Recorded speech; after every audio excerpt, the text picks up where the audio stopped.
Hi, Barry. Hi, Angry. Sorry, I was getting water. Same, Barry. This is one of my favorite songs, period. It feels so much like home. It's one of those songs that, like, I don't know. It also makes me really emotional, but it's for another time. Um,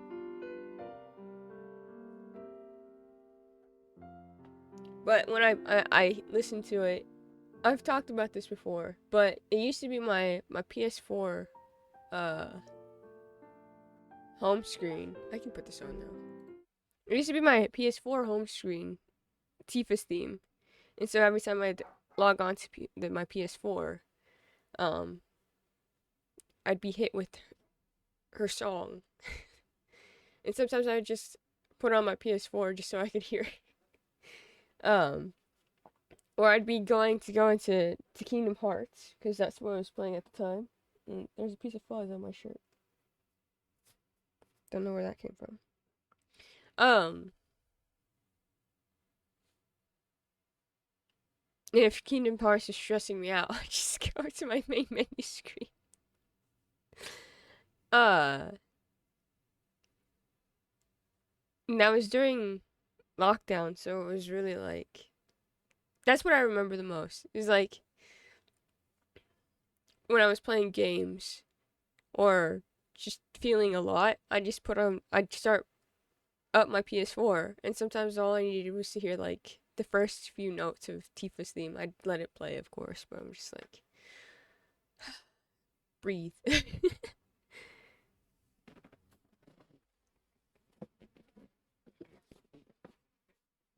it's it's just such a lovely theme, and I love Tifa. You can't see it, but that picture right there is Tifa. This one. Let me see if I can show you. Yeah, there we go. Aerith and Tifa. That's Kat. That's Kate Vi. And then you can't see it because it's too much, but there's Zack and Cloud. Let's see if I can do this now. Oh! Messed up my camera in the name of Tifa. Worth it. There you go. I also have. You know what I never showed you guys? Oh my god, hold on. Hold on. I forgot.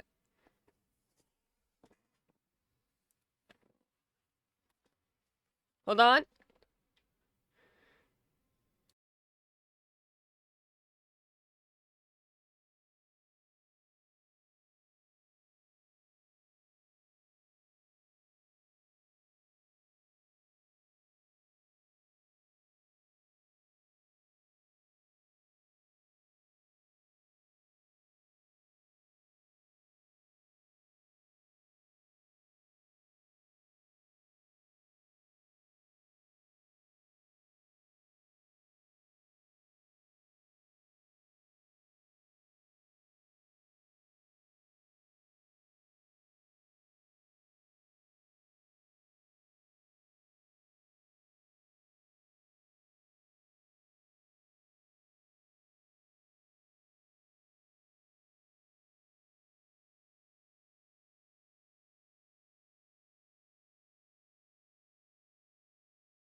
Anyways, this is what I got at the concert.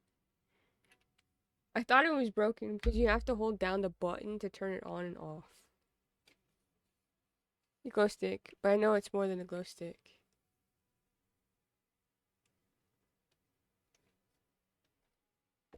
Wait, basically, I'm so sorry. But it is very bright. They told us we couldn't use it at the concert because it was so bright. People still did, but I did not. But yes, this is Buster Sword. I got it at the orchestra. And I never showed you guys. I was just thinking about it because I was like, oh yeah, and Aerith is up there because my brother got me Aerith in her dress. Actually, most of this It's stuff that, despite it being my favorite game, I don't often buy merch for it, other than from the freaking orchestra. Eh, which is funny. Need to go to a video game. It was amazing. I highly, highly recommend. But yeah, this is what I wanted to show you guys a long time ago, and I forgot. But it's cool because it has like the materia slots. The dye is coming off of my fingers, but not my nails.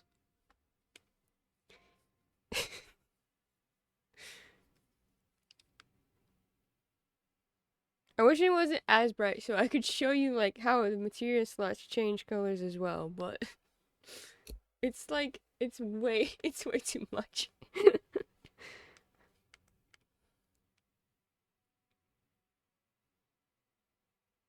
Anyways, thank you for telling me that I was muted, Hangry. That's embarrassing.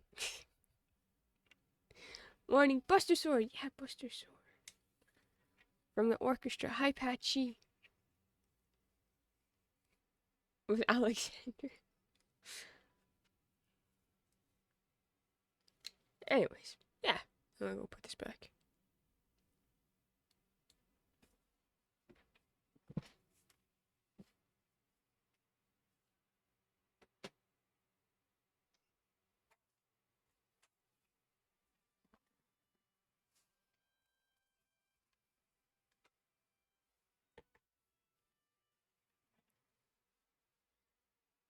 Not Cloud Smiles.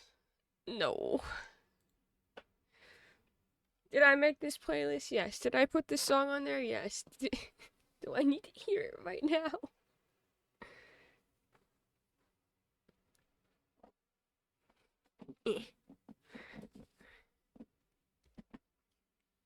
Cloud Smiling is horrifying. I'm talking about Advent Children. This is from Advent Children. So instead, it makes me sad.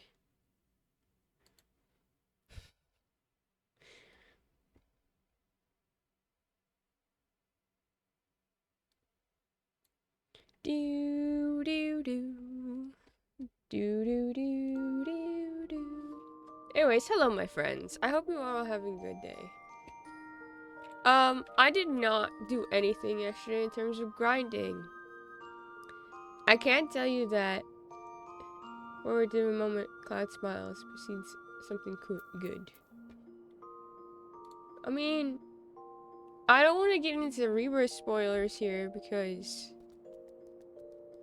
Apache and Hangry both need to play Rebirth. I'm very excited for their playthroughs eventually. But he smiled a few times in Rebirth. The game sounds like pain. Nah, it's totally fun. I had a lot of fun.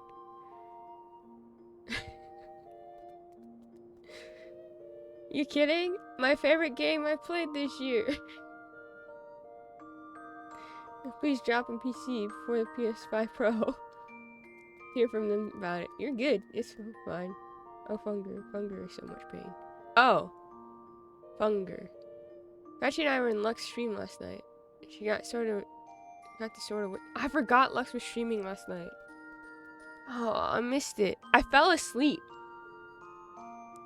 I was like, I'll watch it after dinner. And then as soon as I finished dinner, I went and I passed out on the couch. Did they clear again? They cleared it the other day. It was really cool. Patchy was up at that time? Made 14, then did some Monster Hunter. Epic. Oh, then they did clear it. Amazing. Wasn't worth it.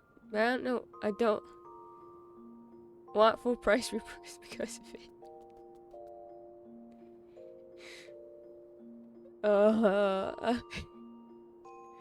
That's fair. That's... I think because sleep wasn't happening. Well, I'm sorry, sleep was not happening. Patchy thing.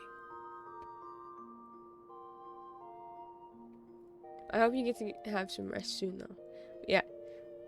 Whatever your sleep, whatever sleep you didn't get, apparently passed on to me because I fell asleep like I said, right after dinner, which was at like 6. And I woke up, and my dad was watching Terrifier 2, and I was watching it with him, and I was like, I'm still sleepy.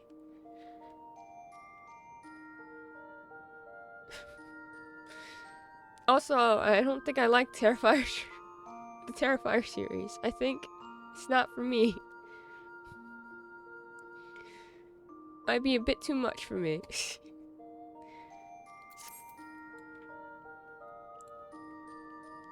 Some of it. So I slept through most of the movie too. Sleeping and waiting for a moment to clean my dog. Oh. Got at least 4 hours this morning, so I'm good. Okay, this is good. It was entertaining watching Lux yeet himself at bosses with wild abandon. Isn't that awesome? It's so fun watching him in Jake raid.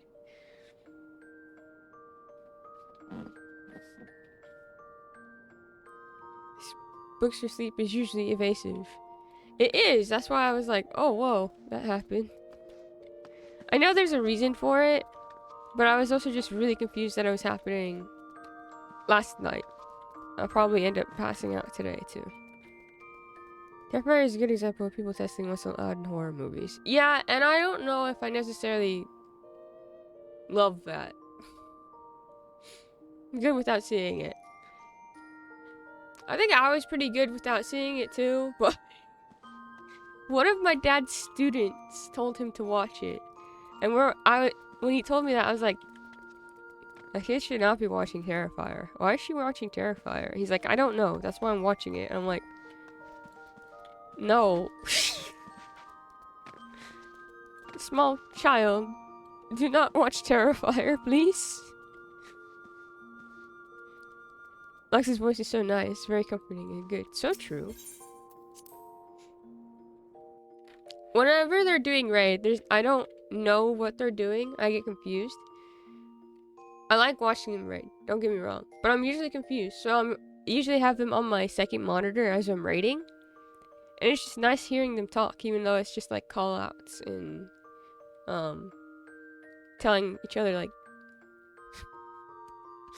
why is the first call-out I remember spread? Anyways, hey, spread, come in. You know, like we're going in different directions here. My first horror was Evil Dead. I love they adopted Skibidi. And they still use it. I think it really does help distinguish certain things. Okay. Huh?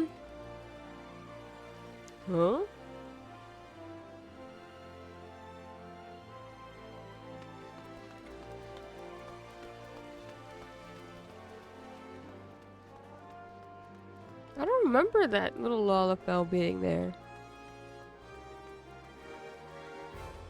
You know what else? I did something because Jake said if I did a certain dungeon, I may or may not get haunted by the person in the dungeon. And I still have yet to see them.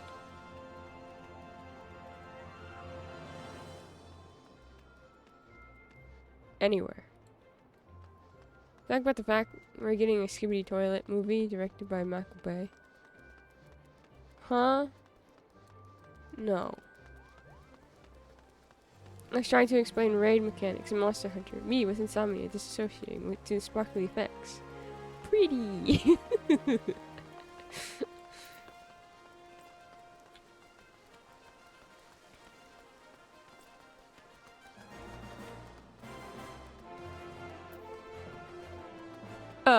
That's how I feel. I know some of it. And what's funny is that after watching them do a certain raid so often, I feel like I know at least some of the mechanics that they need to do or to like avoid, but I don't know how to deal with them. Like I know they're supposed to mitt, but I don't know how to mitt through that.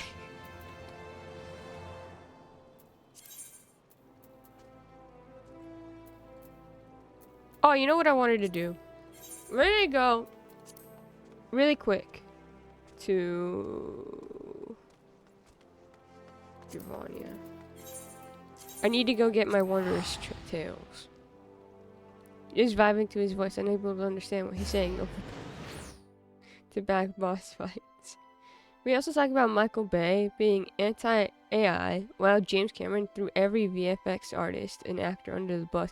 Yeah, isn't that wild?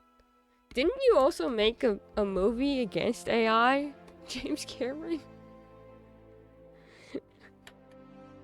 Called Terminator?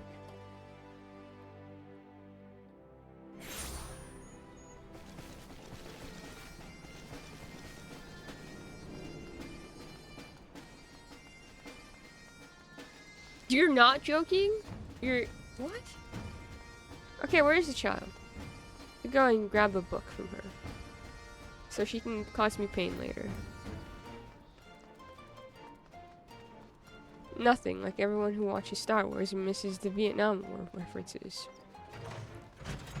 But Patchy, Star Wars is not political, even though wars is in the name. Don't you understand? Star Wars isn't a political movie.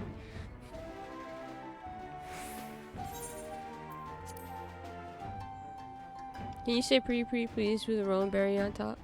Well, here you go.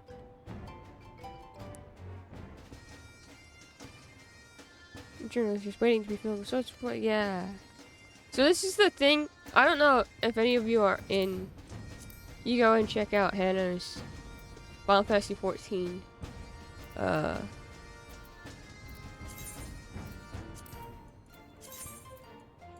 Channel, which you should, because it's fun to be in there. But this, if you ever see the sticker book, that was what I just picked up, and so you have to do these things. Oh, I don't even have those. I can do these 4. I need 5 more. I can do that one and that one. 4, 5, 6, 7.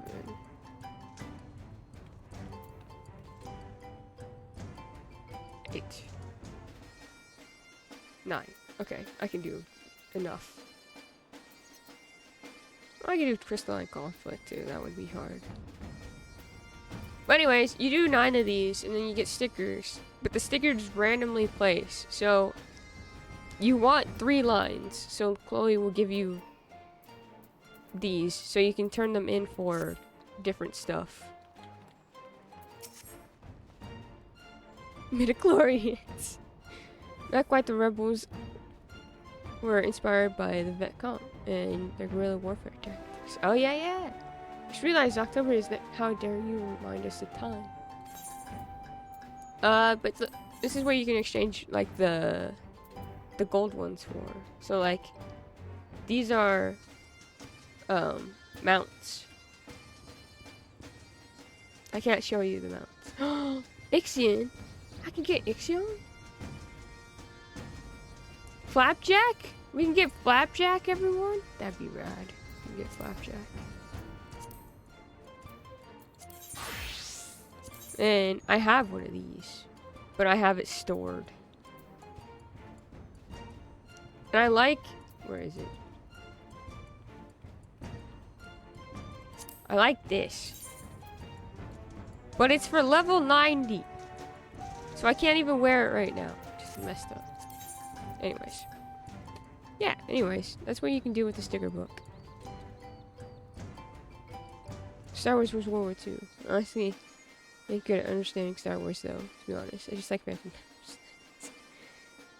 Stinky sticker books. Did I say shoving an icebox out a door is definitely a good feeling for a good 10 minutes until you realize your body's getting very sore. Oh well? Jane keeps sending me Final Fantasy 9 art and cosplay, and I love him, but he wants you to finish it so bad. Okay, we can go here now again. I went and got my stupid sticker book.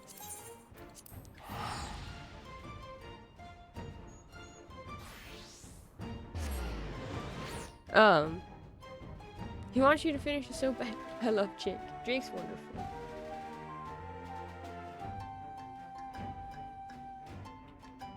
Jake has also been sent. I need to send him some of the art that I've been finding. Once again, I pressed E. Well, no, wasn't supposed to. Sorry, random NPC, for trying to murder you. FF6 art, or 15. Huh?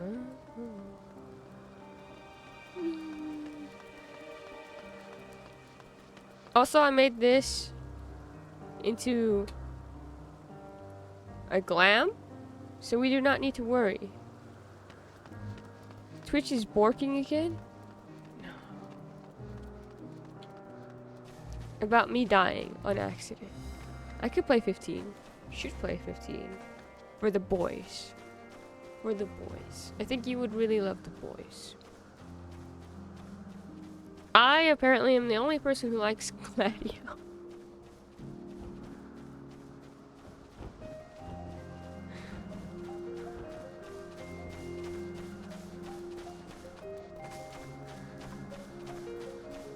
Someone else to like Gladio with me.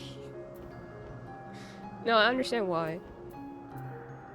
They have good reasons not to like Gladio. I just feel protective because he's the shield. I'm also the shield. Okay, are we ready to do this? Probably not. What word? Beat?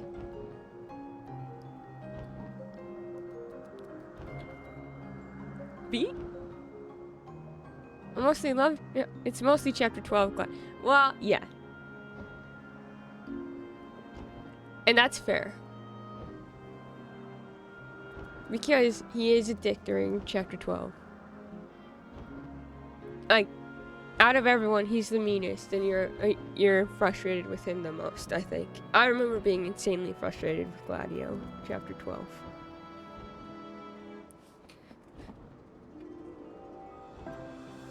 Makes sense in context, but it is rough to go through. Oh yeah, chapter 12 in general is very difficult. Emotionally. With everything. But yeah, it makes a lot of sense, but it's just like, oh, why? It's one of those things where people handle certain things, situations very differently than others. And so, it's an emotional roller coaster. It's not an automod, so it's not a particular word. Twitch just borked.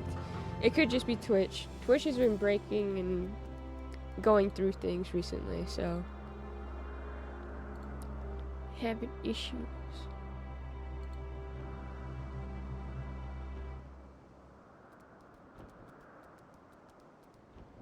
What did Patchy just send me? I was looking at. I was going to look at our old.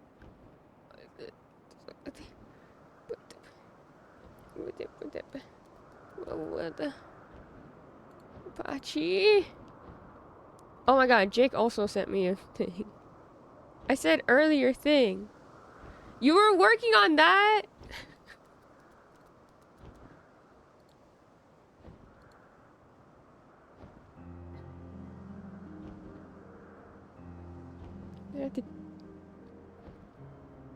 It's so good.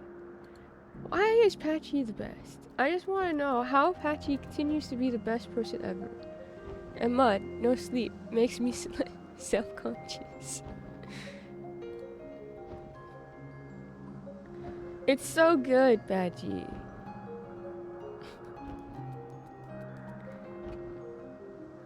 Christine's pacing is a mess. Because their beats. It's so good. I love how much you get the twins' characterizations in their in the way that you draw them. It's so perfect. It's so perfect and so good. I think Patchy feels, yeah, Foogie feels what? Yeah. I agree. Completely agree. I was looking for I got distracted. I was looking for our old thread. Yeah, we still have Twitch chat when Twitch breaks if we really need it. That was what I was looking for. So you guys can spoiler things while I'm in process of streaming.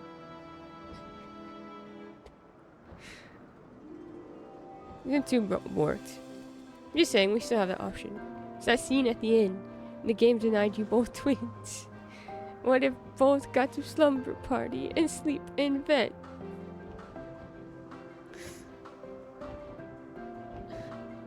It's deserved. It give them little hot cocos in chai.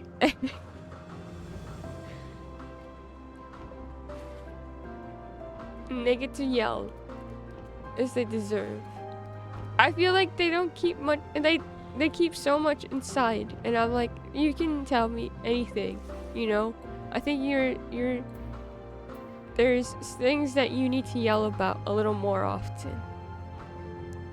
Amza too, I feel like, okay, they do talk about their feelings, but I do feel like there's still things that they're like, they internalize a lot, and I really would like them to shout. Decide whether Alice is shouting about her dad, the world, over and over self-care.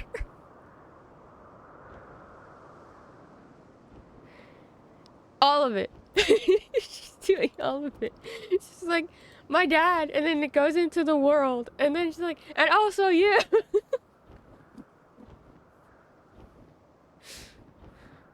What are you doing? You ever want to talk about your feelings?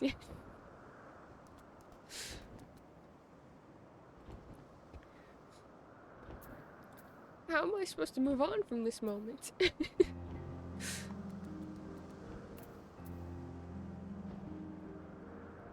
Do do do do.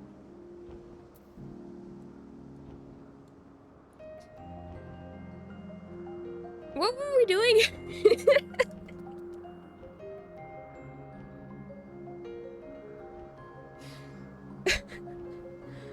What were we doing here? I started like laughing and a cough came out and it was really weird. So I'm sorry if that was super loud, but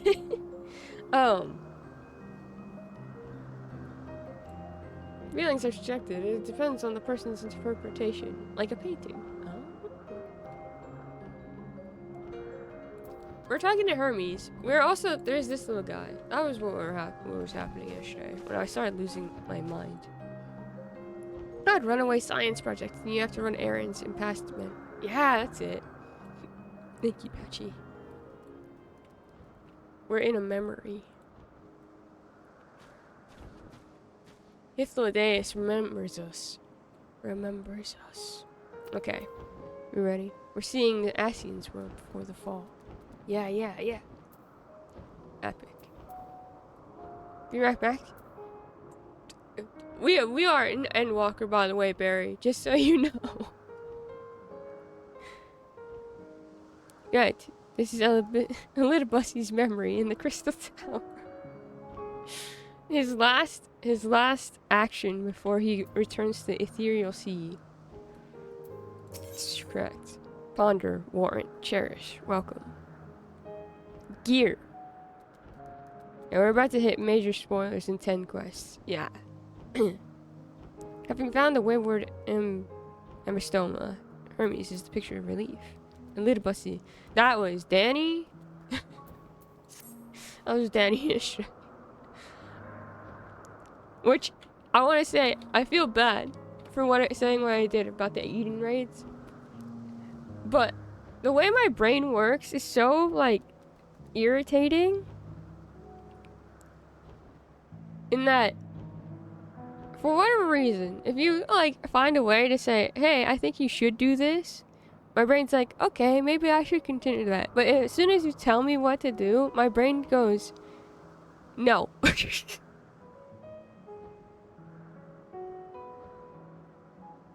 like an absolute refusal of, like, no.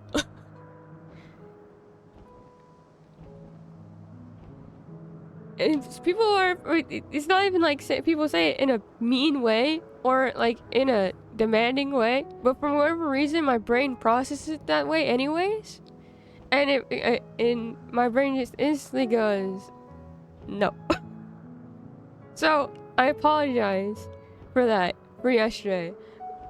And you are owed an explanation, but I just need to tell you, like, as soon as you tell me what to do,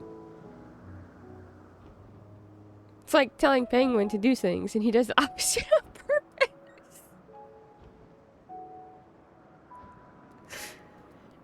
I don't know why I'm like that. I don't know why. I just know I am. And it's really frustrating for myself and others around me. And I thought I'd just explain that. You can guide me into places. You can say, hey, you might find something like, you know, of use or worth if you go in this direction. And I'll be like, oh, okay. But as soon as you go here. I'm like, no. Like a child. I'm gonna stay put. Because I'm 5 years old. It's a habit that I need to break.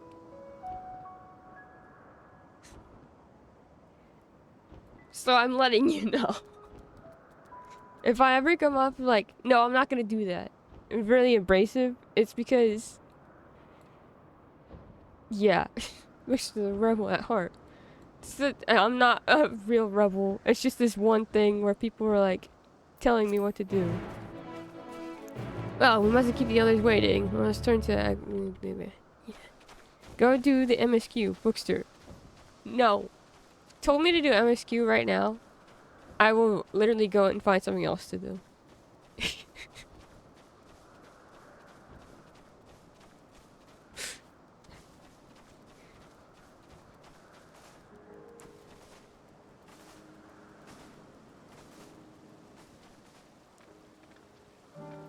Mixer, take breaks. Just for that. I'm not gonna take any breaks.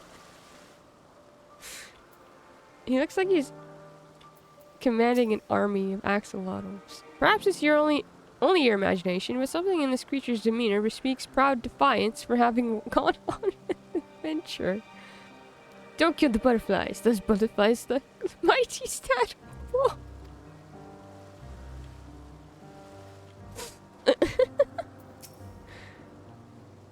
Some creations stay outside.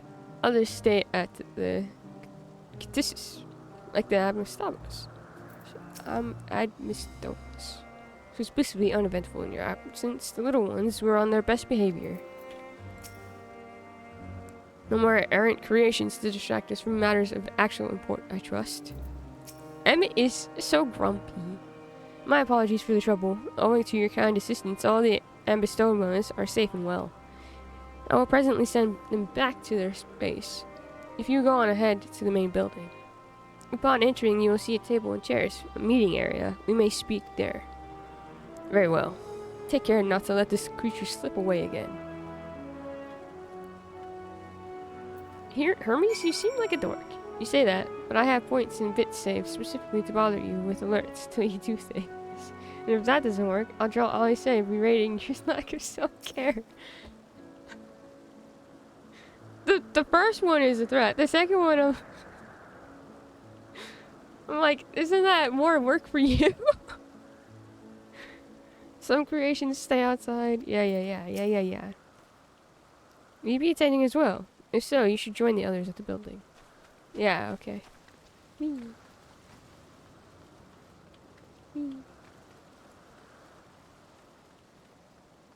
so adorable. Even when threatening bullies. I drew scuffed twins in Venona in 1.5 hours? You drew that in 1.5 hours, Patchy? You're so talented. So skilled. So, wow. And I love it so much. I really do.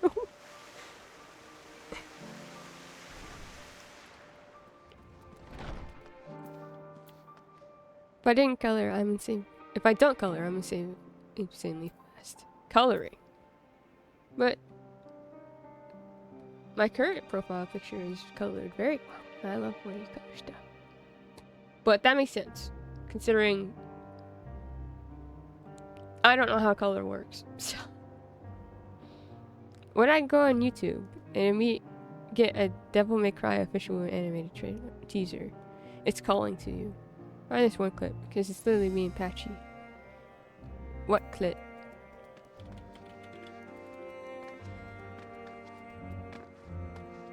Does it have to do with Devil May Cry? Are you gonna say you're Dante and Patchy is Virgil?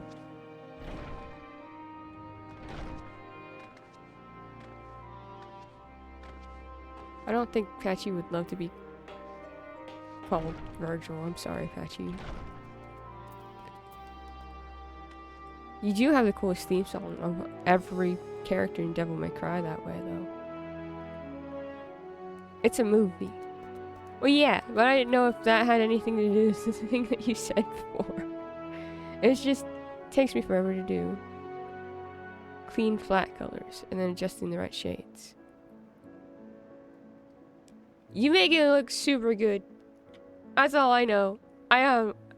Every time I try to color things, it looks really flat, and then it also, I have no confidence in my coloring when I'm like,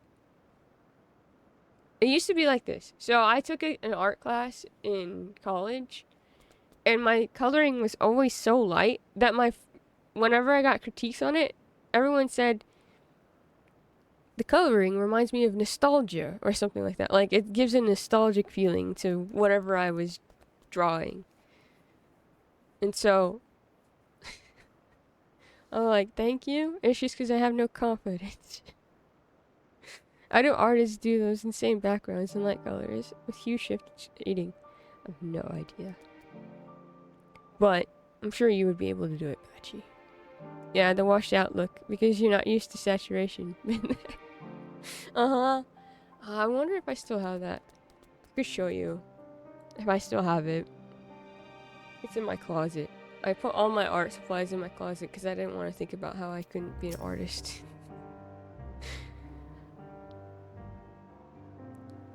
While Emmett so it has been accommodating thus far, he is the one who has business with Hermes. If you wish to attend, you will have to ask his permission. Hi, Emmett. So I have a question. I know you hate me, which is fair.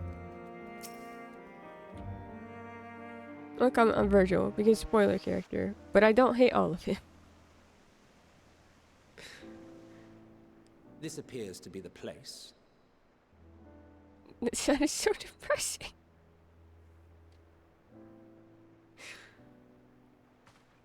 And here is where we part ways. Just most of him. Fair enough. Fair enough, Patchy. I think my favorite thing about Virgil is his theme. From Devil May Cry 5. Okay, bye, Xehanort. We will be discussing highly sensitive affairs.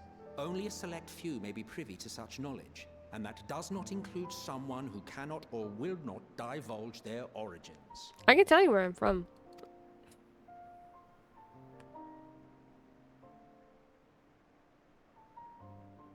What? Will I have to remove you by force? I have important things to say to him as well. There are reasons I cannot speak freely.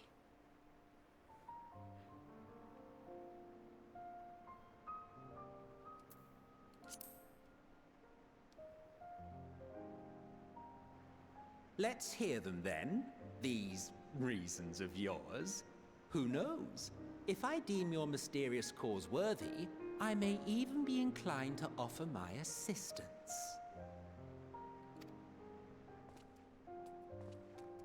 I do not object to her attendance.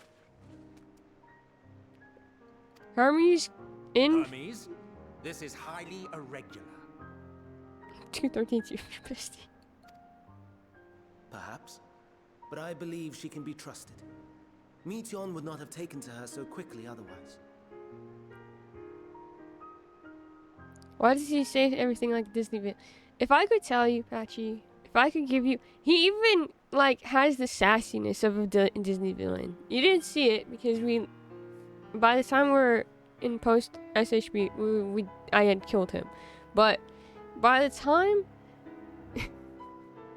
but you remember how I reacted when I saw him go like this, and I was like, that's Emmett. That's because he did it every time he left the room.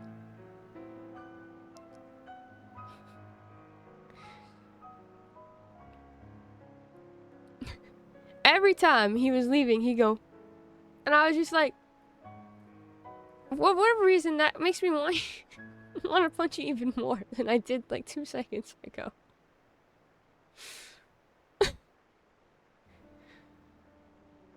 I've seen some of the scenes as clips. He's a dramatic theater kid pretending to be a scientist. Exactly. He is. He's a bit like Genesis. He honestly reminds me of Genesis. Their attitudes are slightly different, but the way they go about things with this like dramatic flair, it reminds me so much of Genesis. Or at least Genesis had Riz. I know some goobers who would argue against you on the lack of Riz in our good friend Emmett. Moreover, the presence of a third party may help me to maintain composure. Maintain composure? What do you mean? I suggest you talk like someone who read Shakespeare for the first time and decided to make it his whole identity. This is true. Emmett, the way he talks about the past kind of reminds me of it, but you're right, it is different. It is different. But his dramatic flair is what reminds me so much of, like, just that. Maybe I'm thinking of someone else.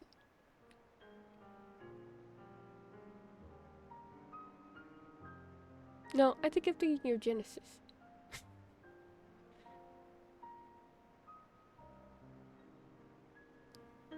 When he's not acting like an obnoxious asshole on purpose. He's just a sad boy. But the way that he goes about his sadness is just so... I don't know.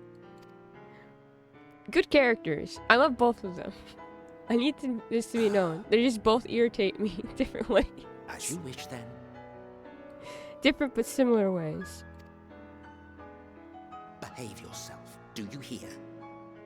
He's also meaner than Genesis. Genesis wasn't mean, I don't feel. My comparison is going to shit. Some parallels with the Emmett Genesis archetype in 12's Balthier, where he's a pirate and cooler. Just the fact that he's a pirate It's finally happened, then. automatically makes him so much cooler.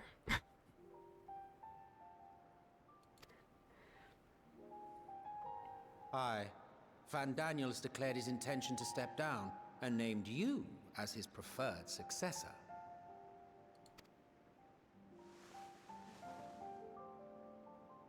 In recognition of your knowledge and your works, the Convocation is giving the recommendation due consideration.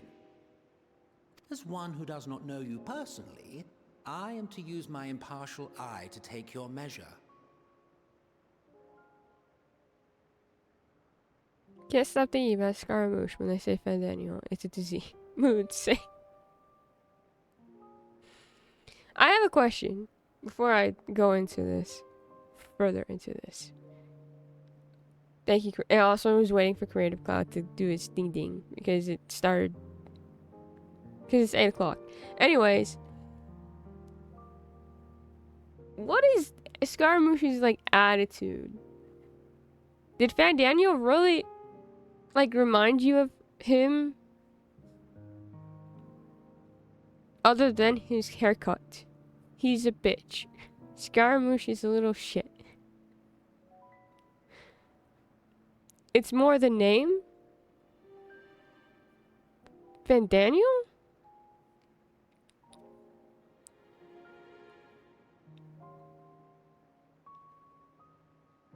Is there something I'm missing about Genshin? I know Scaramouche goes by like several names. Scaramouche.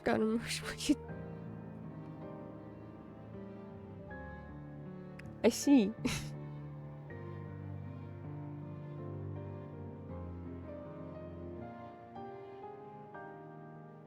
Yep, that makes sense. What you do, the Fandaniel? Scaramouche is a gremlin after character dev, but he's meaner and crueler than Fandaniel. I also have the same bowl cut. He's meaner and crueler than Fandaniel is horrifying.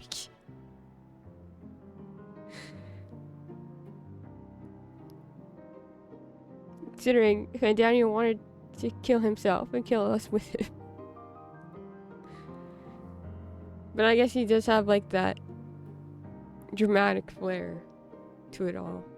Wanted to become a god too, and his abandonment issues. Why? Why? Oh god. He's got a cool boss theme. I know that much.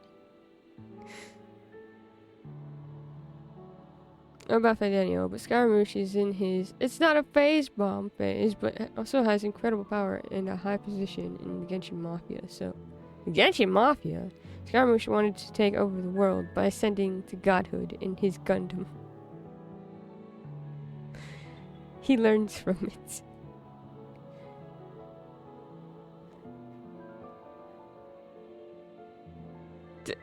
The more I learn about Genshin, I feel the less I understand. He's in a state-sponsored Russian mafia?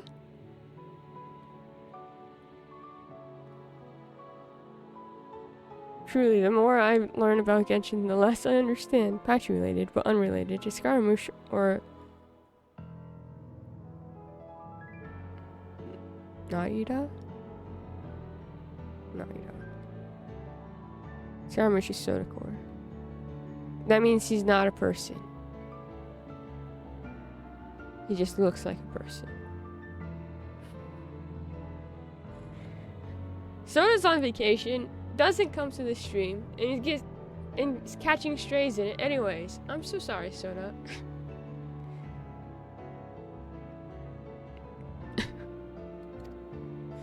And above all else, to ascertain your disposition towards the invitation.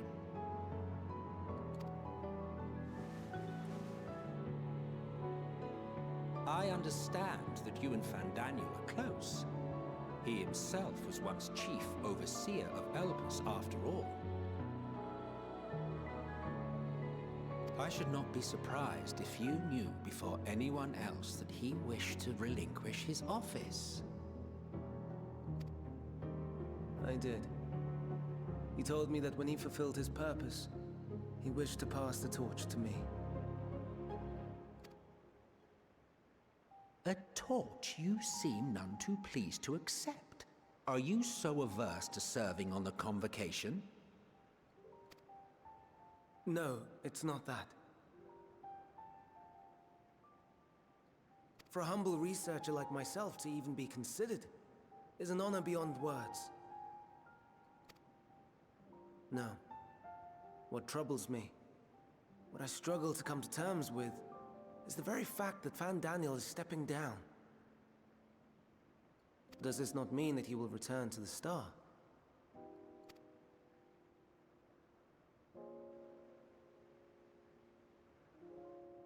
Of his own volition, yes, like so many others have before him.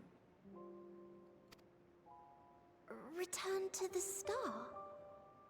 Does that mean die? Well now, that's not a word I hear often. Is that what you say here in Elpis? Mankind is the life of Aetheris. Each of us, a drop of blood flowing through its veins, bearing sustenance. In our finite time upon it, 'tis our duty to make it a better place, that all who call it home, now and in future, may abide in happiness. To that end, we have dedicated ourselves to the pursuit of enlightened creation. And by our efforts did we transform this once untamed wilderness into the peaceful paradise you enjoy today.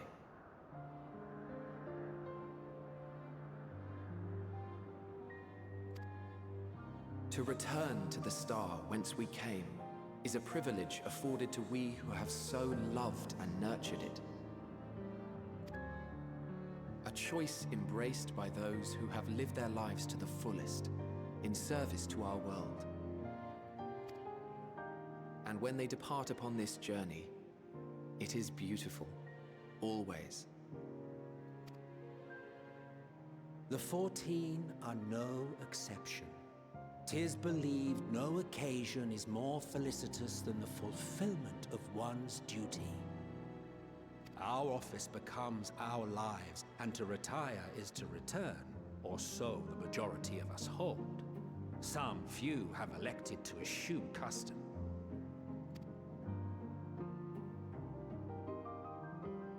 Mayhap you feel Fandaniel's deeds do not warrant his return. Yet you should know his accomplishments as well as any. During his time, he conceived of countless outstanding concepts. And channeling the wealth of experience he attained here in Elpis, he brought forth many new specimens. I know of all this. I do. It's just, I cannot fathom why someone so great and wise, who could still do so much good, would want to end it all.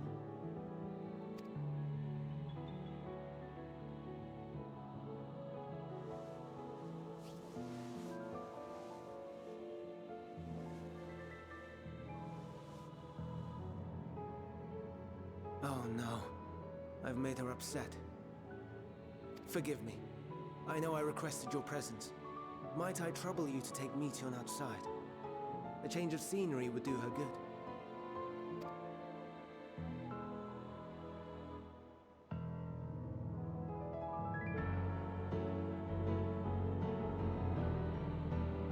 I'm adopting another child. How many children do I have in this game?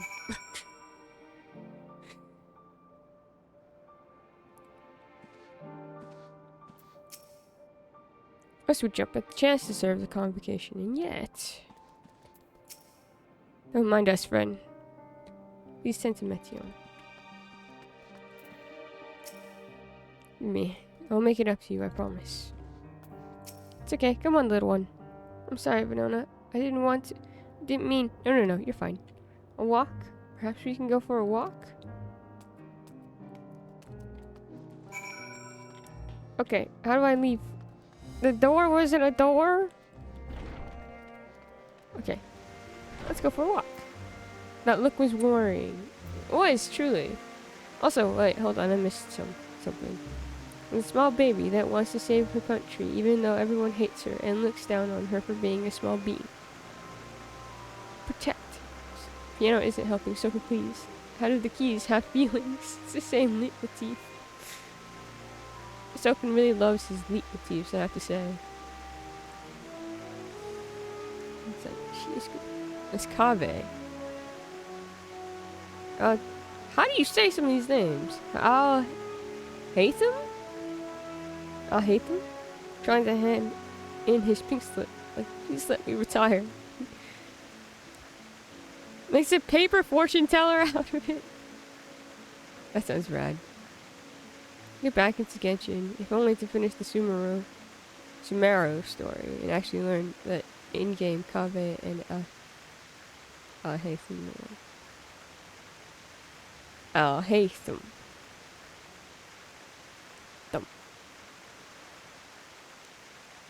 Thank you, Pesci. I dropped the trailer in the yeah! Sounds good. Sounds good. Hermes gets sad when he thinks about death. When others are sad, I'm sad too. That's how I am. How he made me. Like the flower?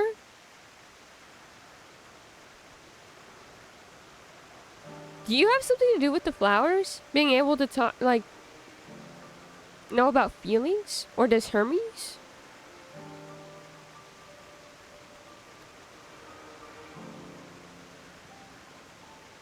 But don't worry, I'm fine now. So, why did you come here? You want to learn about Elpis and Hermes? Oh, teach you. I can teach you. We could take turns. I tell you something, then you tell me something. Sounds like fun. Sure, why not? Sounds like a bother. Absolutely not. You do not tell that to a child.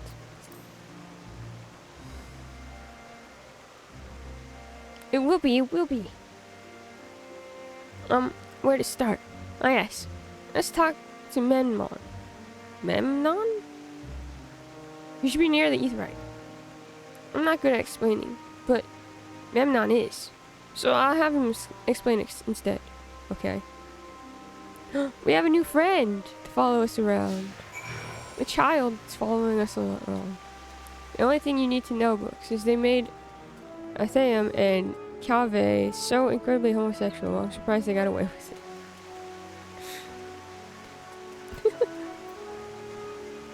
The human-animal experimentation angle is growing more worrying by the second. A little bit, yeah.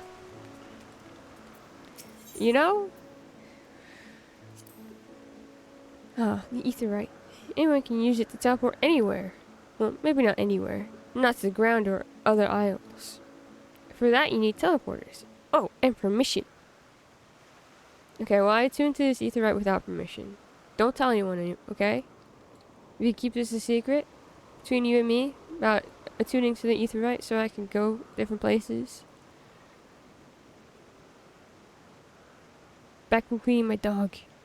My back is in pain. I'm so sorry. Cleaning dogs are very hard. I need to give Percy a bath.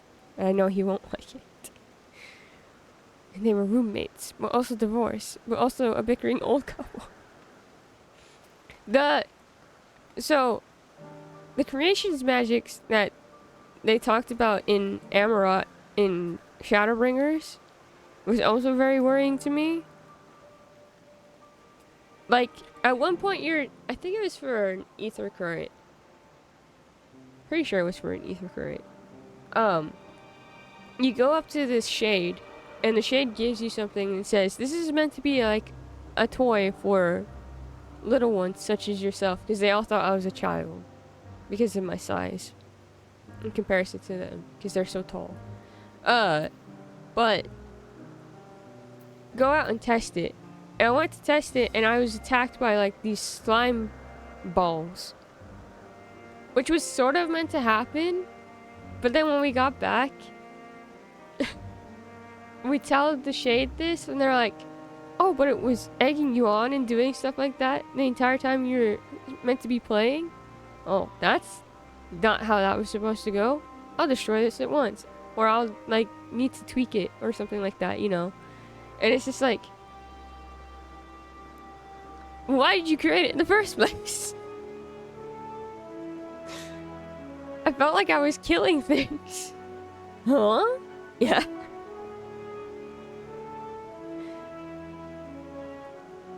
Becoming angry for it. I already know he's an architect too. Celestian, look at what you've done. Perfectly good architect. Wouldn't be serious. And you gave him anxiety. On a Genshin quiz? Looks like murder is a normalized part of our advanced society. Well, yeah, if we're killing butterflies.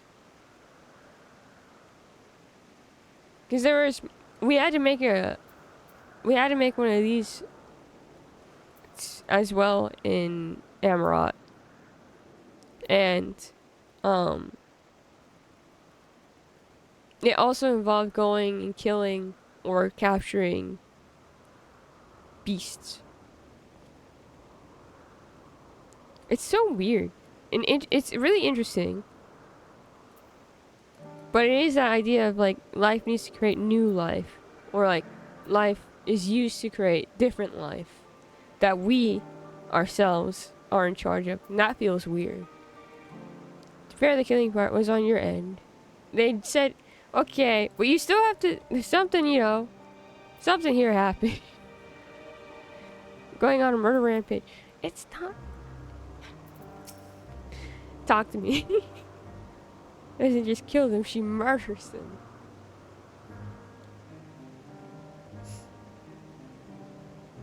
You making references to 3 houses?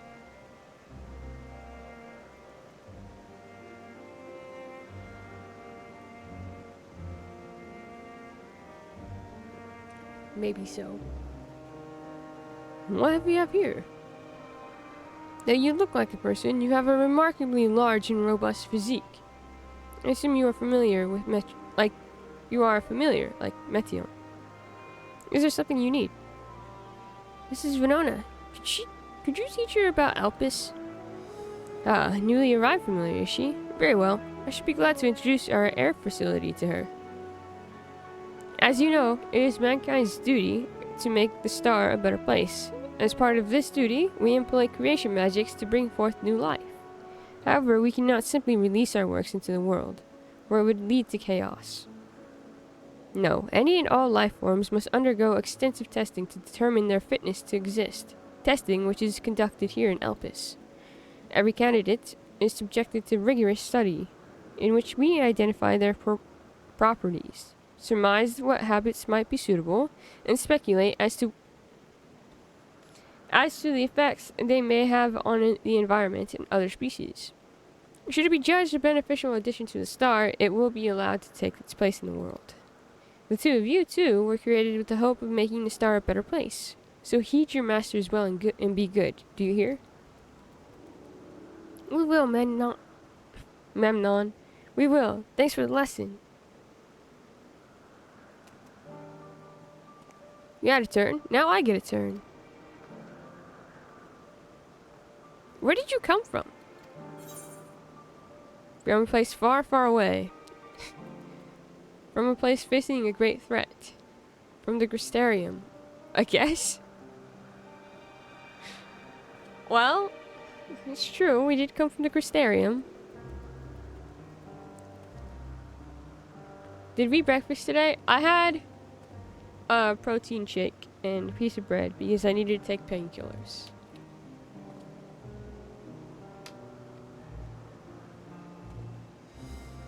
But is the creation they are taking part in necessary actually a necessity? Actually a necessity. Do they need to make flying axolotls and talking bird children and bioluminescent butterflies and interfere in evolution? It isn't entirely ethical because they're not only putting living creatures through unnecessary experimentation and suffering in the process, they're creating sentient life aware of its existence as an experiment like Nina. Not the Nina comparison. Hope you feel better. It's all good. It's, you know, normal stuff. No worries. Don't worry about it. I'll make it through. It's more like the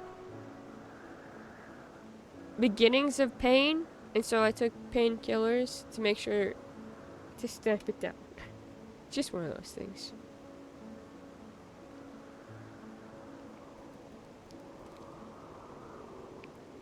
No worries, no worries. Normal pain that happens every month. But thank you, Patchy. Place far, far away. I don't know what to say here. I feel like if I say it from a place facing a great threat, that's not gonna help her feel any better. But if I say from the Crystarium, it's only gonna confuse her. Mood. The fucking pre-cycle time. It's all good. But it explains why I was feeling the way I was this weekend. I told Hangry that.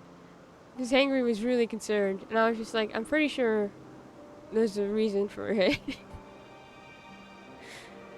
This time. Hi. Hi.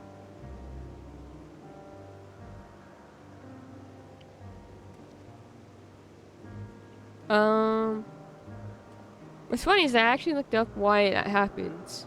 And there's not really anyone who can tell you why that happens. Why you get into a really depressive mood right before your period. And I was like, wow, okay. Can we not just research that? Can we research that a little bit? Maybe. Because you're having a bad time due to hormones doesn't mean you have to suffer alone, though. But it's fine. I feel better now. Now I'm just in pain. The hormones cause the brain chemicals to imbalance and convince you everything is shit. Yeah, exactly. Y'all get it.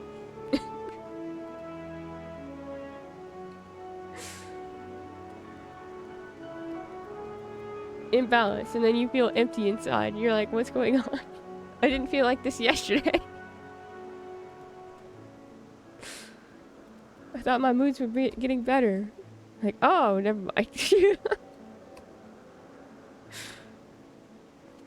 think I'm gonna say a place far, far away. That seems good. That's like how they thought endo was rare. 1% of women, 1 in 10 women a few years ago. And 1 in 5 now? Jeez. Never feel extra depressed or anxious. And it's been 3 weeks. Son of a... yeah. That's basically how I felt. I'm like, I started feeling that way, and then I was like thinking about the weeks. I was like, how long has it been? It's probably due to that reason. Sucks, but I'll probably feel better in like a couple days, hopefully.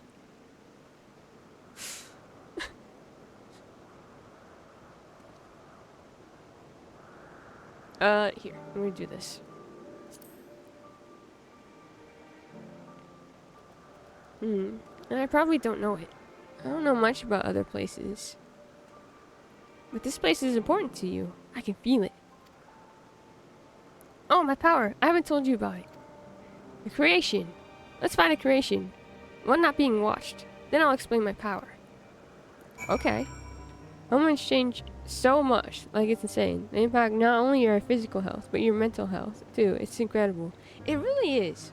It's really wild how just like even the slightest thing off can turn so much around inside yourself.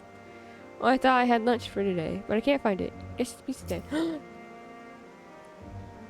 Hangry's visiting the mob today? No being more common now because it's being checked and diagnosed more as opposed to overlooked because most doctors assume it's women exaggerating their pain and symptoms. Oh, yeah, I love that. Love thinking about how many people have gone and continue to be in pain because you go to the doctors and you're like, I am in pain, it feels like this, and I don't know why, and I've tried everything, and I've even tried things that you've told me to do, and it's not working. I think I might have this. Like, even if you advocate for yourself, you're like, I think I might have endo. You're like, nah. And you have to fight for that sometimes, and it's awful. Some Genshin quizzes when I was playing it. Characters got Al Haytham for Genshin races or whatever. I don't remember the quiz I got. God. That thing's changed since. Somehow I got the most autistic A-spec character first try though. I hate doctors for that reason. It's just... Ugh. The desire to learn is a good thing. I wish you well in your endeavors, my dear familiar. Oh, wait. Try it. You want me to go and find a creation that's not being watched.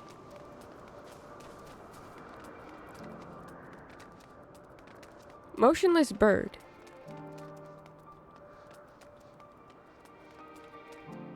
Oh my gosh! Y'all, it's a show bill.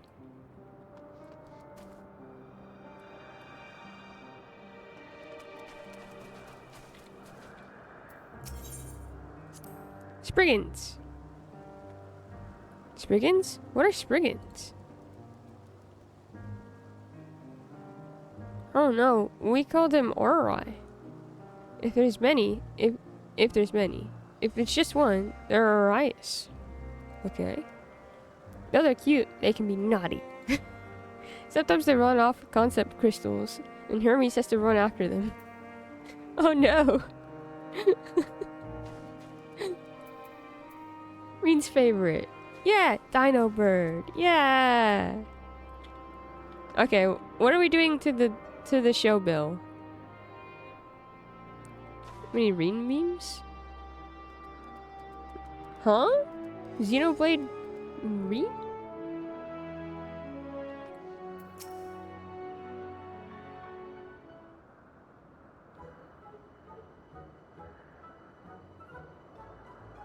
Right. Oh.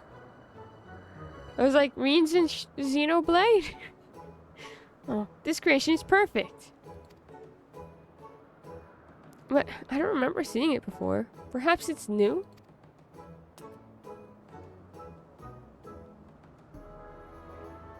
Anyway, I'll try reading its mind. That's my power.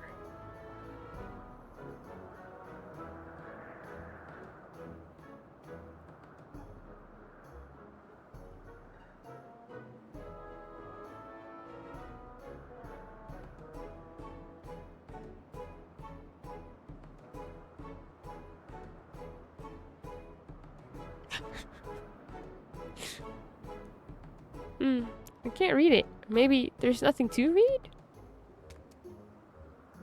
Wait, please wait. I'll try again. With you this time. Wait. Oh, hold on. I don't know if it's a good idea for her to read our minds. Greetings. Can you hear me?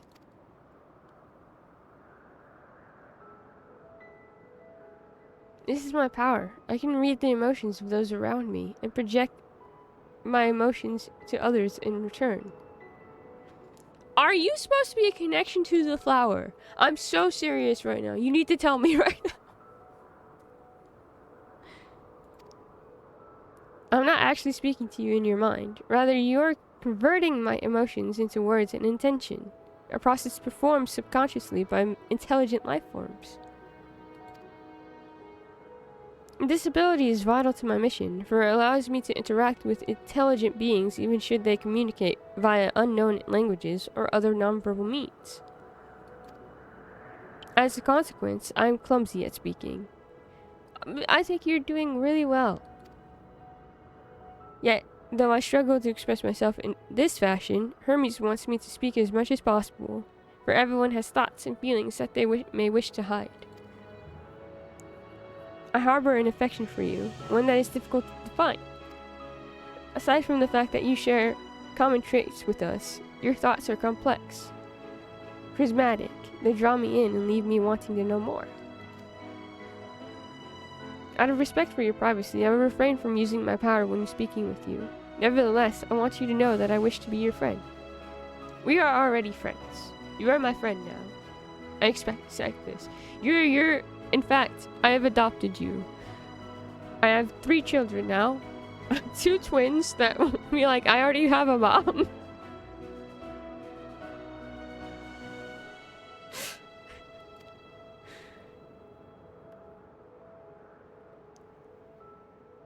Did you hear me?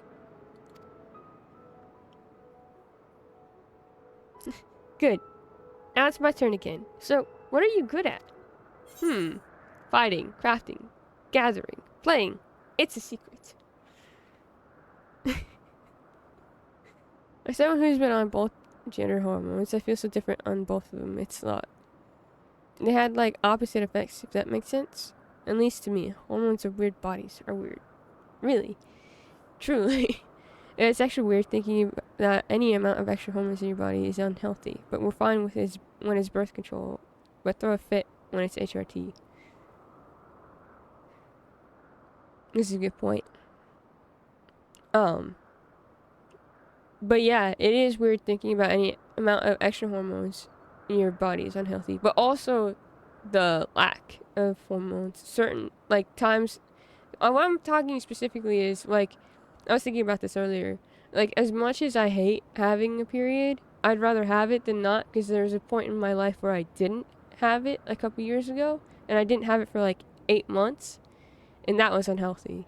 Where it was like, because of the things that I was doing, was unhealthy and therefore projecting through my body that way. And I was like, damn. That's weird to think about. As much as this causes me pain and I hate it and I hate the time where it happens, it's better that I have it than I don't have it, is what I'm saying. That kind of thing.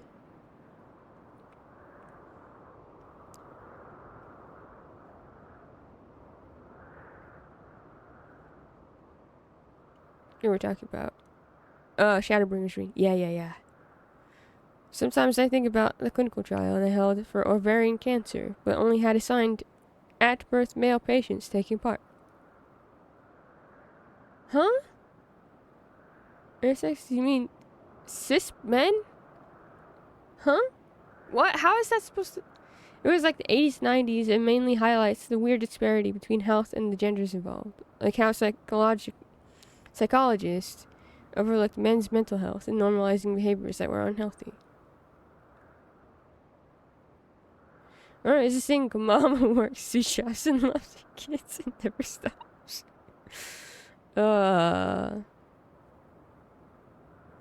Hormones cause very different physical and mental health effects. From blood clotting to thinning. The body has its own equilibrium, to be honest, and only our medical... Now I'm a medical professional. There's no set metric or for hormone level per gender, but individually, everyone has different baselines and necessities. So hysterectomies and mastectomy, which causes decreased hormones, since some hormones are due to your reproductive system and secondary X characteristics. You can feel a drop in emotions and physical changes post-surgery before they get used to the new norm. Really? That makes a lot of sense, actually. But I didn't necessarily think it was, I guess, hormonally. I didn't consider the hormones part of it. I just understood that why there would be a drop in emotions.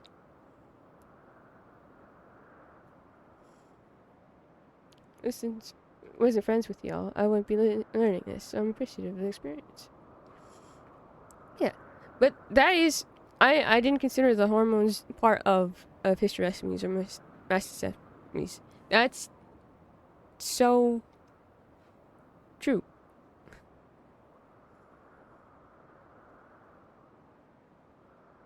It makes a lot of sense to me. And for sure, everyone has different baselines. Like, even though I was in the normal range for testosterone during tests, I was still low despite taking the correct amount every time. It's also insane how just a little bit of hormones can start changing your body. Like, how women with PCOS have excess body hair and can have deeper voices from the XST. Huh.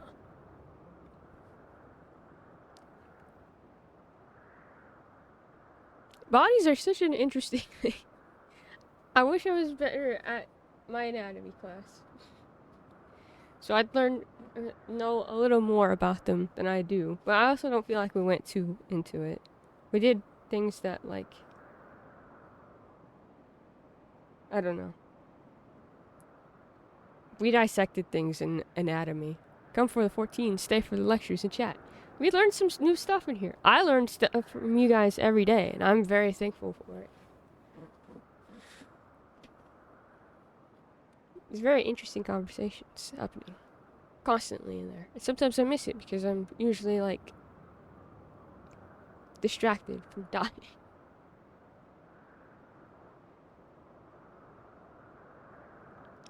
Fun fact, postpartum depression and normal depression worsen after delivery C-section because of the hormone imbalance once the baby and placenta are out. And the body is adjusting to the new hormone levels in recovery mode. And the internal organs adjust to the new space as the water and linings clear out. Huh. That's why. Because I knew postpartum depression happened. And, like, it's very normal for it to happen. But I didn't understand why. I never looked into why. We need a BRB, but it's Lux giving us a 14 lecture on rating.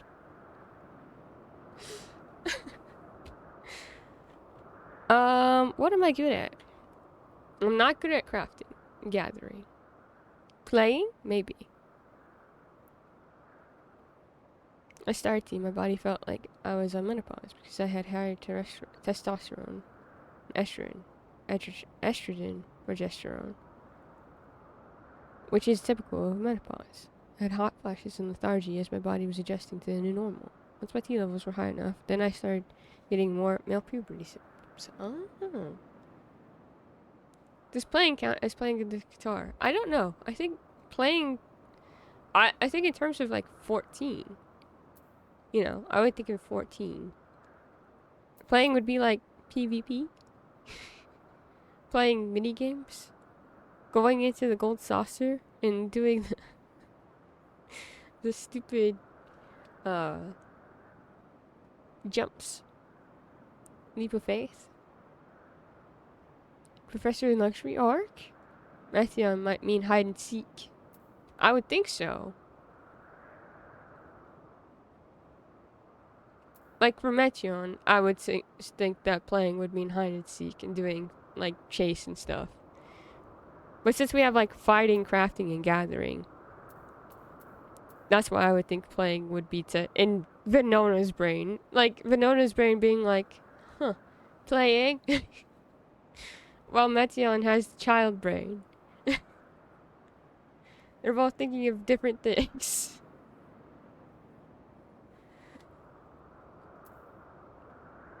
I'll say fighting. Even though I'm not great at it. Oh, fighting! That must mean you're strong! No, Hermes is strong too, but he doesn't like to fight. Even when creations fight him. He's so different. Hi, bird.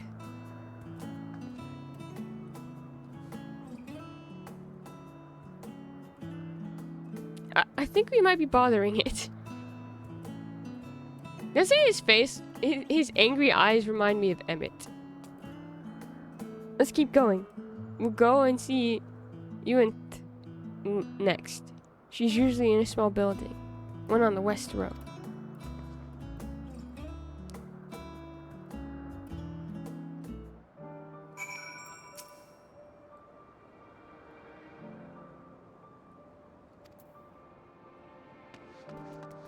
Okay, we're gonna go where we need to, I guess.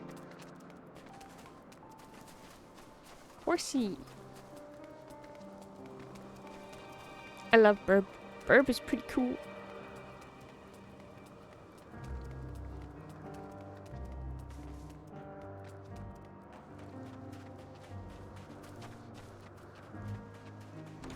Oh, I have to go inside the house. Hi. Can I talk to you? Well, visit Meteon. I see you brought a friend today. Greetings, Eont. Is it Eonte? Uante? It looks like there's a character in the Locked Tomb that's her name spelled like this. And it's Eonte. So it's making me think it was like Uante. An apple. Can you make me an apple? The kind Hermes likes. Covered in syrup. I want to share it with Venona. Oh, candy apple. Hermes is certainly partial to them. But you know you can't eat Meteon. You weren't made to do so. But I like it too. It may seem that way, but it's due to your ability to share others' feelings. You've taken Hermes' like for your own. In any case, I can't prepare an apple right now, but I'll bring one for Hermes soon, I promise. I'm sorry, Venona. I wanted to show you my favorite thing. Then I could ask you about yours, but I failed. You can ask me anyways. What will you do? Tell her what you like. Say nothing. Excuse me, I'm telling her what I like. I don't care. Oh, that's what you like. Yes, I can feel it. Your joy and happiness. And it makes me happy too. Thanks for sharing it with me, Venona. Now, we've talked and talked a lot. Maybe Hermes has finished talking too. Shall we go and see? Anything to make the child happy. Be rebellious. Pronounce it Eon the. Eon the. Eon the.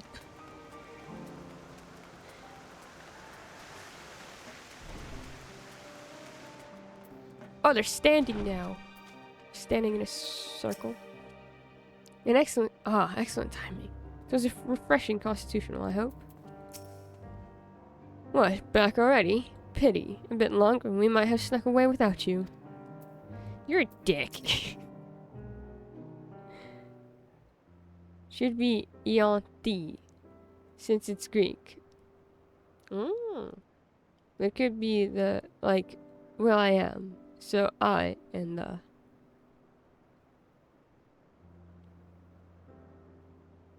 Willie just... There you are. I can see the fresh air has done Metion good. Venona wanted to learn about you and Elpis, so I taught her. About this place, and my power, and about your favorite food. I'm not sure if that last one will be of any use. No, but it was important. I should have considered it for a hot minute. But I do appreciate you keeping Metion company. While you're away, I finished speaking with our guests.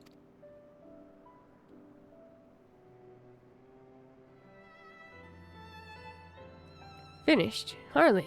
You requested time to consider the invitation, so we have no choice but to occupy ourselves with an inspection of your work. My apologies. It's been decided that Emmett Sulk and Hythlodaeus will accompany me as I tend to my duties. If you wish to learn more, perhaps you would like to come too? I'm compelled to remind you that she is in no way associated with the convocation. We simply chanced to meet at the proper time. There's no guarantee that the matters we discuss will remain private. I do not mind. To see the joy her presence brings Metion, I cannot imagine our mysterious friend harbors malicious intent. Venona is kind. Really, truly, she taught me as much as I taught her. You're coming, of course. To watch Hermes? You're bound to learn lots and lots.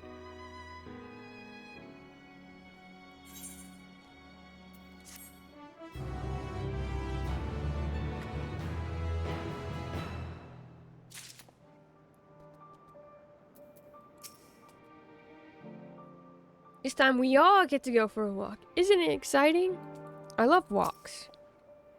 It is held that all civil organizations should conduct their affairs with total transparency, and the convocation is no exception.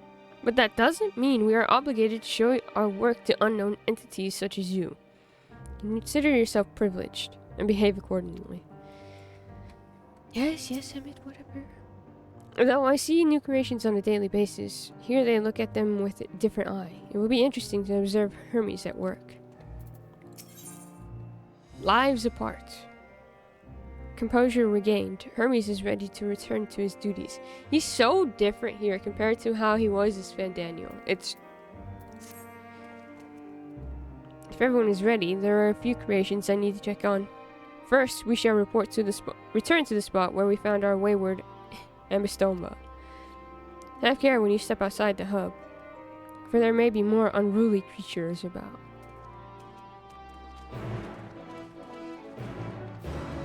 Do do do do do do do. Wee.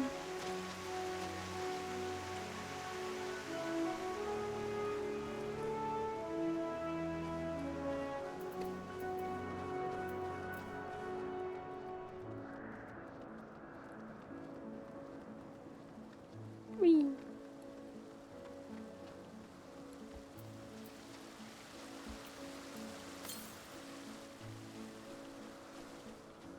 West that way?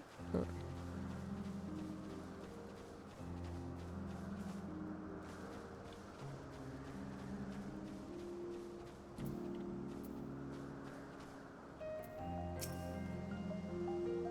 All vim and vigor now. When we were discussing his nomination, he was melancholy incarnate.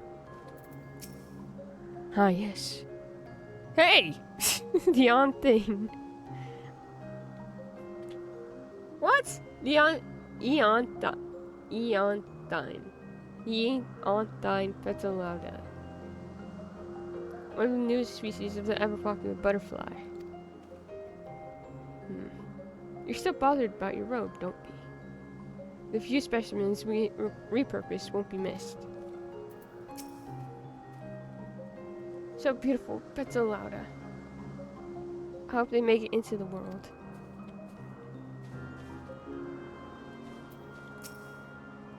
This here is a new species of petulata we recently sent loose. It's been doing very well, managing to maintain a stable existence thus far. If we can see its observation period to the end without issue, we shall release it onto the world. Tell me, do you know the differences between living beings and arcane entities? It is the presence of a soul, yet the soul isn't something you can choose to have at will. No, it manifests only in those beings whose forms adhere to the laws of creation. And... Hi, bye. That can endure on their own. Beings that do not fulfill this requirement, such as those spontaneously born of magic or natural phenomena, do not have souls. No matter how much it might resemble flora or fauna, if it lacks a soul, then it is considered an arcane entity. So you see, it is not for mankind to decide what is living. The domain lies beyond our manipulation, and it is hubris to assume otherwise. You're so much different here. What happened? But come, let us head to the nearby beacon. I received a report that arcane entities have gathered there.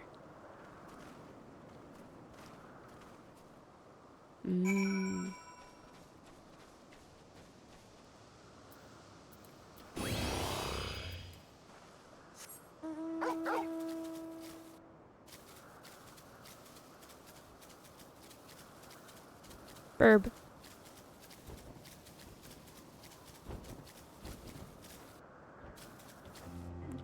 Biggest thing to hate. Period. Yeah. Typically the start of having periods replacement. Demetrius. Oh, I'm so sorry. That's fucking sucks. Is that does that as well. Sometimes it's difficult to focus due to my body being overwhelmed all the time.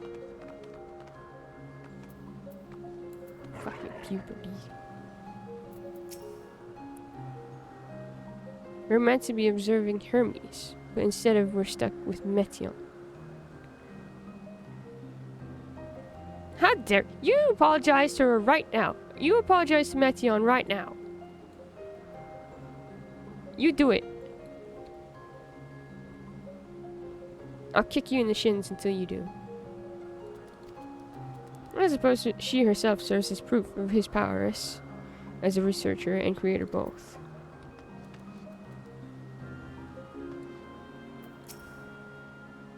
Fascinating creation, much like yourself, little one. Renowned as Hermes is for his flying life forms, 'tis a rare privilege to be able to see one of his works in progress. Interesting. You're interesting too. Tell me, how did you find the ambystoma? You're nice. I like you. You're a dick, and I wish I could kick you.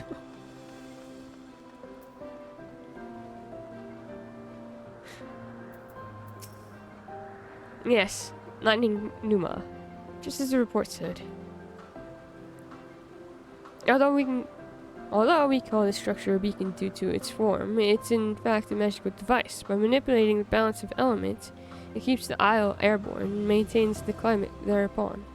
No, endobesties have it worst. Half the time, OBGYN won't test for it, and if they do, there's very little they'll do.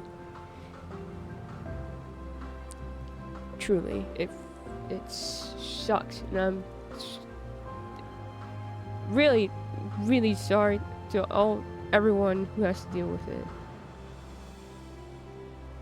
Because again, we've talked about how hard it is for some people to even get it, like,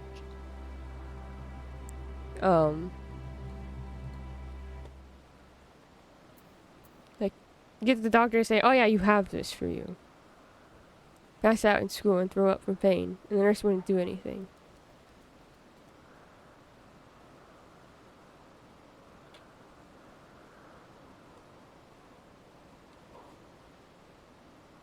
Be considered child abuse, neglect. I agree. I agree that it should be considered that.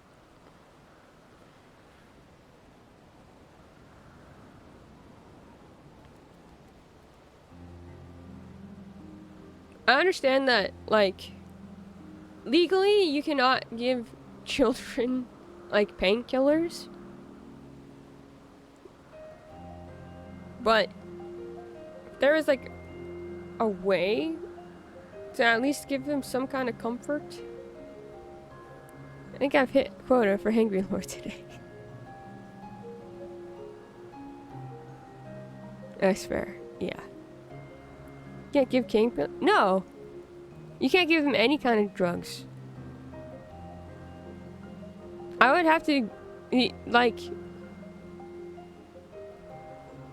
my mom couldn't even, like, if I had a problem with my, like, being in pain at school, why? Why can't you give kids drugs? Because it's a liability. You can keep their meds on hand if you tell, like, the nurse's office that they have, like, certain allergies or, like, they need their, inhaler and that kind of thing. But painkillers that's so... Is a controlled substance. If a kid has a rare allergy, they're screwed. Uh-huh. So if they brought it from... Like, I would bring my own Advil and stuff from home. I just wouldn't tell anybody about it. Although most of my teachers understood. I'd just be like, I'm in a lot of pain. There was times where my teachers were like, would actually physically ask me, like, do you have something to deal with this? Because of how sweaty and, like, pale and just overall good, really bad that I looked during certain times. There was one time I was like this in my chair, and my math teacher looked at me, because I was talking to my friend. I'm like, I think I'm gonna call home so I can go home. And my teacher went up to me and was like, yes, you're calling home. Get out of the classroom right now. Call home. I'm like, it's nothing contagious. Like, I don't care. You look pale and bad. Get my ibuprofen in my backpack and hand it out to friends. My teachers had the, as long as I don't see it, I don't care mentality since we were in high school. Yeah, that's pretty much how my teachers were. Because we'd be like, do you have painkillers? And, you know, most kids did have it just because of the same reasons. My sister wasn't allowed to use her own insulin for lunch. She had to go to the nurse's office to go to school, even if her blood sugar level got dangerously low. They'd have her walk to the nurse on the verge of passing out to check her blood sugar levels before letting her eat a candy bar.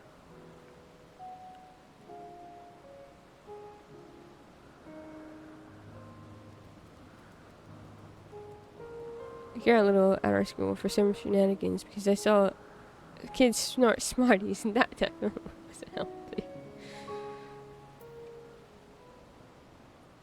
I feel like that's a normal thing that happened. Yeah. Snorting Smarties. It's so... You guys didn't snort Smarties? Although we call this structure in drinking division form, it's in fact a magical device by manipulating the balance of elements. It keeps the isle airborne and maintains climate thereupon. In the course of its operation, it often sees an internal shift towards a given element. Right now, that element is lightning, which draws the pneuma here to replenish their ether. It appears Meteon is busy. Would you care to assist me in her stead and feed the pneuma?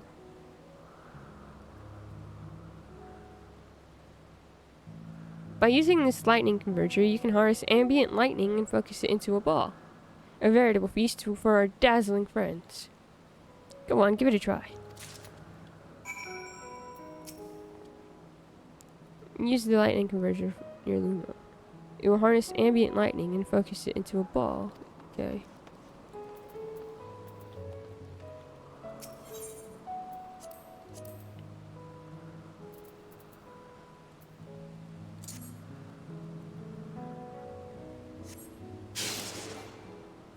Target missed. Excellent.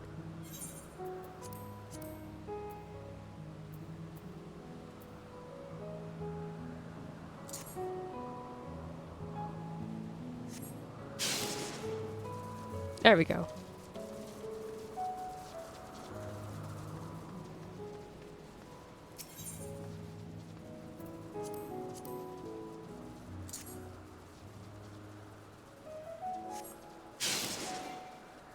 How? How? How do you miss? It's right in front of you.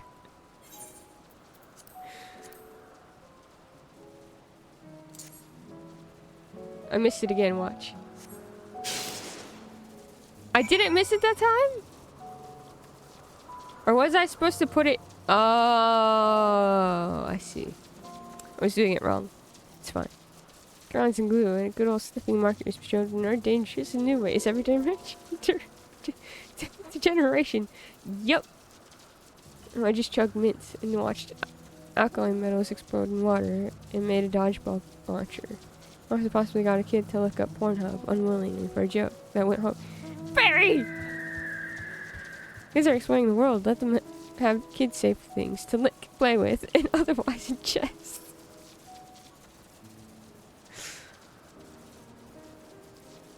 Perfectly done, Banana. Look.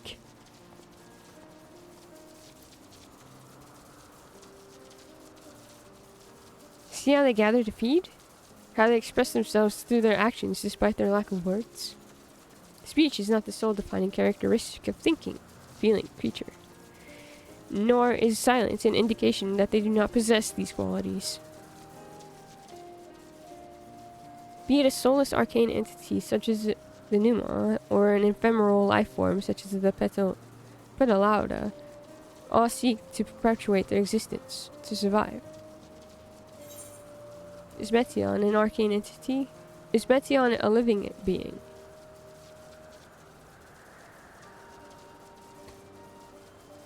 Smelly markers were so fun.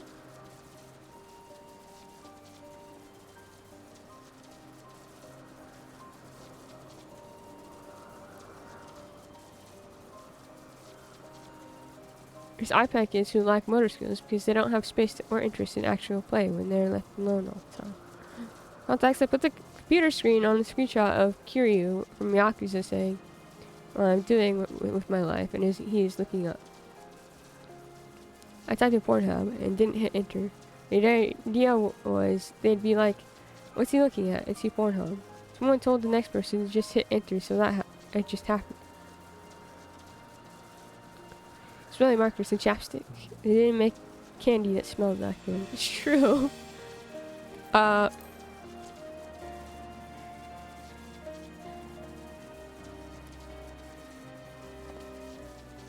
Good question. I can answer it from a theoretical standpoint, but it ultimately falls to the Bureau of the Architect to pass judgment.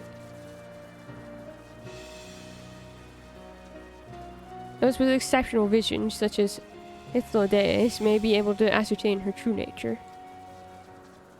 But to me, it doesn't matter. She is herself, and that is all I need to know.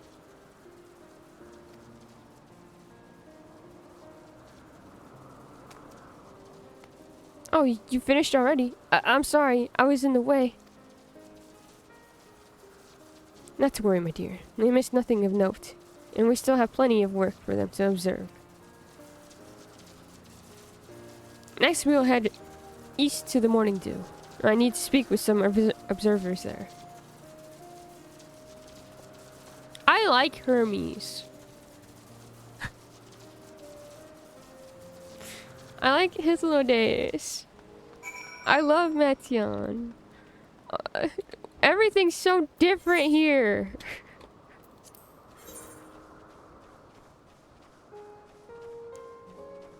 The Jolly Rancher smelled like electric blue markers. You'd best believe they'd sell in seconds in the shops. This is best smelling candy. Gummy candy for me. That's a tough one, Barry. It is a tough one. It smells like fruity. I think it depends on what I'm craving. If it's chocolate. Hubba Bubba. Ooh. Always like push pops and ring pops. Those are good. I think specifically lollipops. Lollipop, lollipop. Ooh, lolly, lolly, lolly, lollipop. Gum in general smells so good. True. Hard candy, like lollipop and ring pops, do smell amazing. It's adorable, but beware it sneeze. Hermes went flying once. Oh my god, it's Gobu. Is there a guiding theme or any method to the madness that is random assortment of features?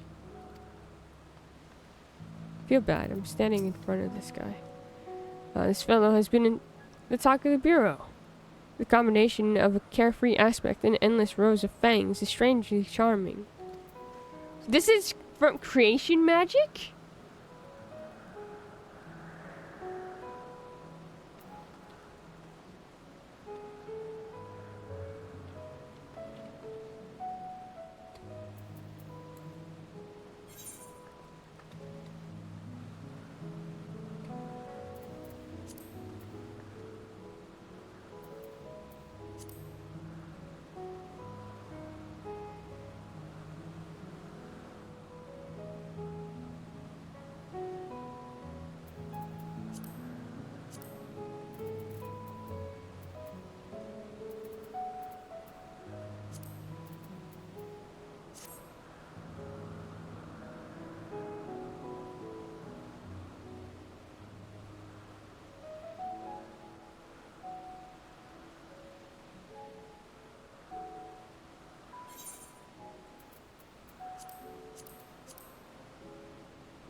You're not gonna look this way? We don't know? You stuck? You are stuck.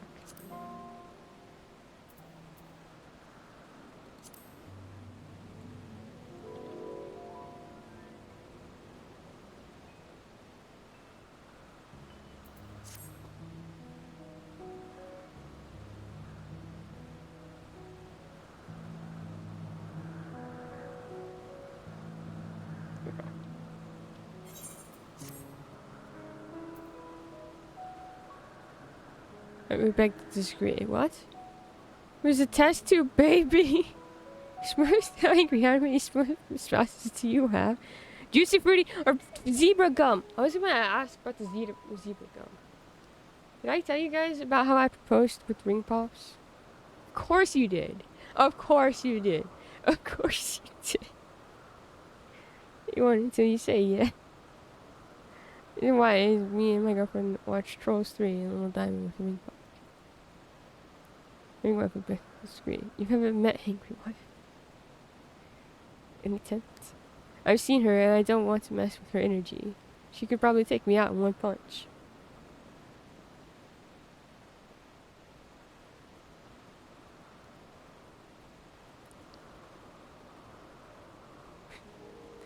The angry wife also proposes to Patchy. Plot twist. I told Patchy we are a shared little girlfriend, but no. Moving to Antarctica. Of course you did. What do you mean, of course I did? What do you mean, what do you mean? That's such an ego thing to do.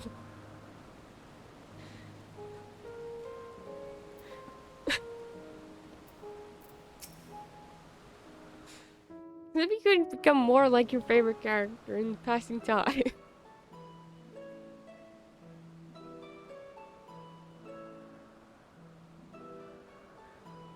Amazing, is it not? The Ampelos, one of our newest subjects. Oh, you call it something different here. The actual ring, though, she thought I only had a ring pop. Maybe Angry had a little bag of Hershey's Kisses. Wait, what do you mean? You proposed to your wife with a ring pop first? And then used an actual ring?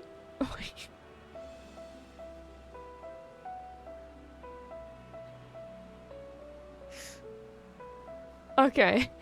I was confused for a moment.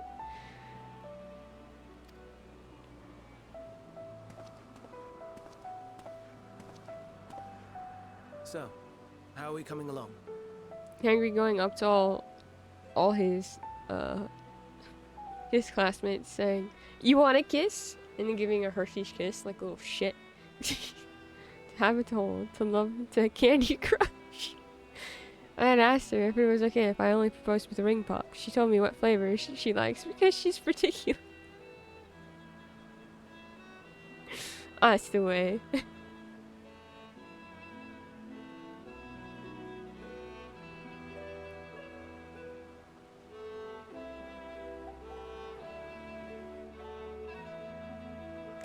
There's the flowers.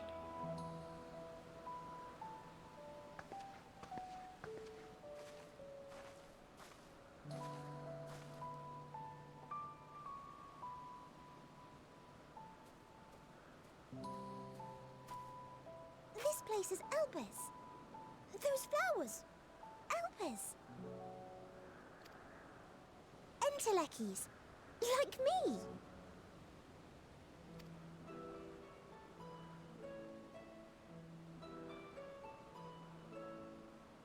They are a product of Elpis, and so named for their birthplace.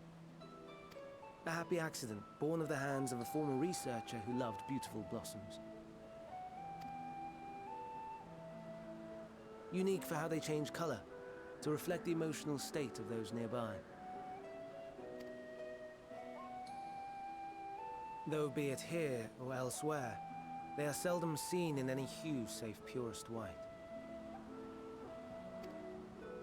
Reflect the emotional state, you say?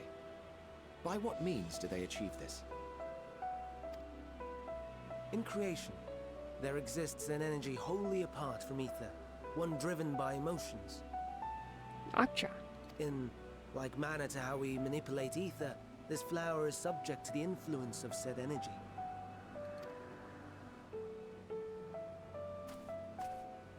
While it has no will of its own, it is sensitive to the prevailing emotion in the vicinity, and reacts by altering its color and vibrancy.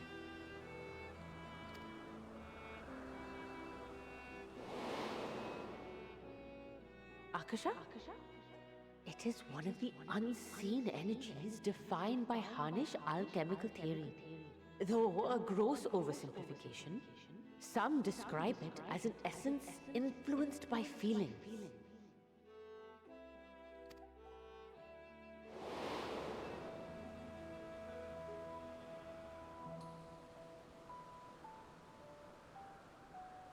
Akasha. Though I'm not familiar with the term, your description suggests it is the self-same energy. Dynamis, we call it.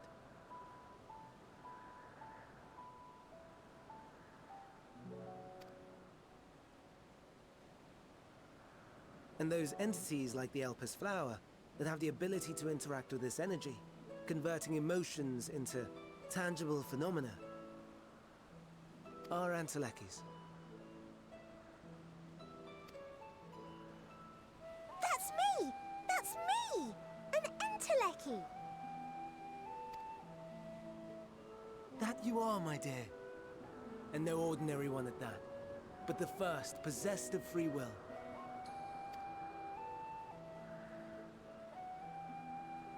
Wait. A form of energy other than ether? Dynamis?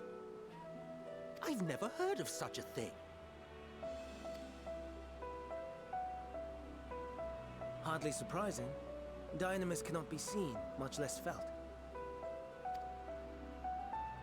And though its existence has long been theorized, we had no proof until the flower's serendipitous creation.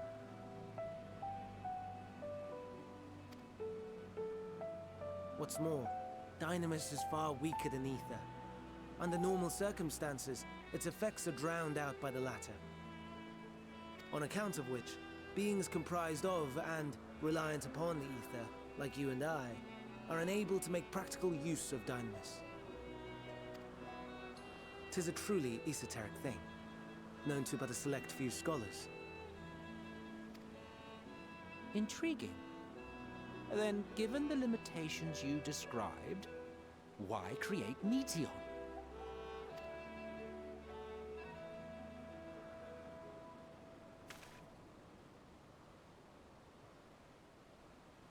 Our star, Aetheris, is especially rich in ether, so much so that its name is derived from it. However, when we consider all energy in existence here and in the vast space beyond, Dynamis may account for as much as 68.3%. The more abundant form by far. Were we able to control it, we could open the door to limitless possibilities. 'Tis not unlike a gently flowing stream unable to break through the dam of ether barring its path. But if we could imbue the stream with the vigor of a raging river...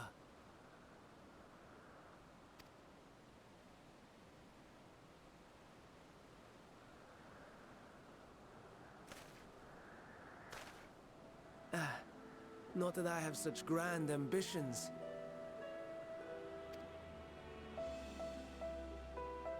Nay. I merely wish to create a being that could traverse the great expanse.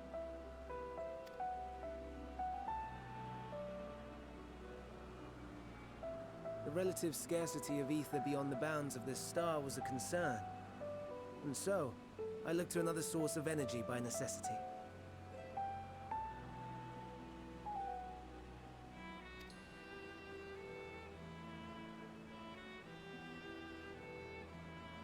That being Dynamis. No wonder her ether is so thin.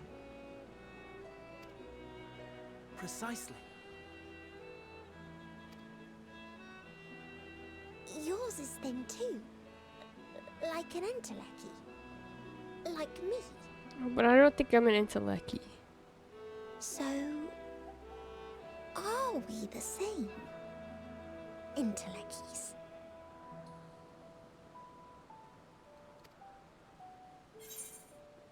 See why I couldn't be one? Well, I have been known to transcend my limits with nothing but determination.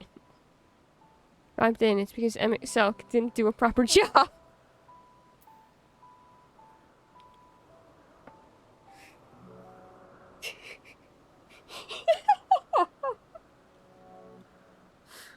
Honestly, that's so bad. That's so funny.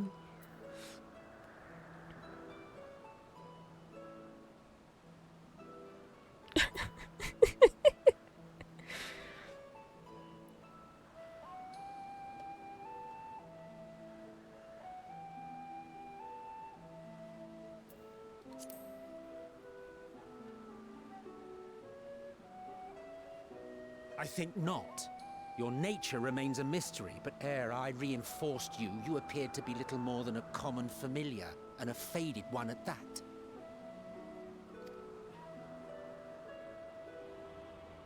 A deficit of ether alone does not an Endwalker make. It would, however, make it easier for you to interact with Dynamis. And limited No, though I'm its not. influence may be, this quality could prove the difference between victory and defeat. You do well not to underestimate it.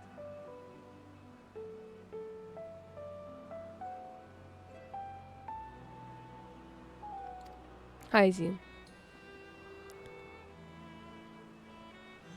You look sad. It's just my face. Oh dear. I'd forgotten about the poor fella.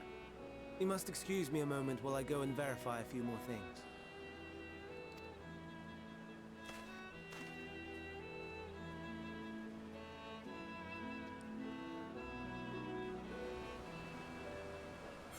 Ain't quite away from major plot causing real breakdowns.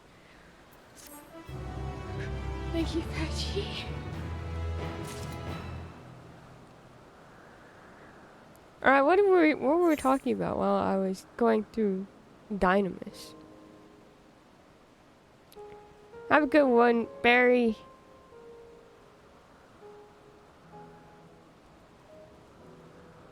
I took her out and she proposed. Got on one knee. She was surprised I had ring. She went. That's so cute. Interesting that they call Meteon and the flower are both Endwalkers, because the word means the soul, the realization of potential, and the supposed vital principle that guides the development and functioning of an organism's or other system or organization. Inspired. Your real life friend loves the word. That's cool.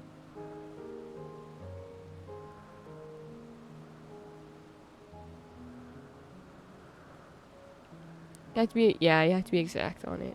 It's good. Too selfish. I can't share the ring properly. Make a version that won't mess with sugars as much. Or I could just make you a cake. Or bread. Isn't Dynamis that thing that makes time, magic, and critical role? It's also the Greek word for power and potential. Is Meteon made of Dynamis? It sounds like it. That's the idea that I'm getting. Dynamis, so it could be an Entelechy.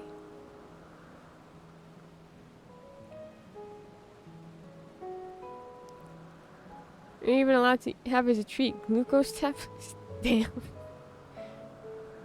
Yeah, I can't eat bread. Just still not a lot. If I get low, I can have sweeter things. Okay. Never before I heard of Dynamis or Entelecchies. I can only assume the Elpis flower was submitted to the bureau before I joined.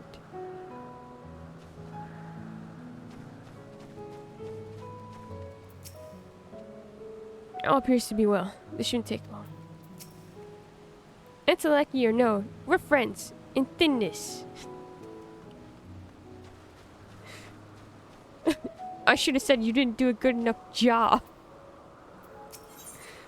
Because Meteon's different. She's self-aware and has the ability to feel and perceive complex concepts and emotions, unlike the other creations. Yeah, and the way that... And her ether is thin. So... Which is really interesting. Because we have this concept, right? With Meteon. With her being a being made of the concept of feelings, right? Because that's what Dynamis is.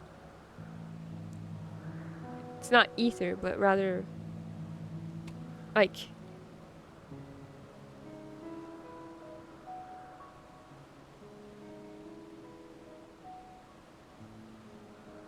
something else.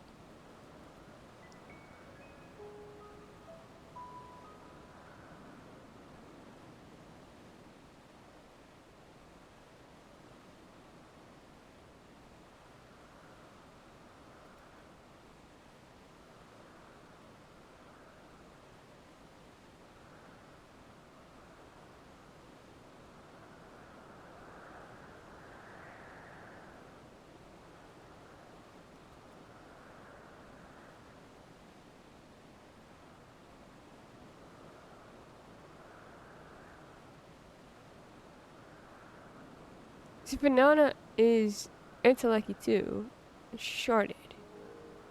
Is Meteon sharded in a way too, being split from a larger whole like Hermes' ether, or from a larger creature? I think she's... I don't know if she's sundered. I don't think so. I think she's just a creation of Hermes through Dynamis. So Dynamis and Ether are similar in that they create things. But Ether is so, like, prevalent and actually something that you can physically see and use.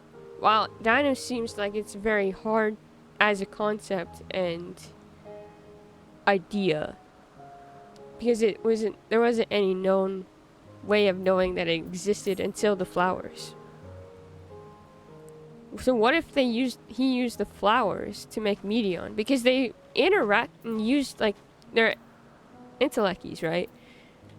So they both work very similar in being able to sense and like reveal emotions around the people or the people around them.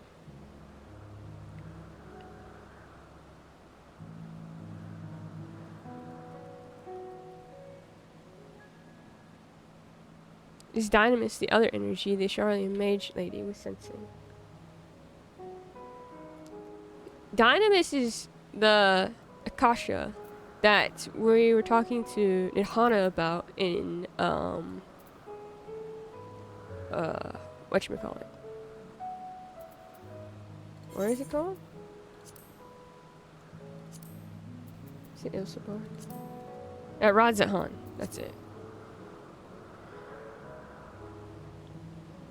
So Razahan, she's already presented this idea, but we know so little of it in our time. because there's not much research done in it. Oh no, Medion's an supernatural empath, and we just saw negative emotion monster transformation. Yeah, that's what I was thinking. But what's interesting is that they both share that idea that there's a lack of ether. So Meteon's ether is very thin. So what's providing her essence is Dynamis. So what I think is going on is that a similar concept is happening with the blasphemies, right? Because they have little to no ether and are created through emotions, negative emotions. So anyone who's experiencing these negative emotions and being overcome by them become a blasphemy. So it's then someone using Dynamis or Akasha, whatever we would like to call it, to manipulate people into becoming blasphemies by having their Dynamis overcome their ether to the point where the ether doesn't exist anymore.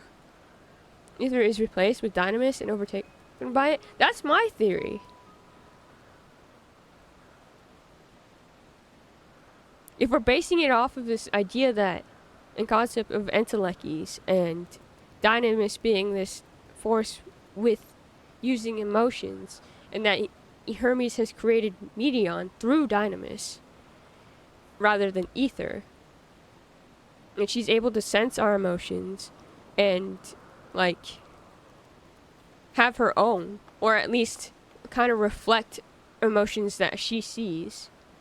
Because that one person is like, you are familiar, you don't have emotions on your own. But Hermes is given the idea that she has free will, which means that she probably has something of her own.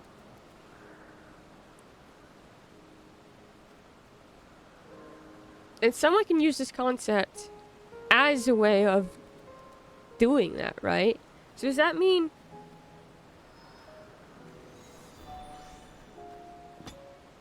I feel like the puzzle pieces are right there and they want me to put them together, but I'm not smart enough in concepts like that. I'm such a character-driven person. I'm like, this is so interesting. I really wish I was better at putting puzzle pieces together. Hi, Danny. How's it going? We just learned about Dynamis. Yet her thin ether soul withstand a flood of Dynamis or intense emotion. Well, Dynamis appears to be it hinges on emotion, so it should be fine if she's feeling other people's emotions, having thoughts about small bird child and blasphemies, about how they're so similar. But this is like positive emotions, like she's been created with like that childlike emotions of like discovery and exploration, while the emotions that create blasphemies are negative emotions. But the concept is the same, because her ether is so thin, and then we look at the blasphemies and their ether is almost non-existent. And we have the idea of Akasha, which is brought up by Nirvana, about how it's negative emotions, or like emotions that are able to like the flower. It's another source of energy, basically. Emotions. God, what if the blue flower is symbolic of Medion, like Xion, and seashells and ice cream? Well, why would you say that?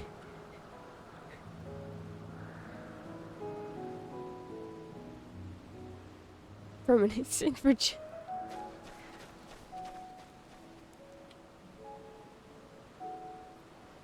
I don't know. I think that we have a lot of the answers that we're looking for, but it's also how do they connect and who's using them? Who then is using Dynamis, coming back to Kingdom Hearts, who then is using Dynamis to create monsters? Like, how does that work? Because has to be controlled somehow. Like Hermes was able to control it to make medium, is what I'm getting.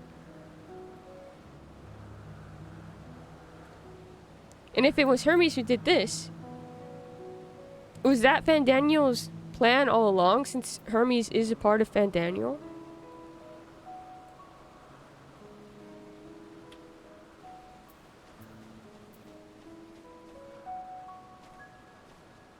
Real Dynamis is the monsters we made along the way.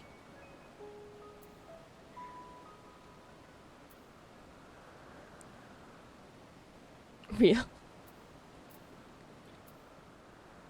I think that the answers are right in front of me, and I'm just grasping at them. Like I can feel them supposed to connect together, and I cannot connect them.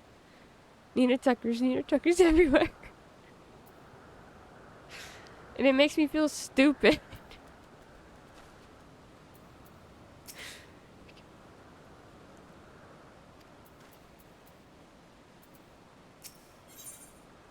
Their greatest contribution. M itself appears to be deep in thought. Not that I or anyone else would be able to make use of it, even if we knew. But it irks me to discover that there is an entirely different form of energy, and no one told me. That personal annoyance aside, Hermes' knowledge is undeniably impressive. Given that there are none among the 14 who specialize in the Celestial, he would be a welcome addition. Assuming he can be persuaded to join, that is. I still can't understand his hesitation. Why did you join the convocation? What do you specialize in?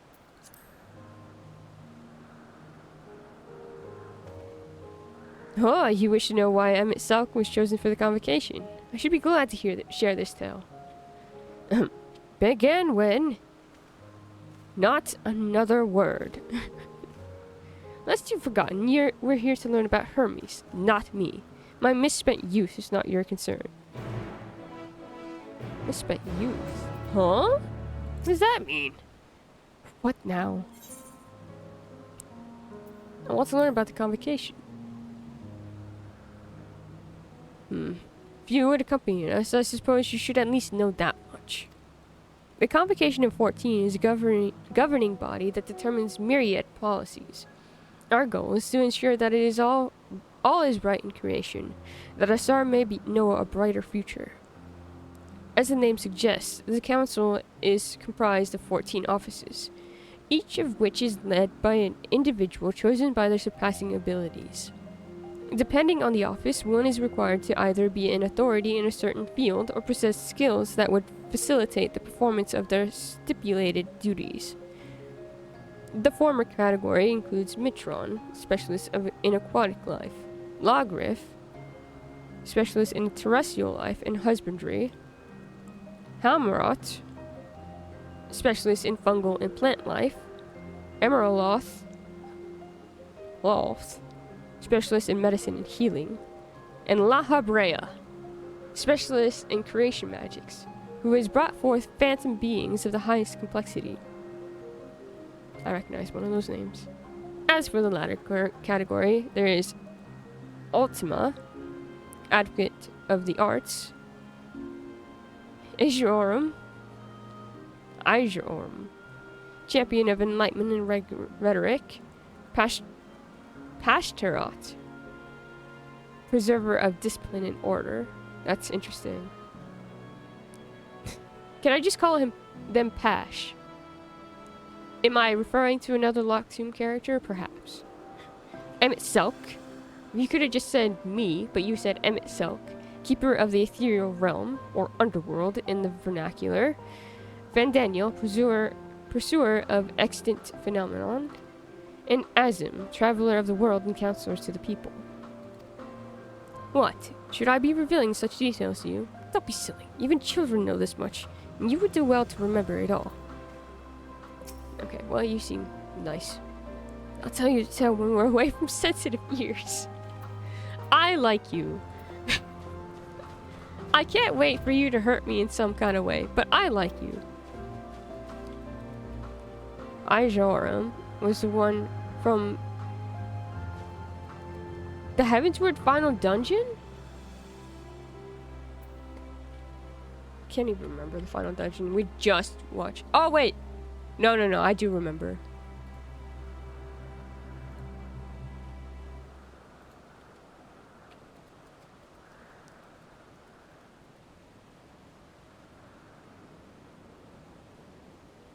I do.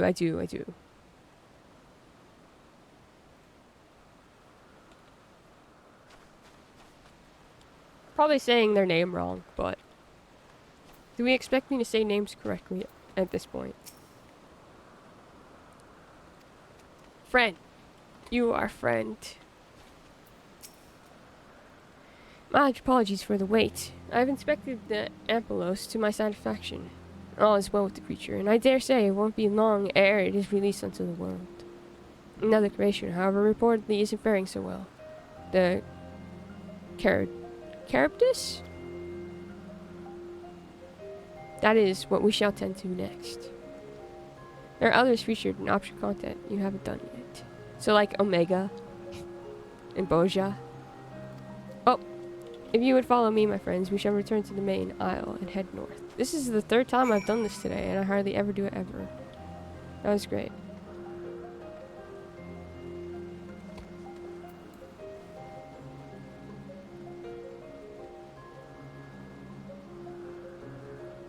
And basically all the raids that I haven't done.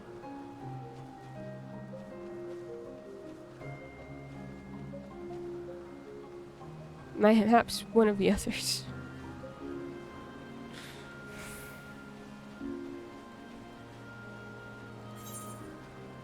Wee. I could probably solo some of the raids at this point now.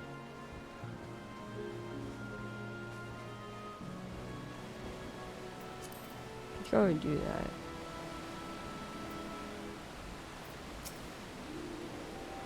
Oh, forgive me. I thought another member of the convocation had come.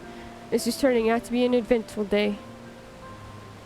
This is a Greek reference. There's a lot of Greek references going on today. In here.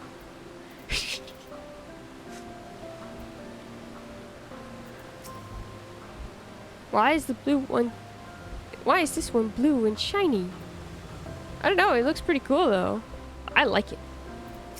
But it probably is sick, which means that sucks. There's a slight difference in the etheric balance between these Charybdis. By this, it may be assumed that they aren't the original creations, but their offspring. They're able to have offspring? You let them be able to do that? A serpentine bird. Or a winged snake. Serpentine. Serpent? I don't know. Here we go. Let's talk to Hermes.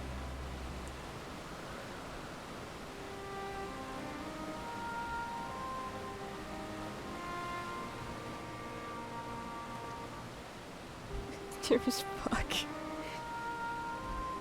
I understand there is a problem with one of the Charybdis. Yes, that's right. As you know, the Charybdis is based on the sea creature. Owing to adjustments to enhance its affinity to wind, it is capable of flight.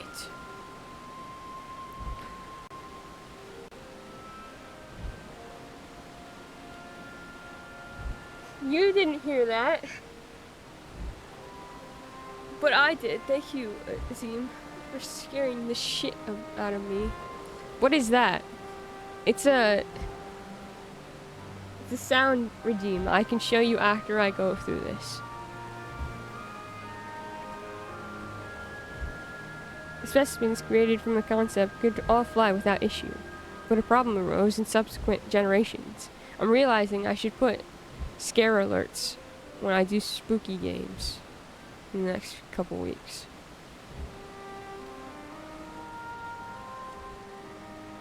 This third generation creature was born with an etheric balance leaning strongly towards water. Its aquatic origin reasserting itself, it would seem. The result being its affinity to wind is diminished, and it cannot fly. No matter what we try, we can't get it to rise even the slightest bit. For such a change to manifest in so few generations, I fear they are too unstable, flawed. Thank you for the pay. Alerts are off.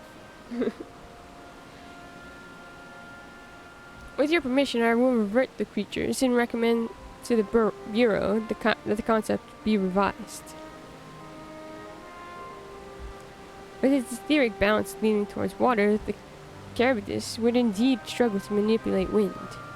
It is too early to conclude that it cannot fly. Having failed it at first, it may simply have developed a fear. I shall transform and fly with it, helping it to manipulate wind until it finds its wings. What? Do you need to go to such lengths? He cares a lot for his own creations. You don't know? Huh, but of course not. Transformation is an art in which one manipulates a vast quantity of ether to construct another body around oneself. In practice, this allows one to assume any conceivable form and thereby transcend the limits of one's flesh. Yet, convenient though it may be, transforming in the presence of others is considered vainglorious in the extreme, as uncouth and unseemly as running about robeless. Shameful. Whoa.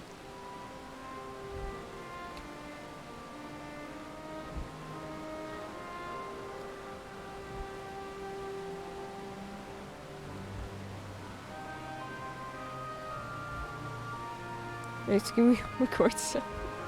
Am I to understand you make a habit of this? Nothing of the sort. It's just that when transformed, I can wield the wind and fly. It may seem excessive, but what is our shame next to the lives of these creatures? They deserve a chance, and we owe it to them to do all in our power. Be that as it may.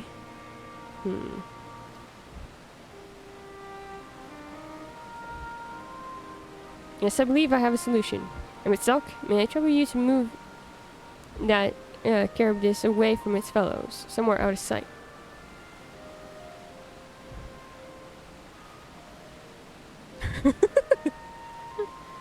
Meanwhile, I'd like to test the rest of you to help me prepare here. What mischief are you scheming now? No mischief, I assure you. I would but spare you the need to report to your colleagues that Hermes committed an indiscretion. Have a little faith and run along.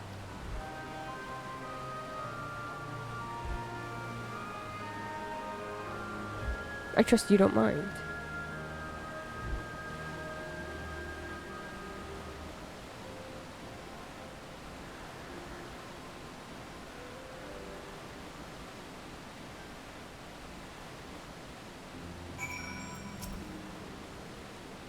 Hythlodaeus is a man of ideas. I wonder what he has thought up this time.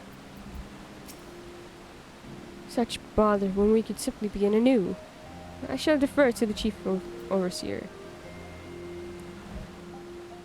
The thing is that I think that Hermes just cares about living creatures. Must help the Carabidus fly, or else they will all die. He has such a... You're so interesting! Why do you care so much about death here, and you didn't before? Miss Scarlet alerts will be bits and how many points. We can discuss that. Oh, I was gonna show Azim. Okay, so Azim, if I turn on alerts. What you did was... It's not a command. It's a...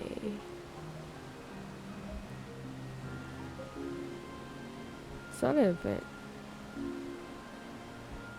It's... There's points. Channel? Push channel points. It's this. You just did this. Whoa, hey! That's what you did.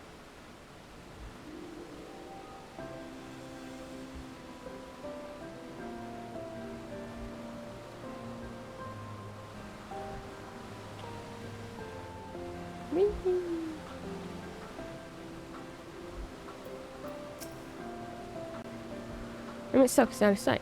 Good. Let's speak of the plan. It's a stroke of genius, really. We have Emmett Silk train the Carabidus.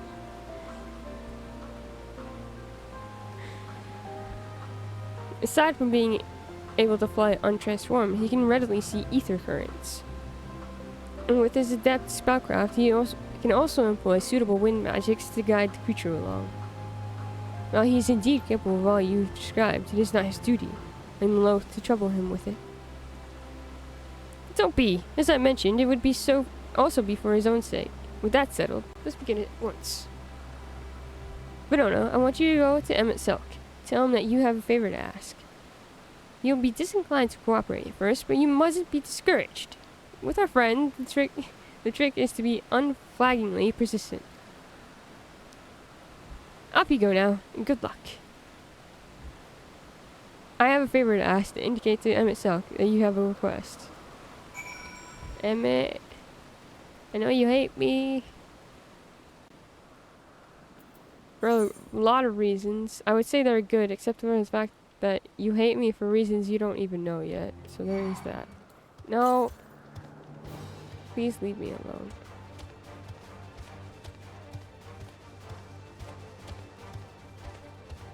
I'm guessing it's up there. The next one.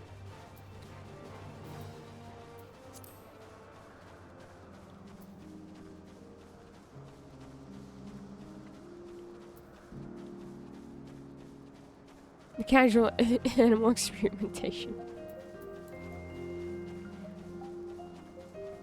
I do think it's fascinating that their idea of, I mean, with creation magics, they just figure it's something they created and they can take away if they need be. But Hermes seems to think that all things have life and therefore should be allowed to live. Like, that guy was just basically, it'd be so easy to just restart with these creatures.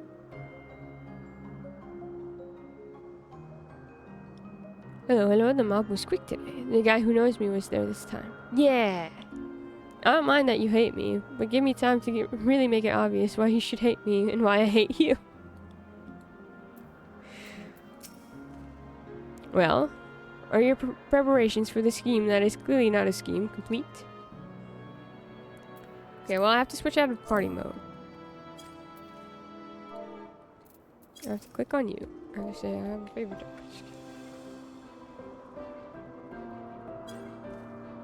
Oh no, you don't! I'm not lifting a finger. I don't know what Hythlodaeus is up to, and I will not be made to know. I refuse.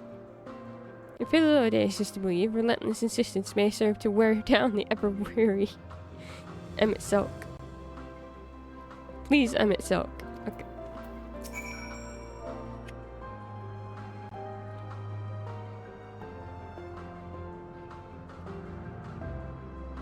I spelled please incorrectly. There we go.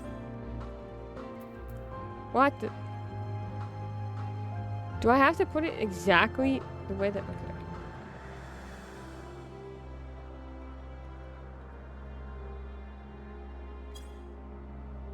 Rest for events utopian imperialism. No, no, no. You are not foisting this nonsense on me.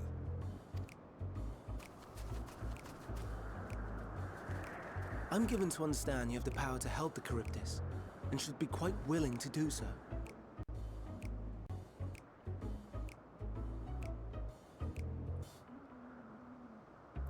Hey, I was saying it right. You know you're wasting these redeems when I don't have the alerts on.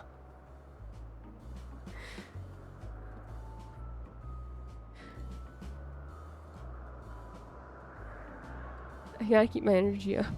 Keep loving Patchy.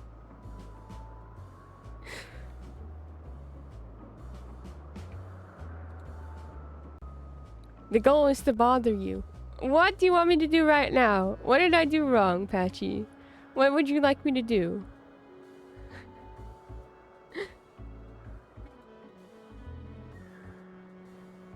Why would I ear blast myself?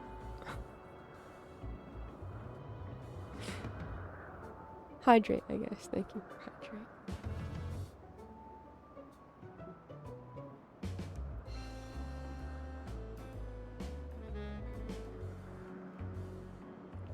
being a problem, but it has been 2.5 hours. It has indeed. So snack check-in? We can do this. We can do a snack check-in after I complete this. How about that? I'm given to understand you have the power to help with this. Yeah. And so I appeal to your better nature, most benevolent Emmett Selk. Please teach her to fly. Or else Hermes will transform. Right now.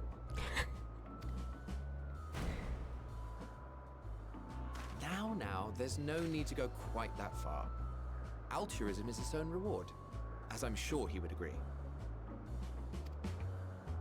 Oh, would he now? And who contrived to put me in this position, pray tell?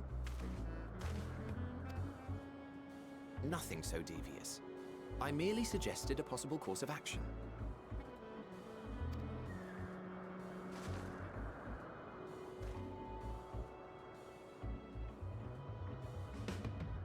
Please, Emmett Selk. Please.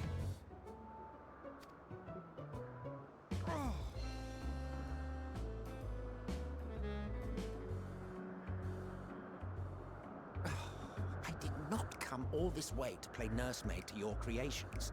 I'd thank you to remember this favor and let it be the last. Haha, you can't say no to children.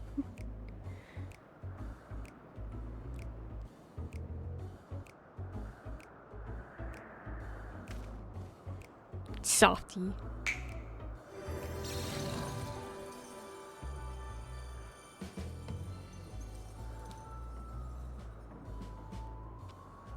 I will aid it once it has taken to the air. It falls to you to shepherd it skyward.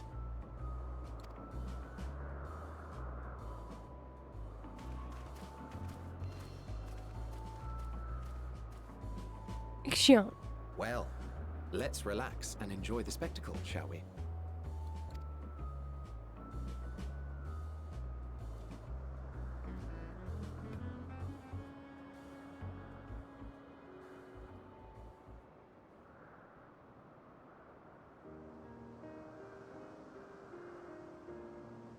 You were wondering why Emmett Selk joined the convocation. Truth be told, he wasn't the first choice for the office. I was, on the strength of my ability to see ether. But I declined the offer. For though my vision is exceptional, I am pedestrian in all other aspects. Worse even. Quite abysmal when it comes to manipulating ether, for example. Couldn't transform even if I had a mind to do so. What good is the ability to perceive a problem if one cannot act to address it? Emmett Selk has no such shortcomings. He excels in vision and manipulation both, the latter to an extraordinary degree. If there is a mage more powerful, I do not know of them.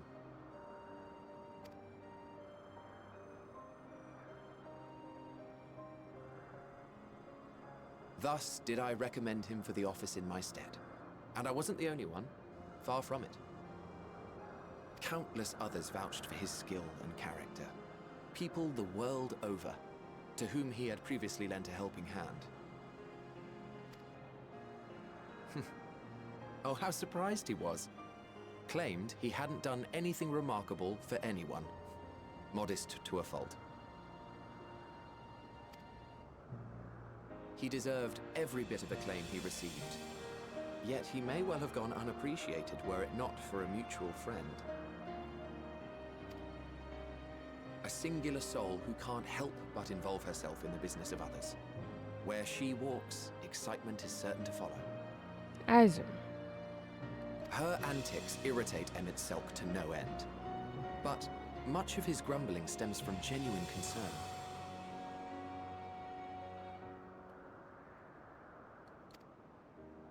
When our friend calls, he never fails to answer and lend his talents.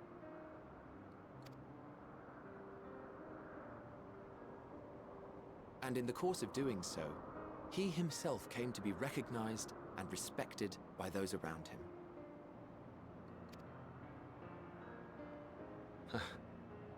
They are truly remarkable individuals, and I'm proud to call them friends. To help them realize their dreams. This will be my greatest contribution to our world. And when they have fulfilled their respective purposes, so too shall I have fulfilled mine, and together we may return to the star.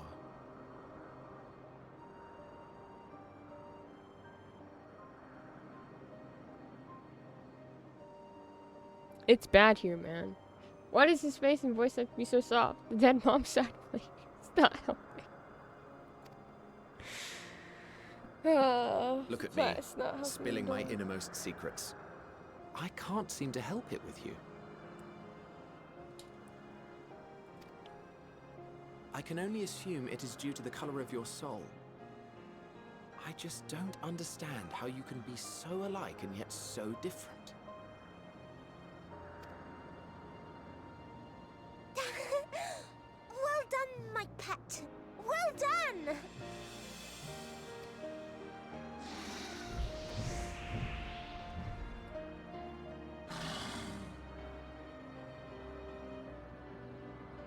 Ah, yes.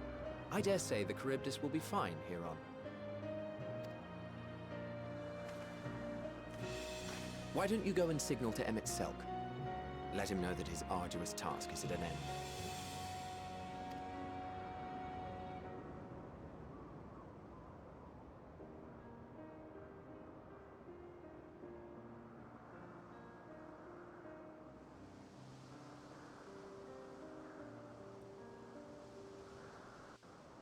I don't know why that cracked me up, Patchy.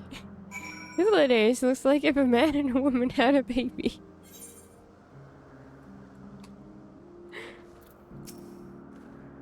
If I didn't know better, I'd say Emmett Selk is enjoying himself. Not that he'd ever deign to admit it. Never seen the meme? No, I have not.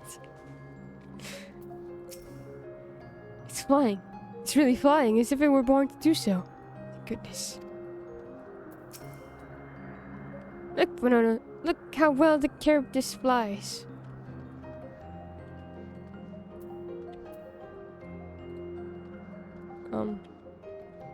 Oh, I have to wave. Okay, well I can't click on him, so this better work.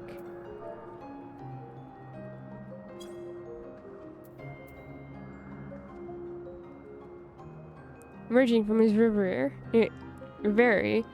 Emmett Selk notices you and begins to descend with the Charybdis.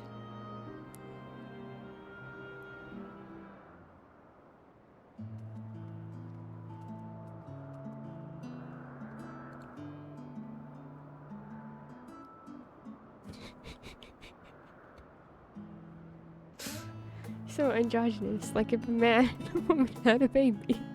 Well, that's pretty much what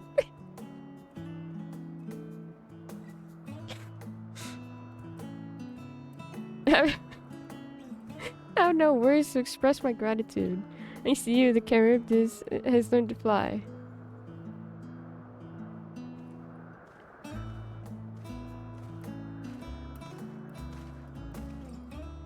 In Venona, I could relax and have a pleasant chat. I'm sure you did. The creature needed some small assistance at first, but soon it was flying more or less on its own. I doubt you will need to repeat the lesson. That was truly impressive.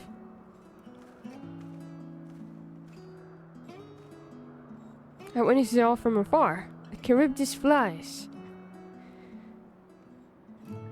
Indeed, with this we've proven that even a creature with skewed etheric balance is capable of flight.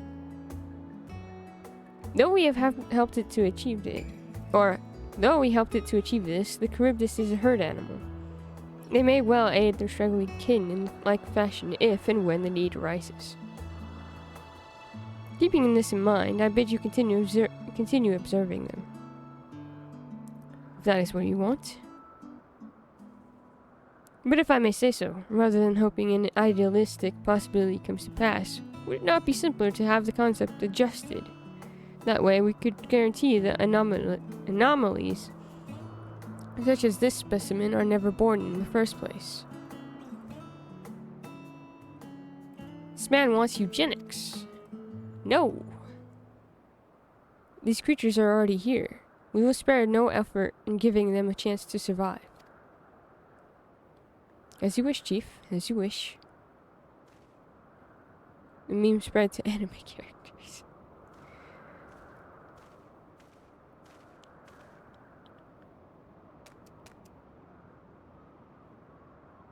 Hermes?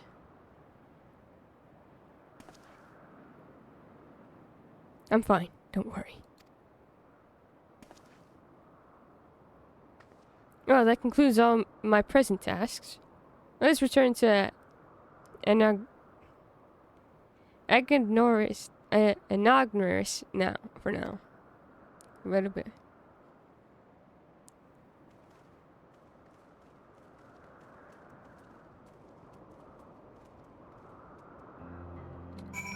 Whee!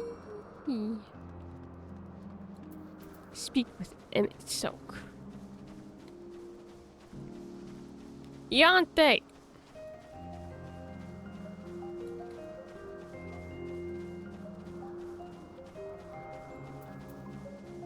Yante's here to kill me so she can date Harrow.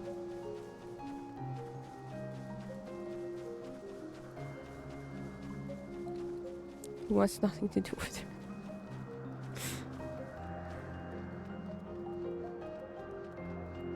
Wee.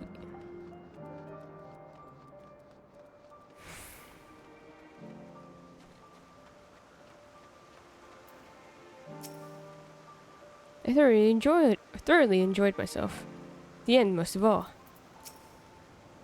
Now you've seen what I do. Was it everything you were expecting?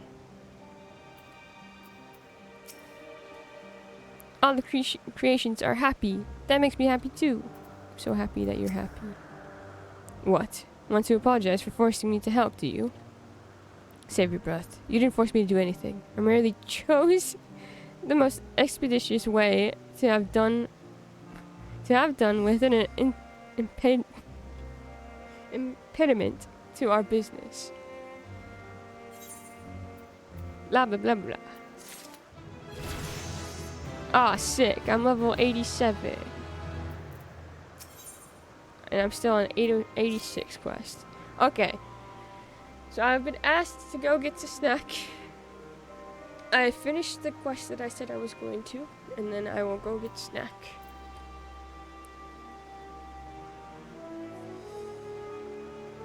Do, do. Yay, snack. A little earlier snack today. Here, you get just for that though. You're gonna listen to Cloud Smiles. Be in pain with me. Okay. I'll be back, friends.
Starlight,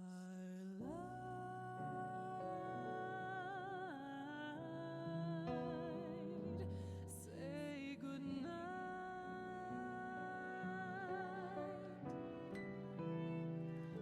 Star bright,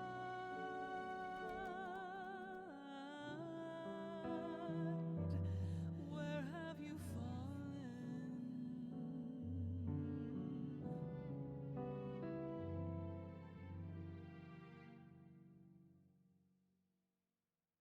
Starlight,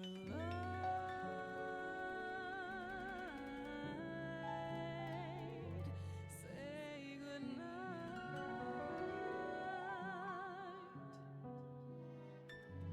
Star bright,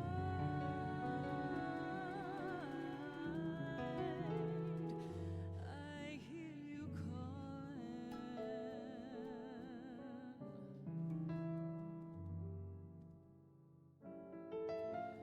Fire, a fire that filled the night.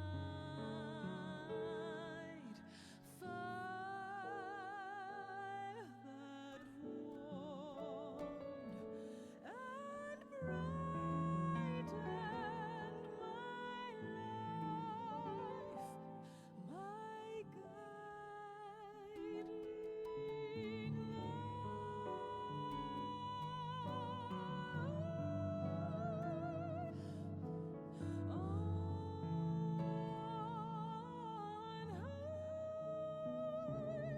my hearth, my beacon, and my home.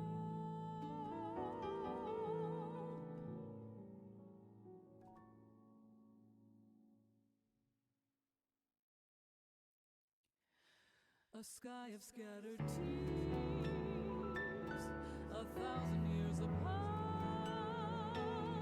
Should they fade, I will not be afraid of the dark.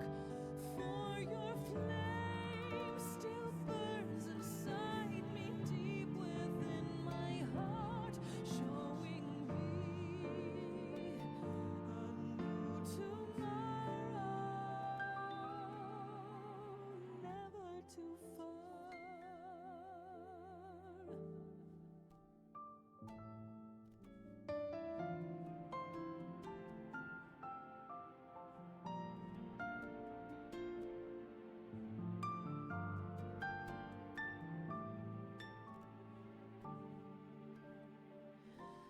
And when I cannot bear the pain, I'll look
I need to know why. No matter how many times I take Smart Shuffle off, it Smart Shuffles and gives me spoilers for other games or other expansions. Thank you, Spotify. Anyways, hello. Hi, Bass. How's it going? You need something to cover chewing noises. We can watch Genshin trailer in group chat. Or discuss 14 things. Or Arcane. Or Spooky Month. Movie month. We could do that really quick. Yeah. So, I hope you're well, Bass. We can watch that trailer that Patchy sent. Hold on.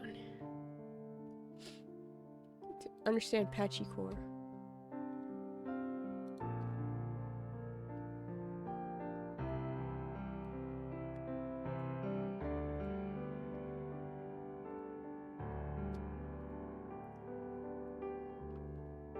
I changed the setup. There we go. Bloop. Turn this off.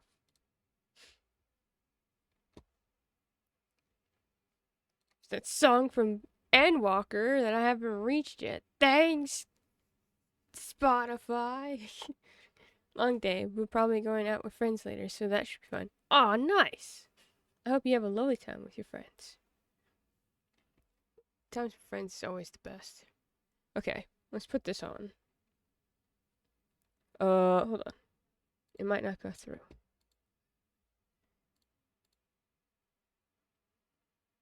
Let's see. Put that on. Does it go through both? No, just music. Epic.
Huh?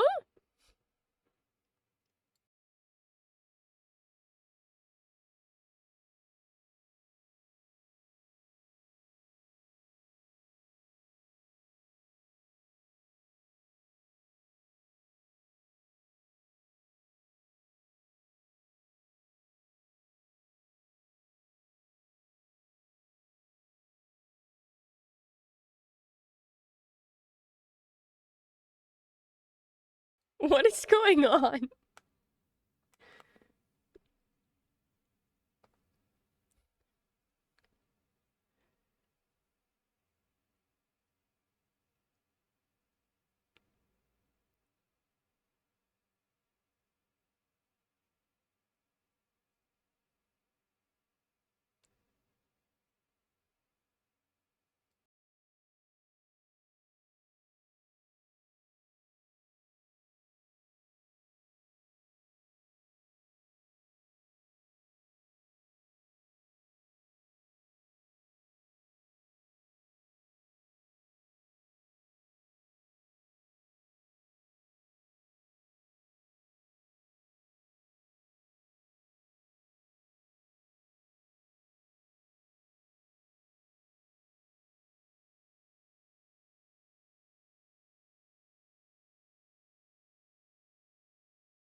Okay.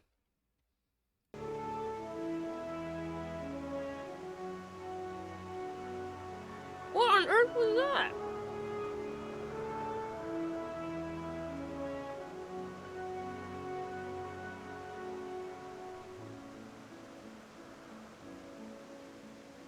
once again, I'm saying it. The more I learn about Genshin, the less I understand.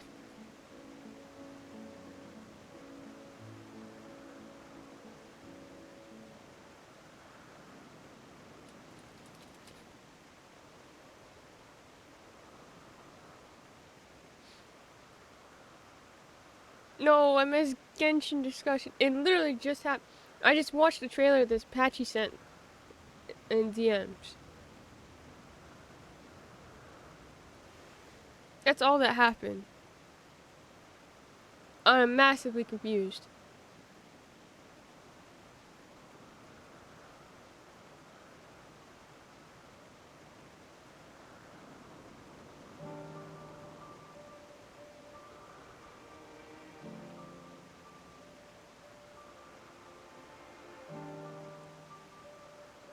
Nahida seems to be going through it for her birthday. Happy birthday, Nahida.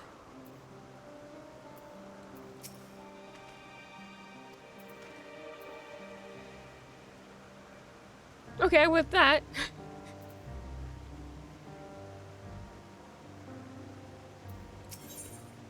Ether to ether. Something seems to be weighing on Hermes' mind.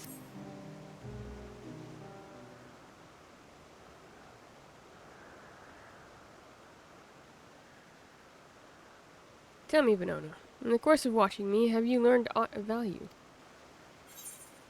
Nothing so far, but I'm hopeful that will change. Dynamis. Dynamis seemed promising.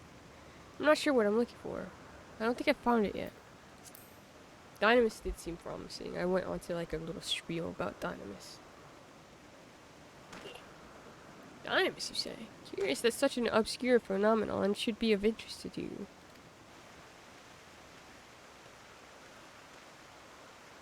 Chief Hermes, good fortune to find you here. Something the matter? Then like on. I'm afraid it's done it again. No sooner did we release one for observation than it set upon the nearby occupites, slaughtering them. Was the creature hungry, or somehow provoked? I just fed them myself. And the occupites, oh my god, we're keeping a wide berth. It is the nature of the Lycion that is to blame. Their innate viciousness. Temperament aside, it is an outstanding creation, perfect in form and function. Though it may not be suited for release, I've no doubt that the Bureau will accept its concept for preservation. In any case, there's no point in postponing the inevitable. Doros will revert them all once the paperwork is in order. Where's the scene of the incident?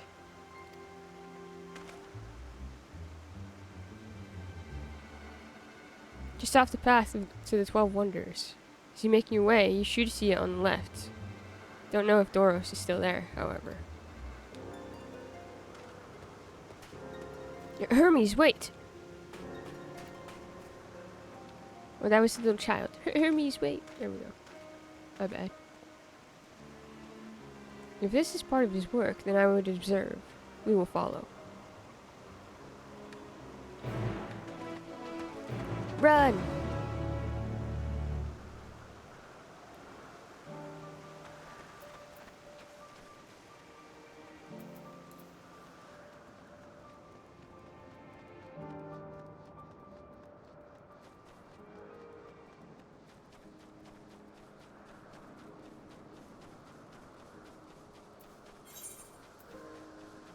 I'm guessing that's for an ether current.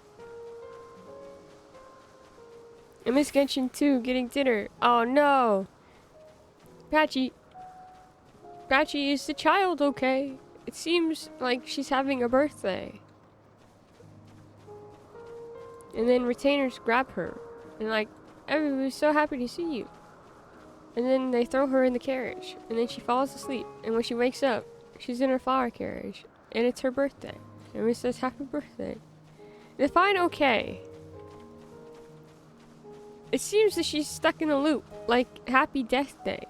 Which, speaking of Happy Death Day, I was wondering if I could also make my own suggestions for horror movie days.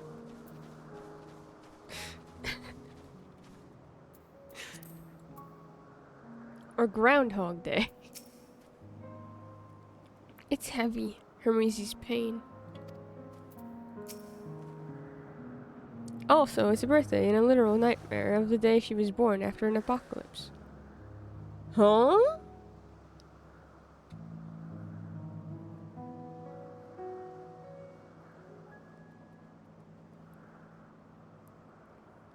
The Akiopi is no easy prey. With its hooves and horns, it was designed to be formidable even on land.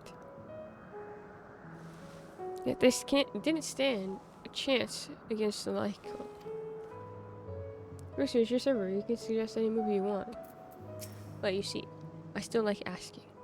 If fearsome beasts this Lycon. But where is it now? The lacerations and burns are unmistakable. Lycon was indeed responsible. But the creature is nowhere to be seen. Doros must have taken it away. The man makes his base at the 12 Wonders. I shall go and seek him out there. Emmett Selk and I will search the area for good measure. Just to make sure the Lycon did not escape. My thanks. Let us meet at the 12 Wonders when you have finished. I will go on ahead. Please follow with Venona. Come, come. It's down this path and over the bridge.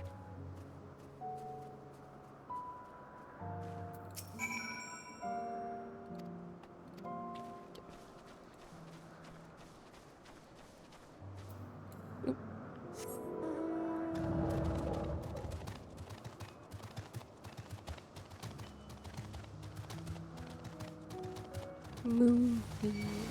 No! A tree. Yeah. Aida was born after an apocalypse 500 years ago in the universe. She replaced the previous god of her nation. But as a child, isn't able to be the god of wisdom they want because she is not omnipotent. Having just been born with a blank slate to prevent the corruption affecting the land and her predecessor from affecting her. So she was just born, and it seems like she's already having a lot of duty to fulfill. What if we didn't put all of that pressure on a child? Even if they are a god. There it is, the 12 Wonders. Hermes is looking for Doros. Let's look for Doros too. He's a man with long blonde hair, I think. I'll know him when I see him. Eon is not accompanying you.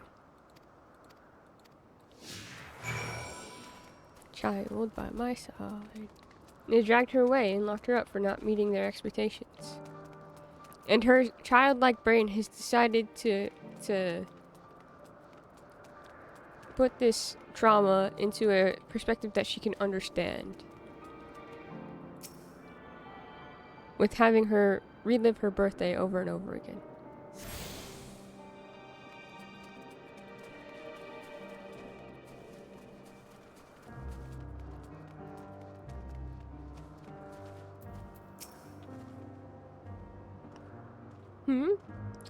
If you're with Medion, then I assume you're on an errand for Hermes. What can I do for you?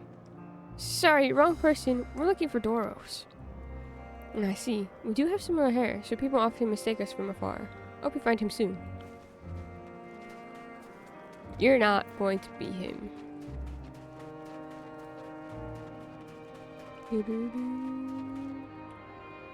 Body weight and effort. What?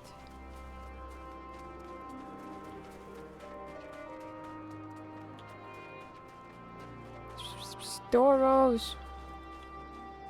She in fact has power over dreams, and her way of experiencing and exploring the world is through knowledge and information system of their nation and dreaming of what she understands of the world to make sense of it or exploring other people's dreams. Oh, that's cool. You? Doros, that's Doros. Well now, who is it, Medion? What brings you here?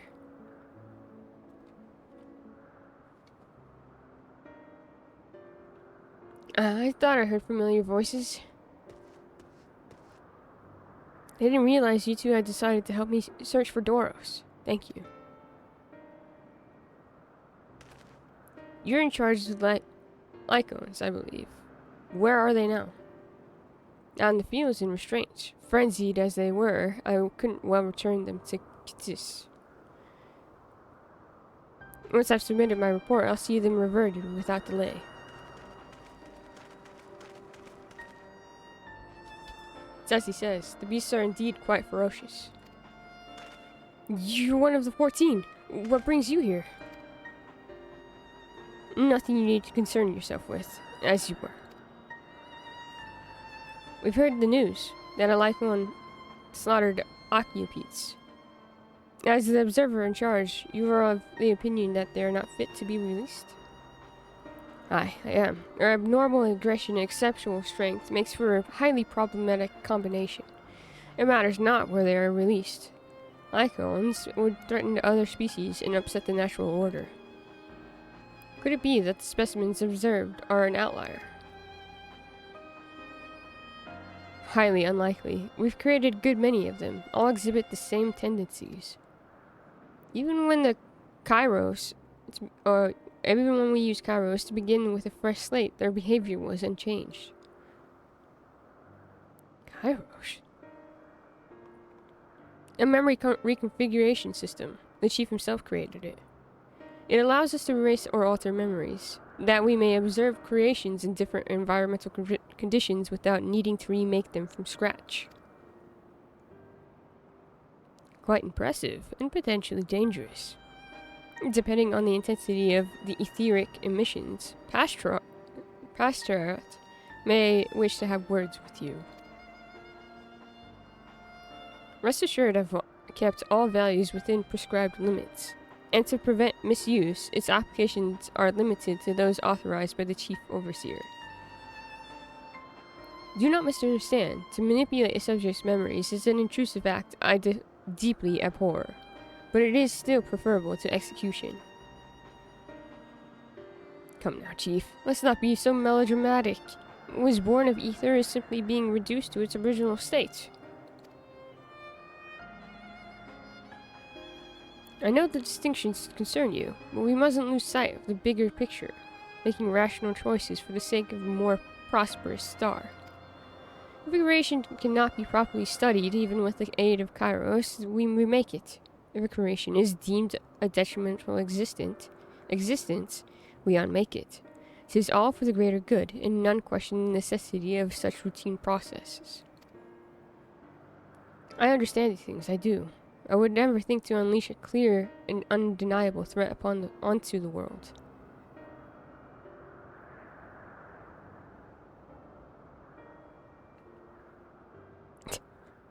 This provides comfort for the people of our land by visiting them in their dreams, telling them stories, and giving them pleasant dreams when they're unwell or in pain. It's kind of like the pixies in this game. So the society quest for the pixies is us going and helping little kids who have been having nightmares from one specific pixie and destroying their nightmares so they can have pleasant dreams. And a lot of the kids have like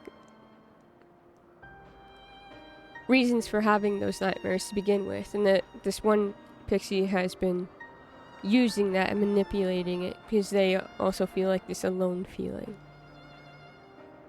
JJK time. I might see you later.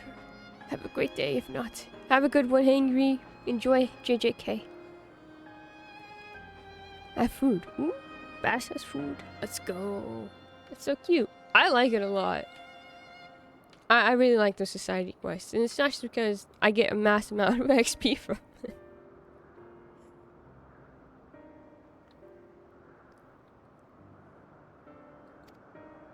Yet insignificant though their individual lives may be next to all creation, it is all the Lycans have. Before we seal their fates, we owe it to these beings to exhaust all options, to ensure that nothing has been overlooked. If you insist. Let me provide you with a full report. We may take it from there. 2 left to have all of them maxed out. Lucky. I am nowhere close to getting any of them maxed out, except maybe...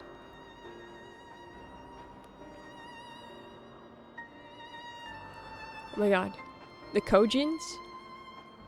From a specific part in Stormblood, in the Ruby Sea. I think I'm close there. Because I was using the Kojins to level Dancer for a long time.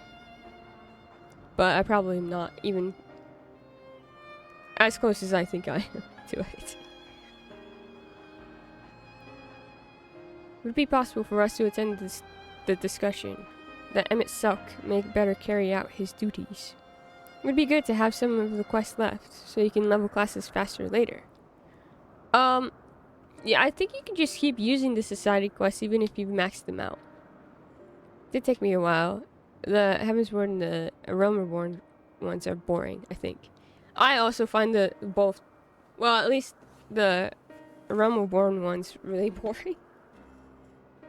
I started doing them, and I was doing them for a long time, but I was like, I'd go back and it would be like, and it take a lot longer.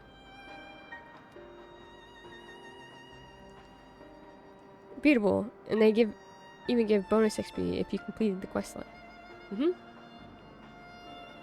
So society quests are really, really like helpful for extra XP. I think what's unfortunate is that you have to a select number of them, so you can only do what, 12 of them I think a day. Realm Reborn tri-quests are a curse. They really are. It'd be possible for us to attend the discussion that Emmett Selk may better carry out his duties. By all means. Okay, show them to the meeting room. 12.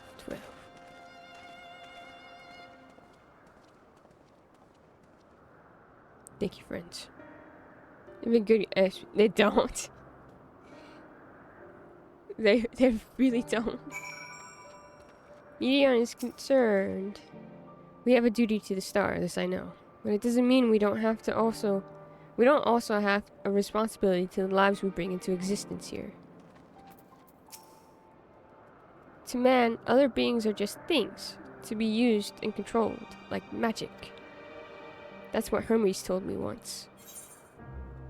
Ether to ether.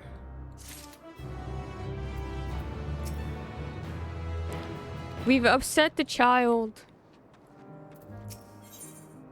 A sentimental gift.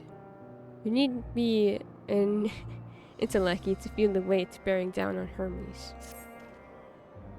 I fear this discussion may take a while, during which time... Hey kid, wanna go for a walk again? Leon, are you feeling unwell? It's not me, Hermes, it's you. I won't go to the meeting. I'll stay with Venona. Though I am to impose, may I leave Medion in your care again?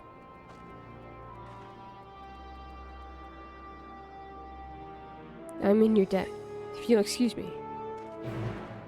What happens to you?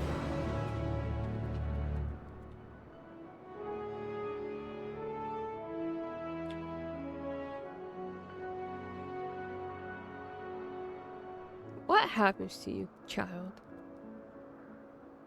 Because I have bad feelings about the fact that so much of you reminds me of the blasphemies, but in a different source.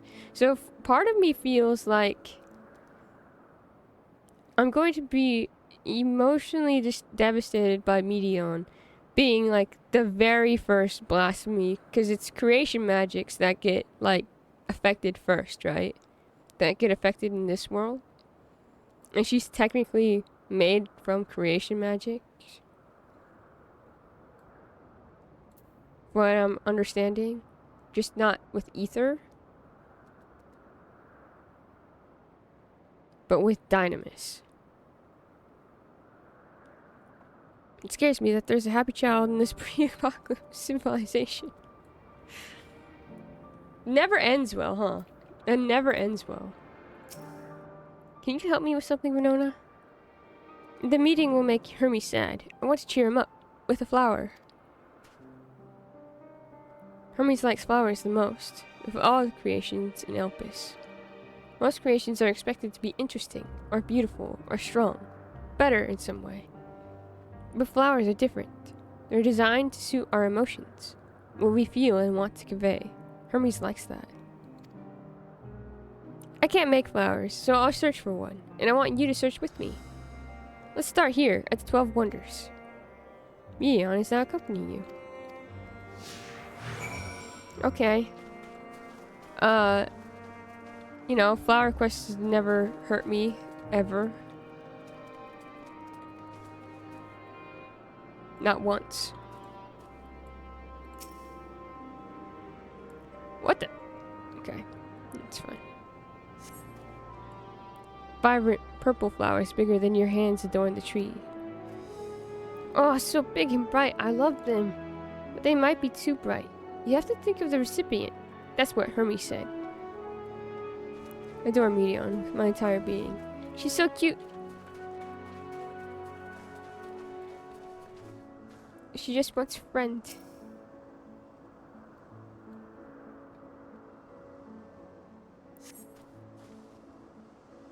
A tall, slender tree rises before you. You crane your neck to look for flowers. No flowers. If there were apples, we could have covered them in syrup.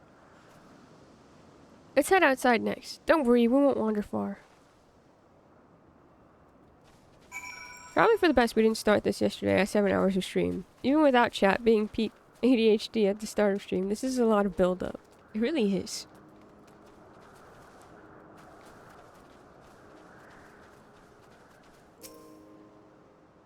We did talk about a lot of stuff that had nothing to do with this at the beginning of stream. An array of beautiful flowers grow in the bed, their mix of colors forming a pattern. These would be better for Hermes, but they're hedged in. That means we shouldn't touch them. They're either under observation or poisonous. Ah. Any other place should be fine though. Let's keep looking.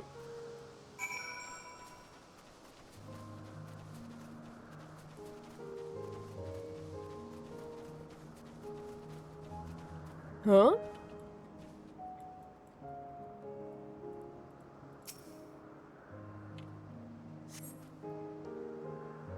Set on a tall, thin stalk, the oddly shaped flower is mesmerizing in its undulations. Oh, a conion, sure. A flower that can move. Oh. When Hermes wasn't looking, it shot seeds at him. Not a good gift, maybe. But you're good, Winona, at spotting flowers. We'll find something soon. Poor Hermes. So much info dropped in these quests. It's a lot to take in. Not ideal after 7 hours of Steam streams already. Perhaps. Junction.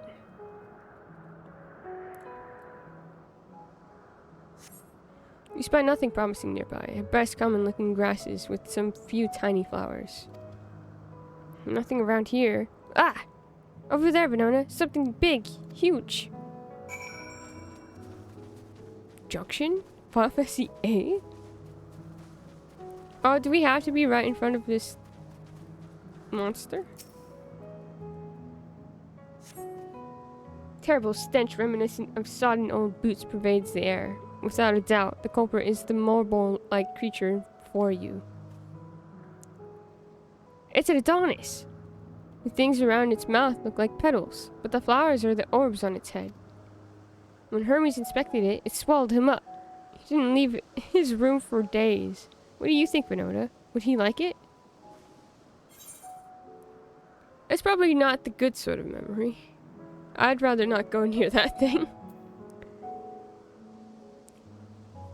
Mion, look away.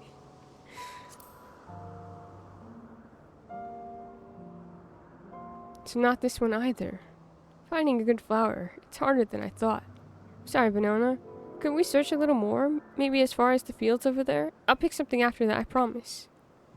Going mighty far, child, but I will go to the ends of the earth just to find a flower with you. Hermes bored by the purpose. No. No.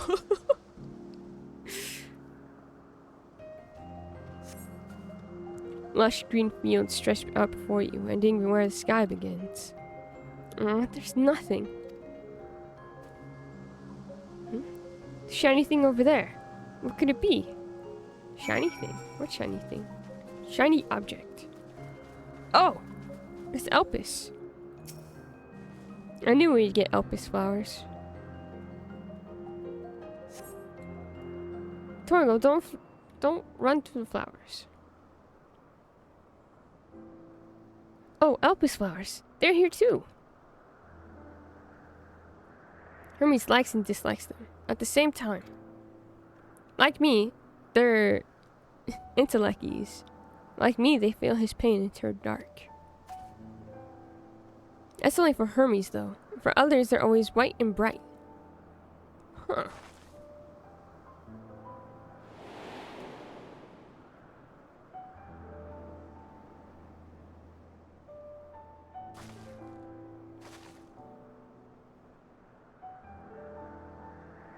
Truly, the flower was dark in your home. Then, do you have it too? A dark emotion? I've known the pain and sorrow of loss. Felt great fury and frustration. Been plagued by doubt and anxiety. I dare say I have a few.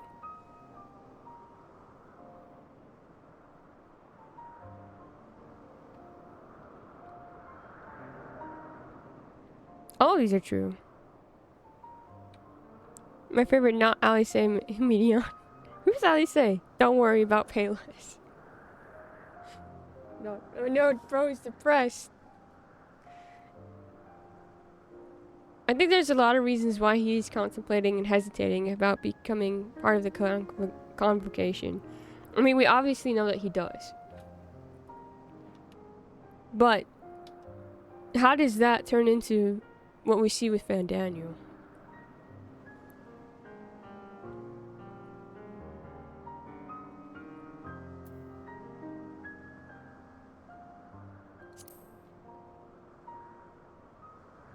I say with a smile on my face. I see. Hermes has known the same. The feeling that a part of you is gone, again and again, but no one notices. Please, Venona, will you lend it to me? Your pain and sorrow? I want you to make the flower dark, in front of Hermes. He's been in a dark place, since before he created me. He needs to know that he isn't there alone. The others are sad too. Oh. Truly, you'll do it?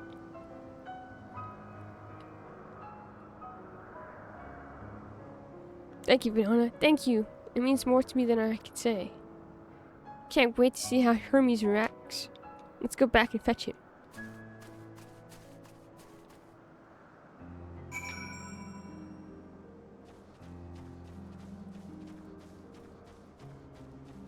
I think he's already on the brink with it, how unethical the work he's doing is. He's too sensitive for it compared to his peers.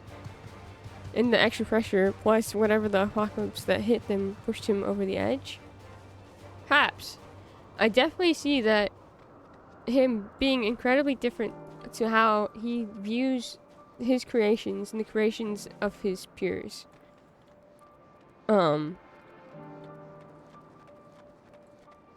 He's much more, we created this thing, we cannot destroy it. As well as, like with this, he just has a very different sense of life and death. Like, they don't even call it death amongst them, but Hermes does. He acknowledges they're alive and they deserve to live and they're responsible for their existence. Yeah, so he seems like a very, like, not to say that there's no sympathy or empathy coming from Hythlodaeus or Hermes or Emmett, but his sense of empathy or just like is on a different level. He's very much more of an emotional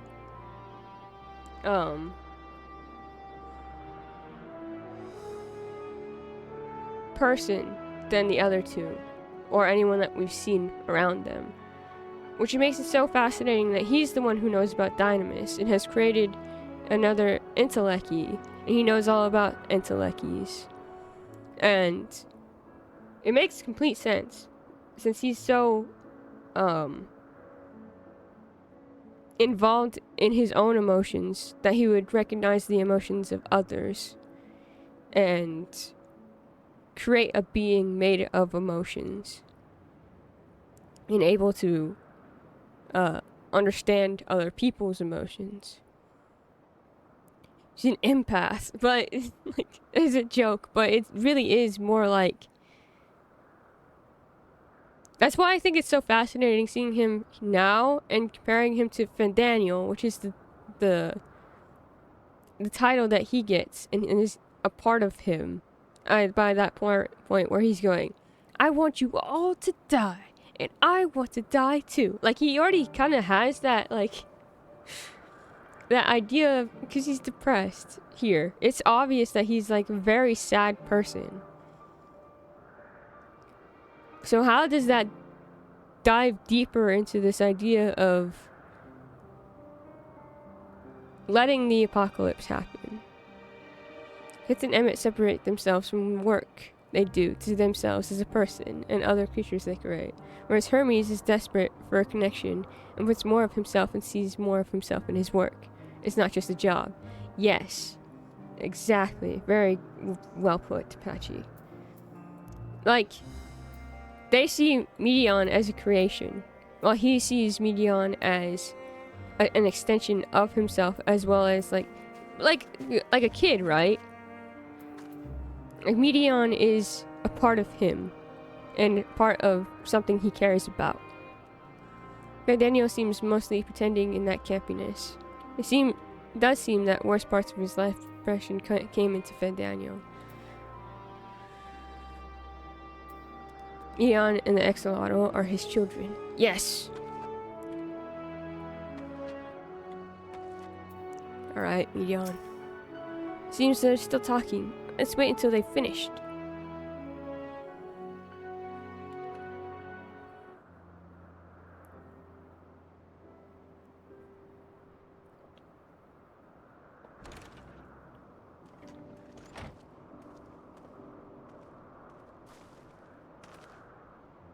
Hermes!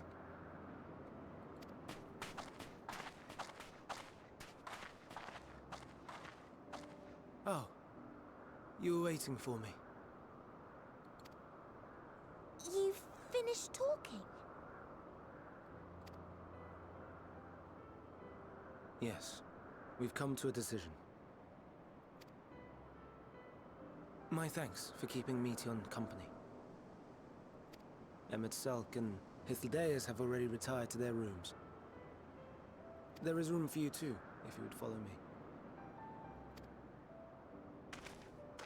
Wait! I want to show you something first.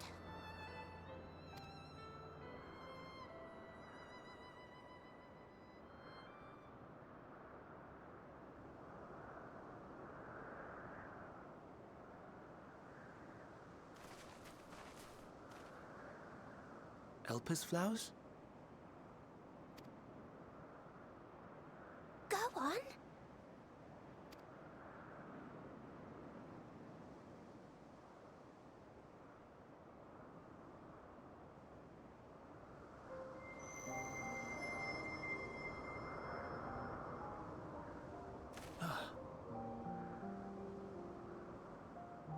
You're not the only one, Hermes.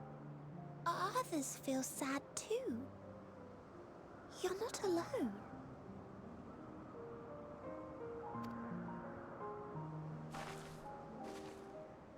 I see Meteon has shared much with you.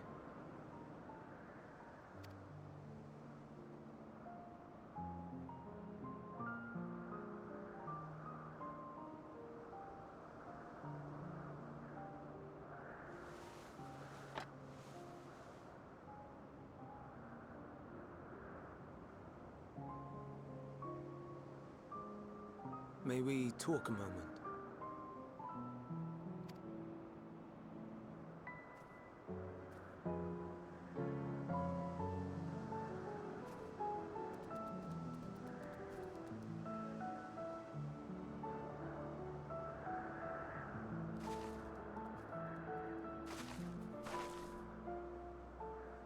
I do not think it wrong that we live for the star, that we strive to make it a better place.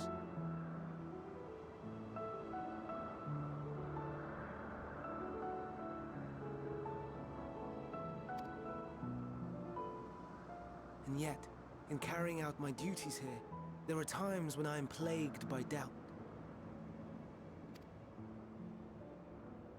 Do you recall what Hythlodaeus said when we first spoke of my nomination? Death is the privilege of those who have fulfilled their purpose, a choice they embrace of their own free will, and when they depart, it is always beautiful.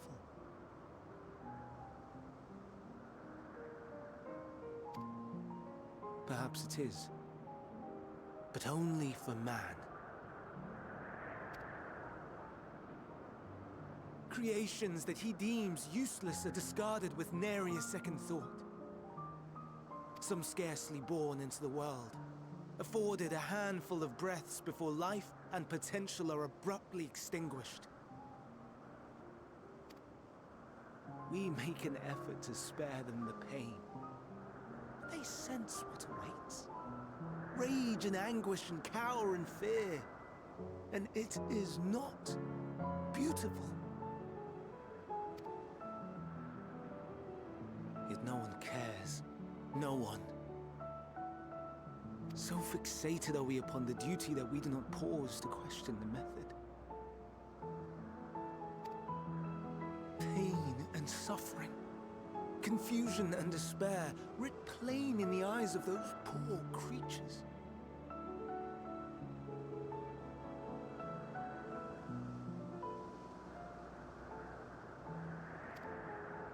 Yet no one sees. We turn a blind eye and carry on in blissful ignorance. Not amiss. And always, always the blossoms shine pure and white. Have a good one, Bash. Enjoy friends. Your time with your friends.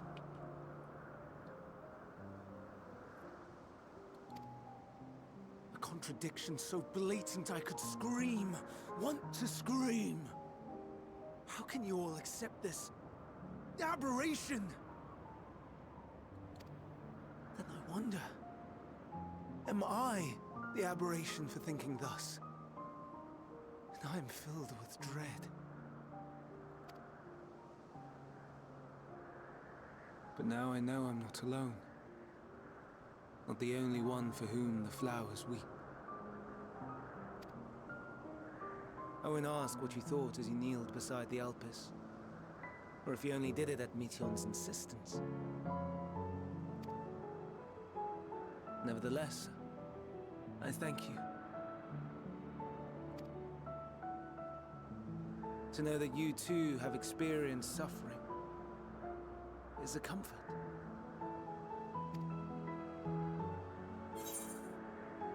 Glad I could be of service. Let's have no more brooding, eh? Well, I could tell you all about suffering. Oh yeah, let me tell you all about my suffering.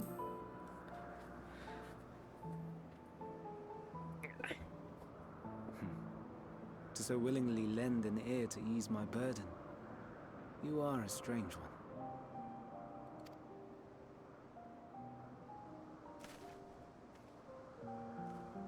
The stars in the heavens. Know you what they are?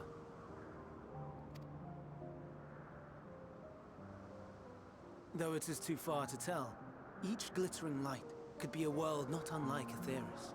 A world filled with life. So many stars, so many lives. For us, there may be no higher purpose than to live for our world. But what of the other living beings out there? What is it that gives their lives meaning? That drives them day after day after day? To pose that question to our undiscovered cousins, I created beings of dynamis. who can traverse the vast emptiness between the stars. Meteion and her sisters. Oh, she's not the only one? Aye, sisters. She has a great many of them, and they have already departed on their journey, traveling to one star and then the next in search of life. As one might expect, exploration on such a grand scale is rife with difficulties, and thus far I've naught to show for it. But I have faith that we will make some manner of discovery ere long. And when we do, I should be glad to share our findings with you, in gratitude for your kindness.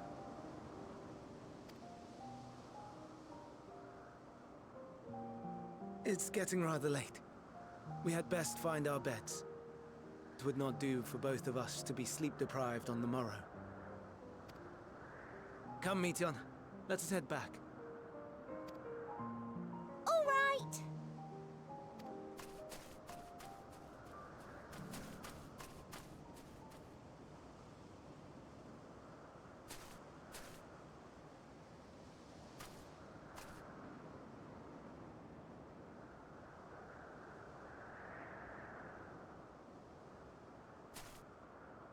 Huh?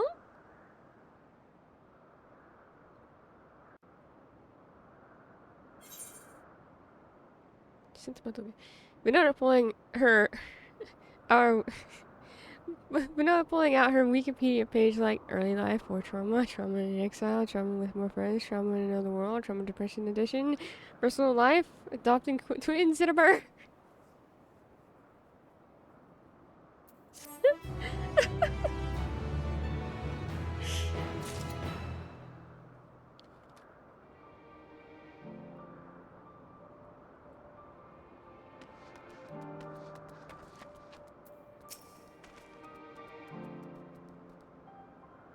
She's sad because she knows she's not alone. She can't see them.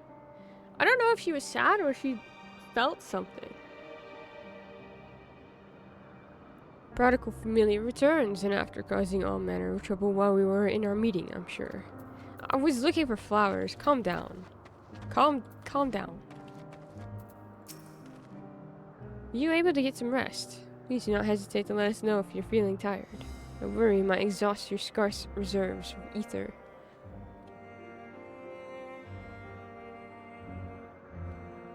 Hold on. What do you mean, Pashy Apollo? Pashy Apollo? The mask.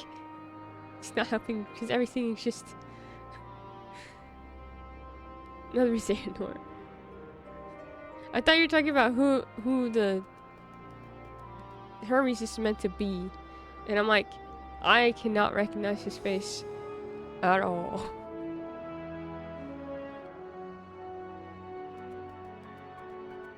Yeah, oh no, he's hot moment. Really disagree, that giraffe neck is something. My thing was, I looked at it and I'm like, okay, your face looks familiar, but I cannot place it.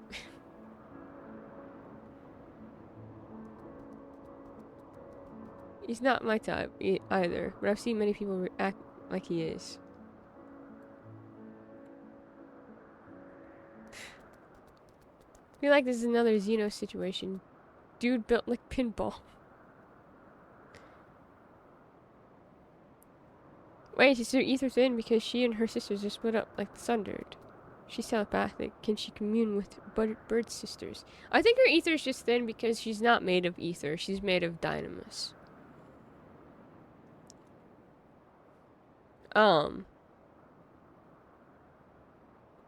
Interesting thought, though. I think it's just because she's made of dynamis. And as for that, I think that's what I was wondering. Like, is she looking outwards because she can feel where her sisters are? Or, like, feel like something out there. But I'm unsure. Were you able to get some rest? Please do not hesitate to let us know if you're feeling tired, where we might exhaust your scarce reserves of ether. I want to believe they tested sundering on something before hiding the split up ethers. I'm glad Hermes stole the flowers. Thank you, Benona. It will help, I hope. Today will be difficult for him. Oh. Good to know. Thank you, Medion. That's not concerning at all. Verdict and execution? Hermes appears solemn and sorrowful. An all too brief interlude, perhaps, but it is time I attend to my next task. As Emmett Selk and Hythlodaeus are aware, we reached a verdict regarding the fate of the Lycons. 7 were created for observation, and all 7 must be unmade. Doros has followed the correct protocols, and as chief overseer, I can find no fault in his judgment. Lycons, I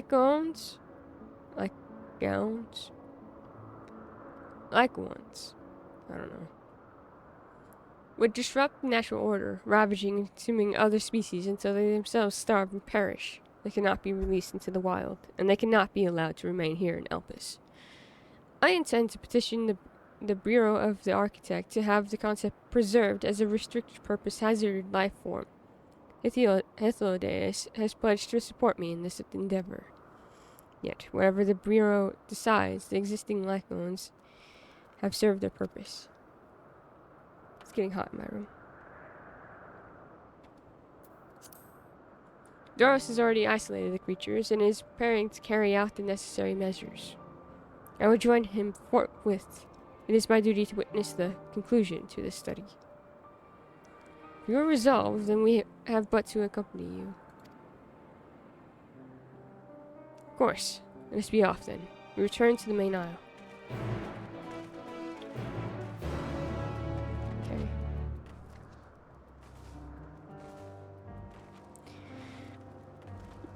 Because if they're all scientists, they had to have some kind of process before they raw dog destroying their own world. I think the thing is that, okay, well, you know what? I will come back and do these things off stream. Probably this weekend at some point. Even though I'm not going to be home. I'll be home on, like, early Sunday. I'll probably do it while Smitchen's doing stuff. Starting Stormblood, perhaps?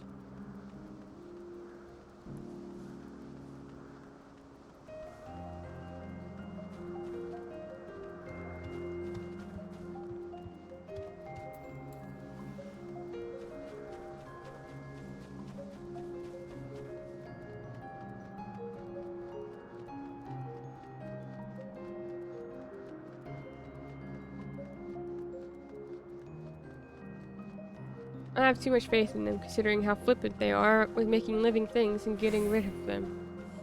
I think for me, I just don't see them. Oh, they're cool looking though. I'm not entirely sure they've ever considered being sundered. To split somebody. You can always have a child running around and just chatting stream if things get insane. This is true. Warwick's! Oh my god, Patchy!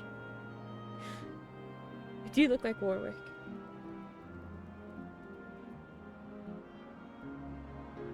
Okay. Don't know what that was. Pulp, maybe. Oh no, that was really weird. Thanks. Orange juice. For doing that. Gulp.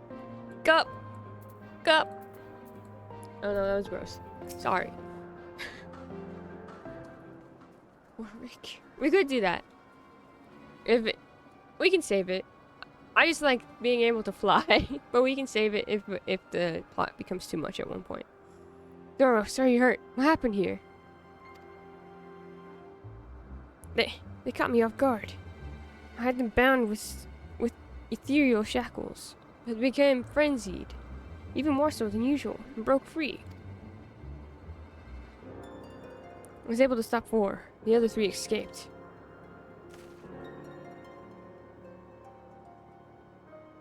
I see them.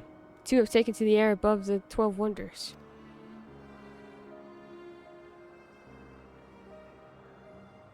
The last is up ahead, lurking in the fields. You and Venona handle that one. The pair in the sky you can leave to me. This is how it must end, and so be it. We will render assistance to Emmett Selk, unneeded though it is.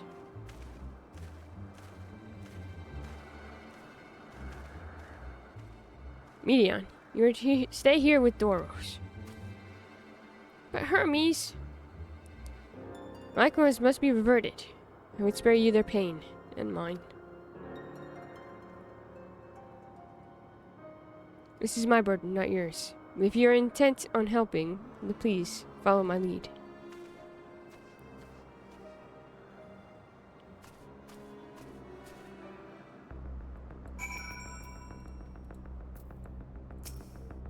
Never mind my wounds, they are easily healed. It is like ones which concern me. Stay with Hermes, Venona. You will need someone when the time comes. Is this how he begins to hate people?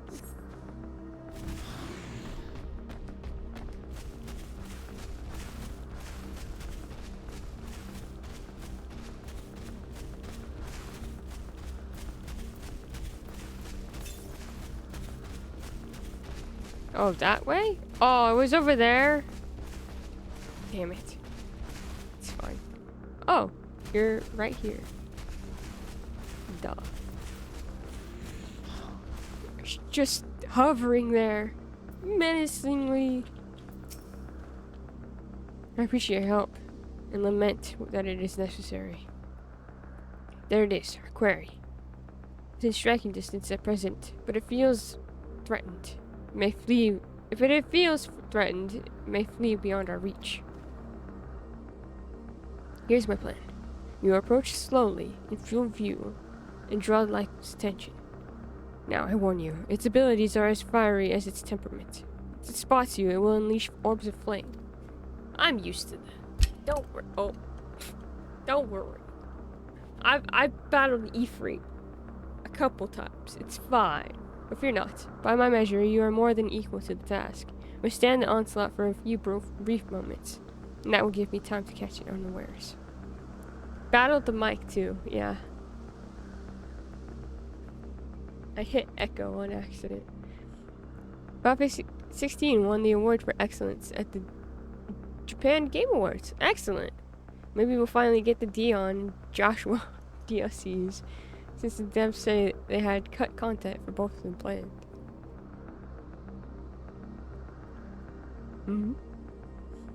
That'd be great. I'd love to know about both of them more. Ready? Let us begin. Hey! You seem cool.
There were plans to have you switch perspectives and see how the other two stories parallel to Clive's, but they ran out of time and budget to make it coherent and well written as Clive's arc. That sucks.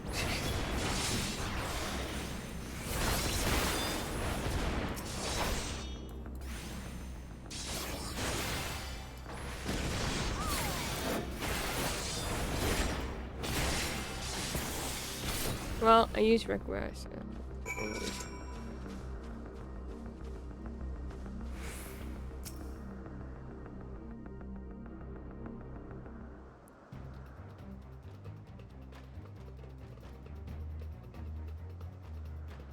Now.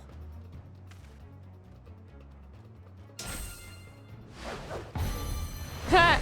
That makes sense. Love that his staff is that.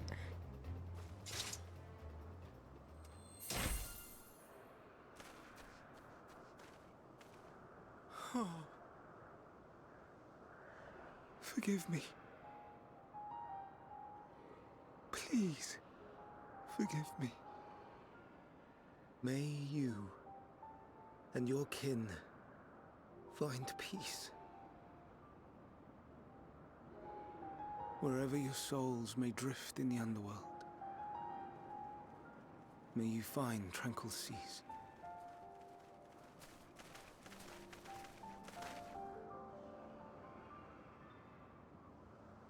Be not forgotten. In concept endure. To reclaim form and one day live again. Serve not the star, or any purpose save your own. Live again, if that be your desire.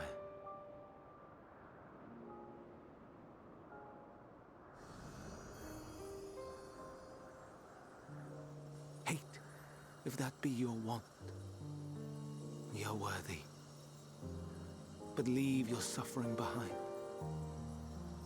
Lay down your burdens, be born anew. Fly high, fly free.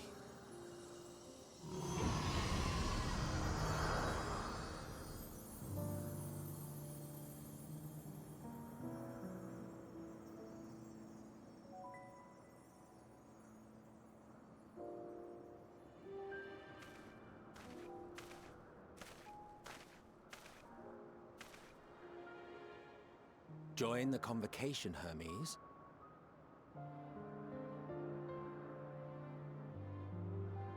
You do not belong here. Leave to replace another. To be replaced. It changes nothing. Tell me, do you think it right that we sacrifice all these lives for the sake of the star? And when the star has reached perfection, what then? If all who are satisfied choose to die, shall we all die in satisfaction?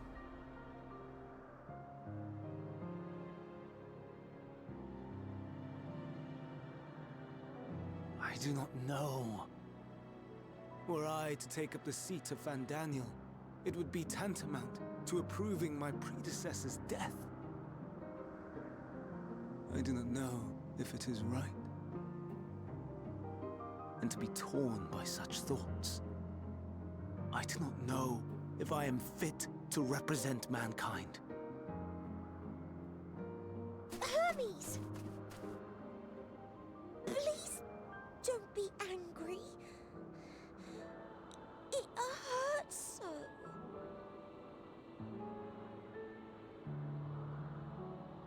Forgive me. If you would still consider me in spite of everything, I beg some time to gather my thoughts.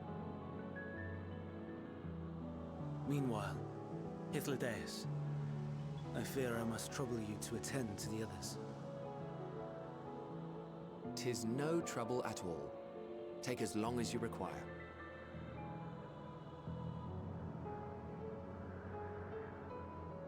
And you, my friend, I pray you find that which you seek.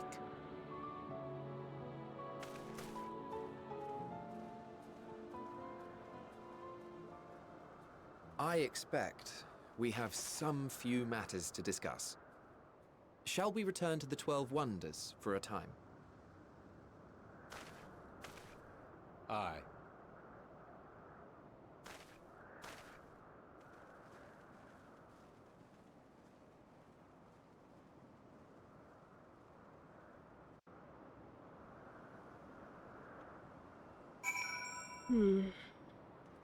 Much stronger than him because he's bottled them up for so long.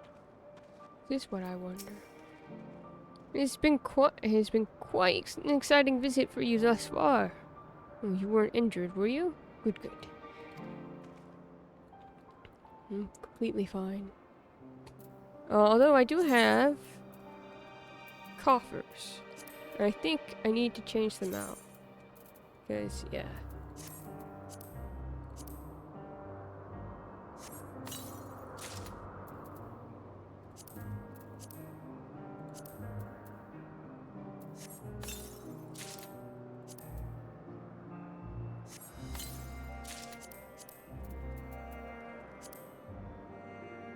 Oh, didn't.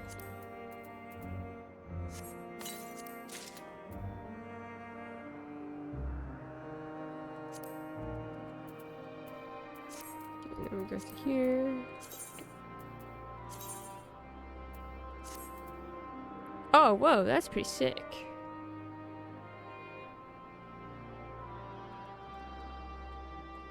I look like I have little feetsies.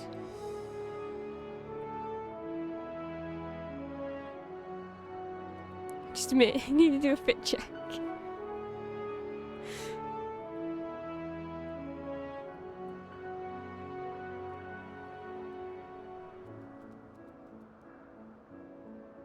Looks cool, but for right now, we're gonna glam it. I can dispel it later. Get some dispellers. So I don't put out too much. Oh, I forgot to change my... I forgot to change this, so now it's not my favorite shield. I will also be right back. Paladin long coats and armor, everything. Up there with the Viper sets. I really do like them. I have the other Paladin set that you get when you're like actually become a Paladin. And I think it's so funny because it's so big. It makes you look so stocky and dorky, but I love them for that reason. I will be right back though. I'm sorry. I'm gonna go get perhaps more painkillers. It's hilarious. On Lalafels, yeah, it is. It really is.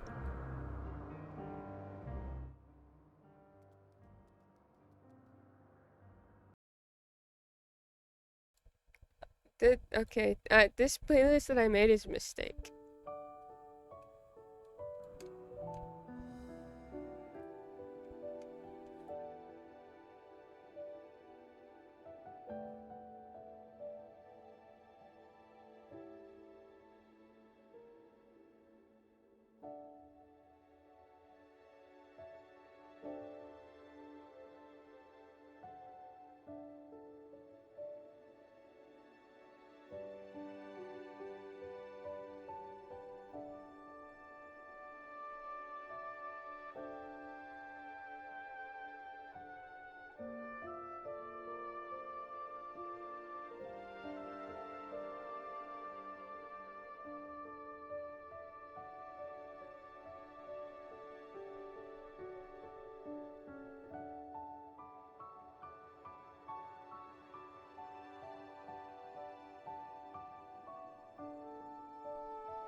I mean, I could have used it. It doesn't seem like they care all that much if you actually use it or not. But for me, I like to be as immersed as possible. Let's take ibuprofen together. My mom had also decided that it was time for her to take her Tylenol. It's thematic. I'll use a dispeller on it later. Think I might need to buy more. Do I have? I think I was just out of glam. Yeah, I have fine. I have enough glamour dispellers. Oh, we can end early if you're not up for a long stream. You got a hectic weekend coming up too. It's all good. We'll be fine. We're gonna get as much as possible we can do. I should be okay now.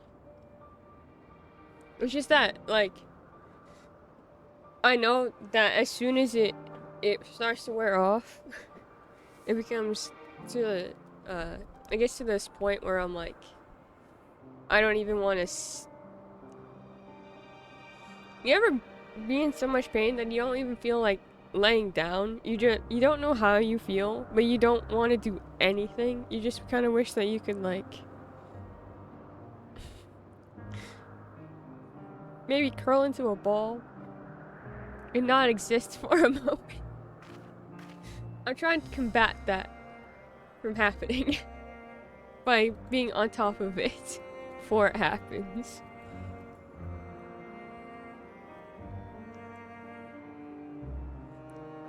Too hurty apathy floor time. And so this is me just being like, I know I took my ibuprofen. It's been a long time. It's been a long enough time since I first took ibuprofen that I can take more. So I'm going to do that.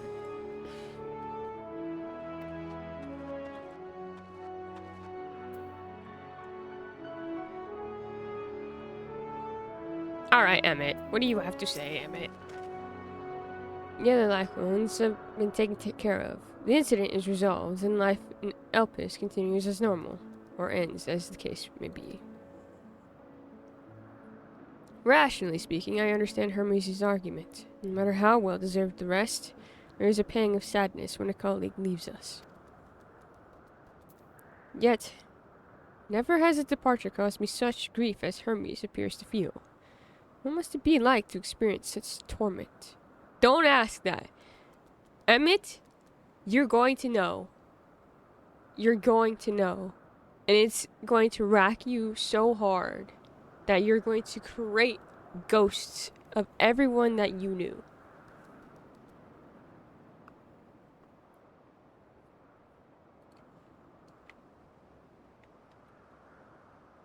Just you do what's right for your body since you live in it. But I'll still check in case you need it out. Thank you, Patchy. I know we joke around a lot about me not taking care of myself, but I promise that I do like recognize things when I need to like stop and give it a rest. I promise. Such as yesterday when I really wanted to go on 14 and level things. But I was in such a like, I am so tired that I cannot move that I laid down and I passed out. Hello, hi Lauren. I know we played it up for memes, but you are a responsible dog. Thank you, Patchy, for saying so. How's it going, Lauren? We've had a lot of discussion over a lot of things. And now Emmett is wondering how grief feels like. And I was like, oh. Maybe. Great question, Emmett. What does grief feel like for you? Can't possibly imagine what it could feel like for you. Didn't walk through it or anything.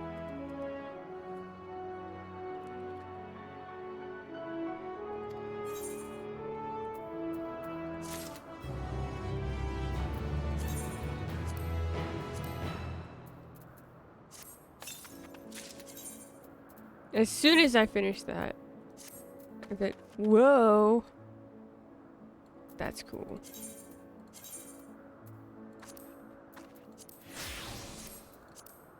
But I must be in character.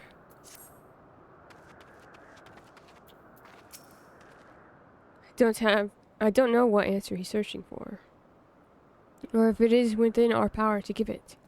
But I believe he would make a fine Fandaniel, and that if he rejects us out of hand, we will all be lesser for it. God, doing all this with prior knowledge from Shadowbringers sucked, but also peak. It is so good. Honestly, all of this is this whole part has probably been some of my favorite parts of Endwalker so far. Just being able to learn about these people that we've gotten the idea of through ghosts and memories that don't fit together and everything. Books are enjoying Emmett? I know, right? Isn't that insane? Been a lot of walking and talking quests and no dungeons or trials so far. The quiet before the storm has me worried. It was bound to happen. I thought he was a fascinating character. His personality drives me insane. It still does, but right now it's really funny because Hythlodaeus makes it so much better. Because you have Hythlodaeus having, being kind of fun, and then poking at Emmett and making fun of it. And I think that's I'm like, yes, I needed a character like this right next to Emmett to make me like Emmett. I needed someone who will go and poke fun at him like Aerith does to Cloud. I need that one character that just is like, you are being a dick. Offset by Hith and Medion. Hith bullying Emmett is absolutely peak. They're gay. They are gay. They're married. Your Honor. It absolutely does. It all comes back to, are we surprised?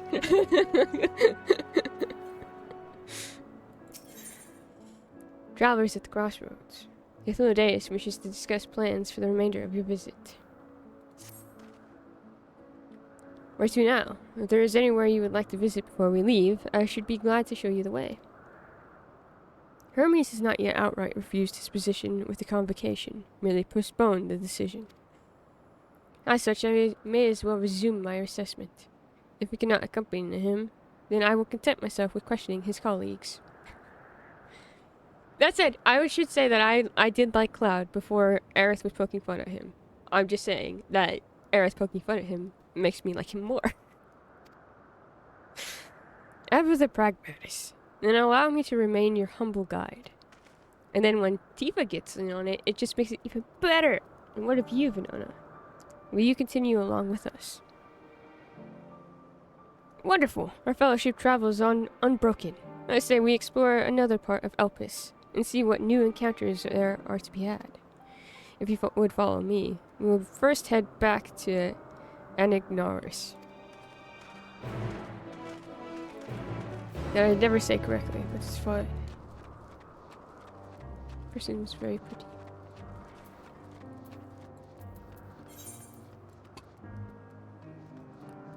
Boom, boom, boom. Wait, hold on, before we leave here.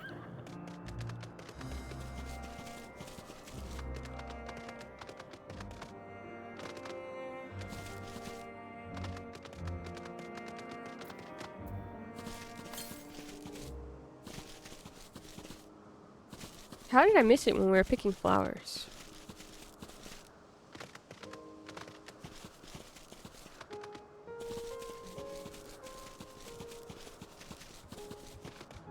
Did I miss it?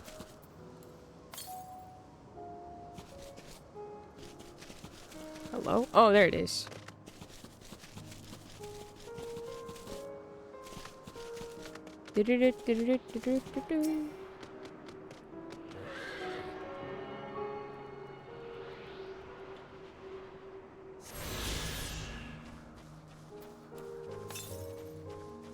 Northeast, that way.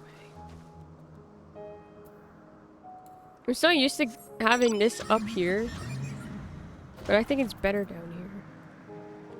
But every time I want to go and get my car, I'm like, yeah, oh wait, it's not up there anymore.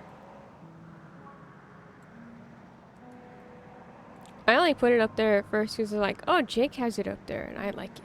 And I did like it there. But then I kept pressing the buttons that I wasn't supposed to. And it was in the way of the enemy for me.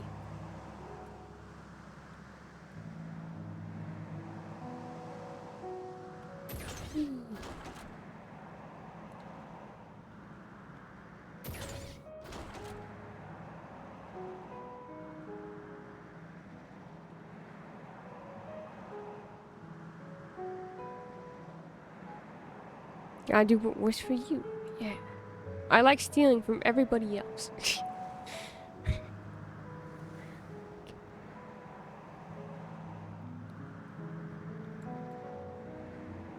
Steal from you all, and then I Frankenstein what I want. My HUD is a nightmare because I played on controller. Oh God, Patchy. You are... Anyone who played on controller, honestly, is the strongest warrior. You're so strong, because I could not imagine trying to play on controller for this game. I know it's completely, like, you're completely able to, but I used to play on controller. This includes you. Because I already have trouble trying to, like, sometimes I need to click on abilities. For controller, you have to, like, switch through the things, right? Then we part ways with Hermes, not far from here. Given the size of Elpis, I expect our paths will cross again before long. Could only play on PlayStation before I got a gaming laptop. You made it work. I truly cannot imagine playing on controller. I could plug one in and see how it works. But I fear I've had just like the toughest time. I already have tough time clicking on things. From here, we follow the path northwards to Nodnus. There we will find one of the news, which facilitates travel between the islands of Elpis. First-time travelers must be accompanied by someone with the requisite permission, which I have previously been granted. We only need use the device together once, and henceforth, you will have leave to use it freely. Shall we? You hit the shoulder buttons to cycle through the buttons mapped to the A, B, X, Y, and D-pad. Yeah, exactly. That sounds impossible. All while you're like running around, making sure that you miss AoEs.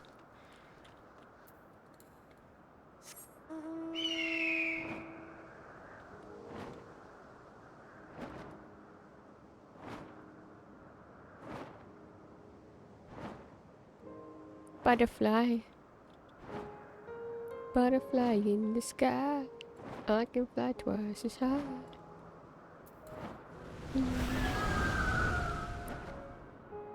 Right.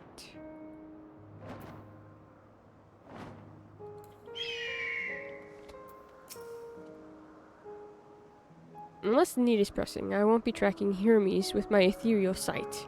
It is poor manners to spy on someone's comings and goings in such a fashion, so don't ask. Social conventions notwithstanding, perceiving an ether requires a deliberate and intense concentration, and we otherwise keep our eyes on the corporeal world. Here we are, Nautilus. This Nilus will take us to Calamelios, Zephyros, the western island. That's it right there, looming large over us. Oh, well, whoa. Step this way and we can soon admire the view from above.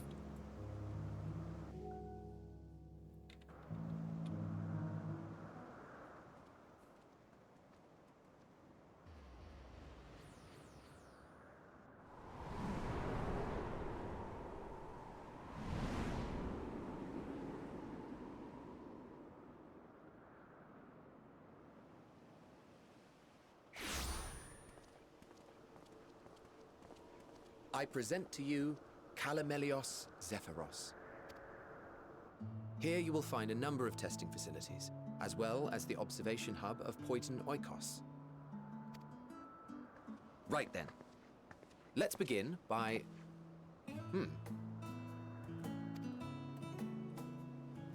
Spigot. Well, well. An Arrayus. How delightful.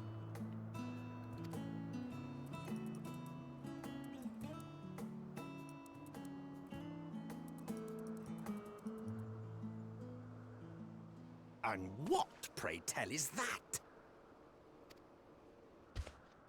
Perhaps, Danny. Ah, that's a new species of shark. We approved the concept but a few days ago. Sharks are among the most popular sea creatures. Rare is the day when someone does not submit a new concept. This is my favorite shark. Remember when we were talking about our favorite sharks? This is now my new favorite shark. Right next to, oh my god, the king shark from...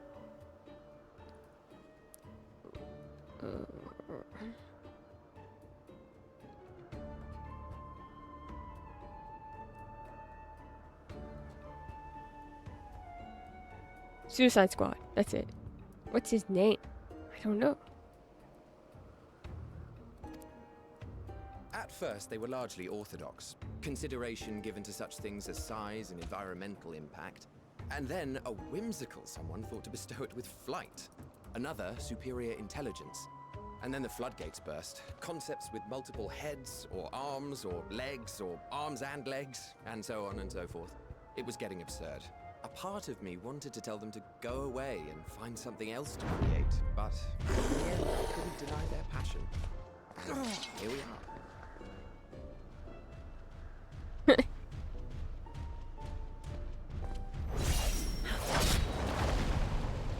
Huh?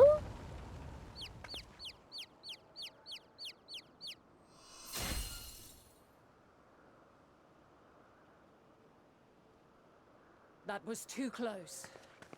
Are you unharmed?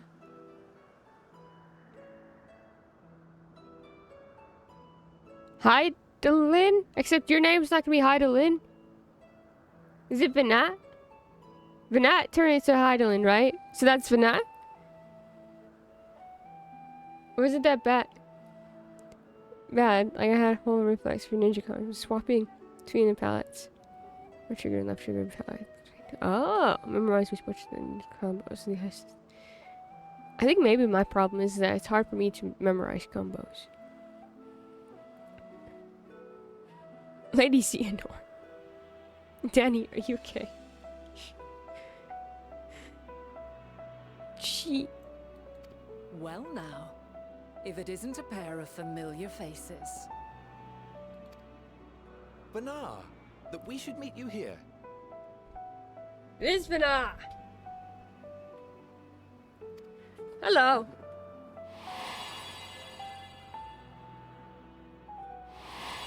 You... What happened here? As I mentioned earlier, the better part of the convocation holds that when we retire is when we return to the star. Well, she is not among said majority. Even after stepping down, she carries on with her work. Emmett seems pissy again. When is he not, though? Vanar is her name, and she is the previous Azir.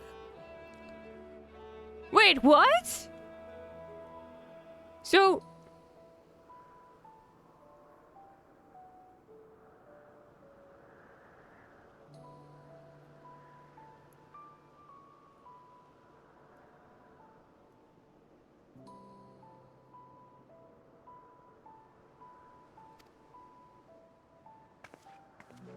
It has been a while, Hythlodaeus. You look well. Less so, Emmet Selk. I dare say the lines upon your brow have both deepened and doubled in number. A shame for one so young. You must make an effort to frown less often.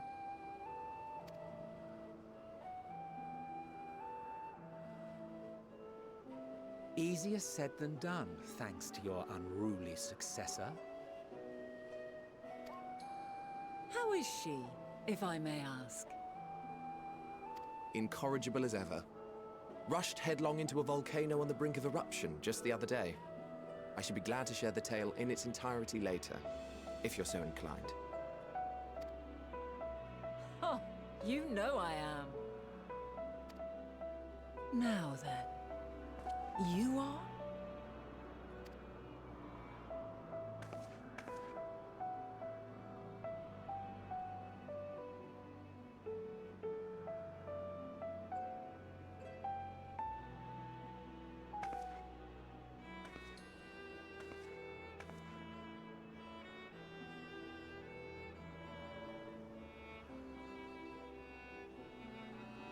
I say, have you perchance come from the future? No. No. That's no.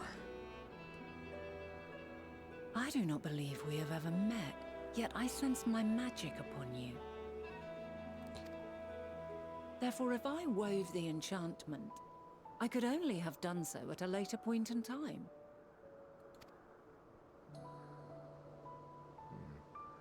What manner of magic is this, if I may ask? A traveler's ward, of course. It prevents the corruption of one's ether.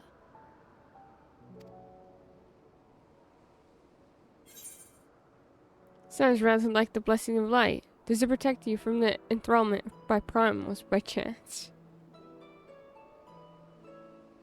They won't know what a primal is. Would they? If Zodiac's the first primal?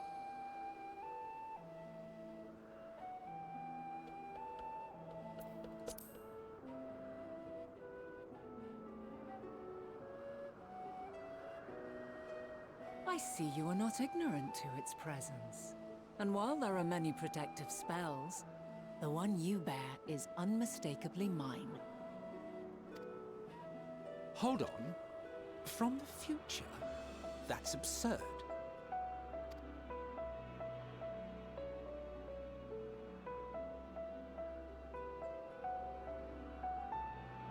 What is it? Are you unable to speak of the matter?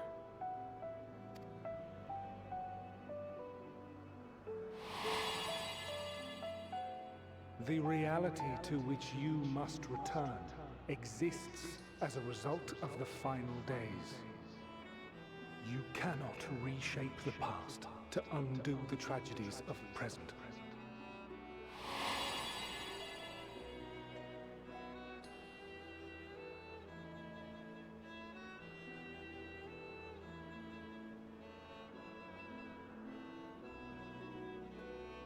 So, your actions here will not change your history, but they may yet affect the course of ours.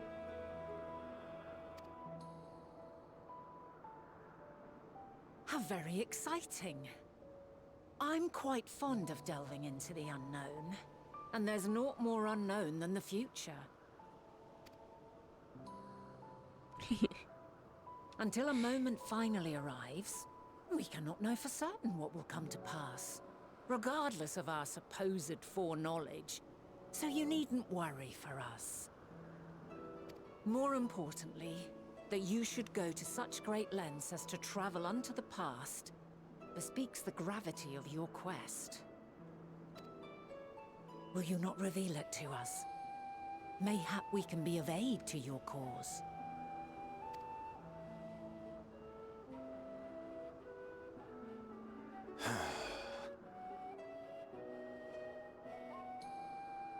If this is true, then you've been keeping quite the secret to yourself. As a representative of the Convocation, I will hear it all. Your identity, purpose, everything. Well, you see, I don't listen to the convocation because I don't care about the convocation. So you don't get to tell me what to do, Emmett.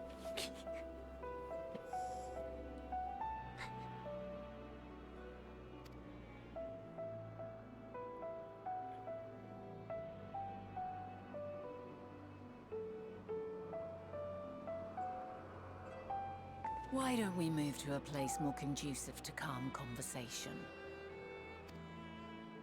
I've been working here for some days now at an old friend's behest. If it is agreeable, we may make use of my accommodation at Poiton Oikos.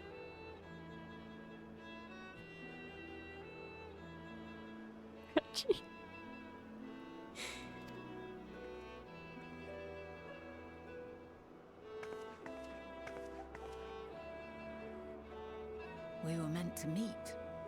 I am certain of it. Else I wouldn't have marked you so clearly, and sent you unto myself in the past. It's precisely the sort of mischief I would get up to.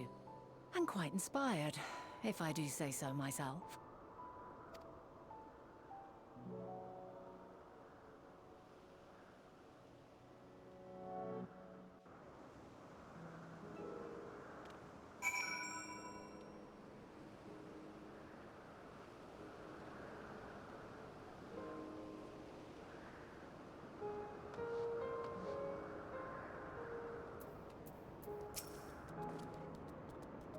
There I thought you were a harmless stray familiar. As far as I'm concerned, this nebulous talk of a future this and changing history and that can wait. First, I need to find out exactly who you are and what you hope to achieve here. The future. Our future. I'm deathly curious to hear more. Well, okay. So here's the thing. I cannot tell you. Because if I tell you,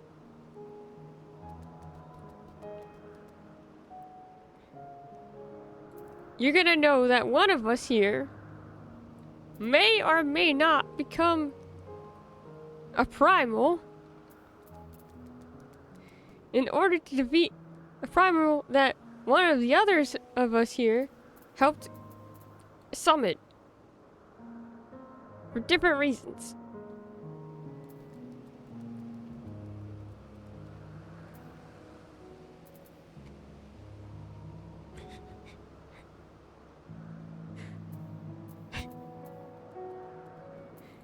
Anyways, my apologies, but before we move along, a colleague has tasked me with a matter which I'd rather not leave unresolved. It involves finding a certain concept engraved crystal, and the quick-fingered Aureus, which made off with it.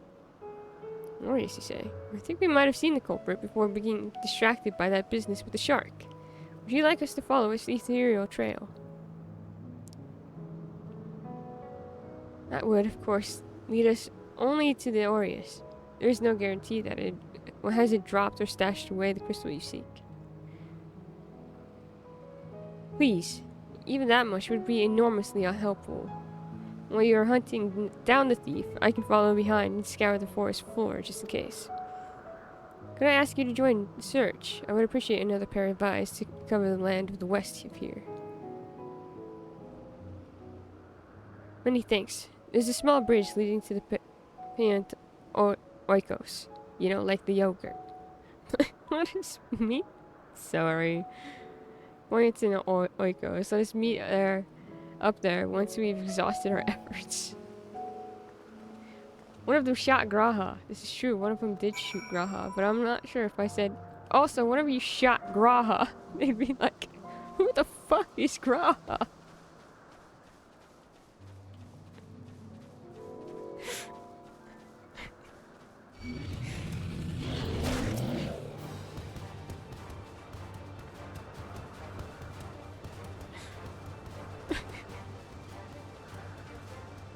Bitch, you shot my friend.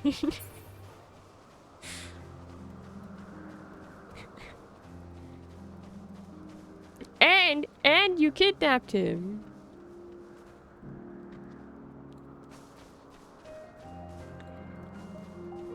It took him to an underwater palace. Oh my god, an ether current.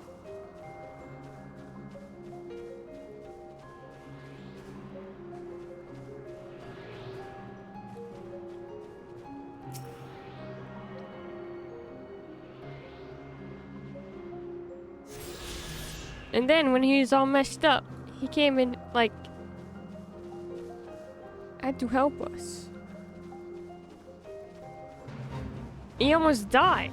We had to tell him not to do that multiple times. Oh.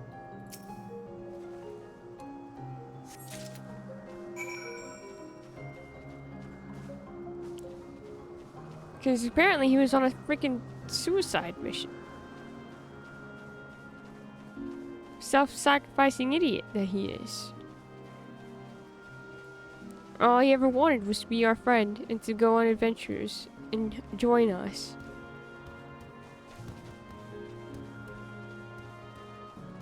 messed up a whole country, and now it's tempered, and they hate us.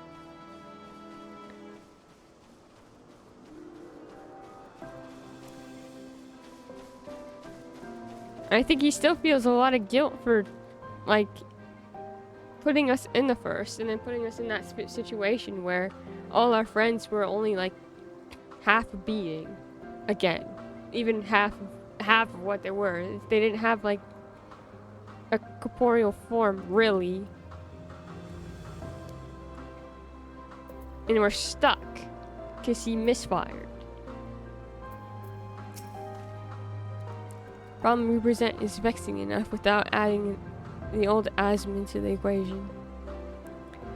And she wonders why these lines upon my brow grow deeper when she herself wields the hammer and chisel.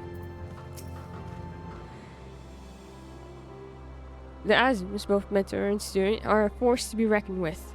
I find them a delight personally, but they have a habit of making Emmett Selk look as if he bit down on a sour grape. Our last searcher remains. I am afraid the Aureus no longer had the crystal, nor was I able to find it as I followed in its wake. I don't suppose you fared any better. I have a knack of finding things. I was gonna say hack, but you know, the hack is the fact that I am the main character. The crystal, well done! I was gonna say habit and knack, and then it turned into hack, and the hack is that I am the main character. There you go, that was what happened. Wonderful, now I can focus on your tale without that missing concept nagging at my mind. We always had a knack for finding things. Yes, I've been told that. I've often been asked to do so, traveling, searching, going hand in hand. Oh, you too! Some of us seem destined to always be searching for ourselves and for others. Something was just sold.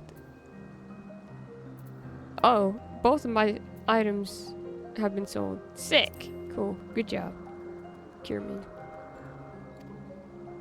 Long ago, when I held the seat of Asm, I was forever trekking back and forth across the star in search of answers to people's problems. Naturally, the need for such journeys has lessened considerably since I entrusted the position to my whimsical successor. Yet, I am still eager to come running should an old acquaintance or new interest require my personal attention. That is what brings me to Elpis, in fact. Many times has my presence been requested, my opinions sought concerning the habitat of this or that creation. Agreeing to help locate that missing crystal was a minor distraction, which now promises to become a major revelation. How strange and wonderful it is the way one thing leads to another. Wouldn't you agree?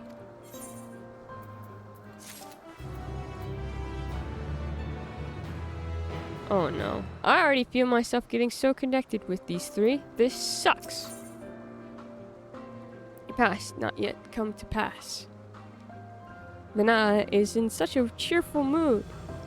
That's great. I'm so happy for Vana. I cannot say that I am in a super cheerful mood.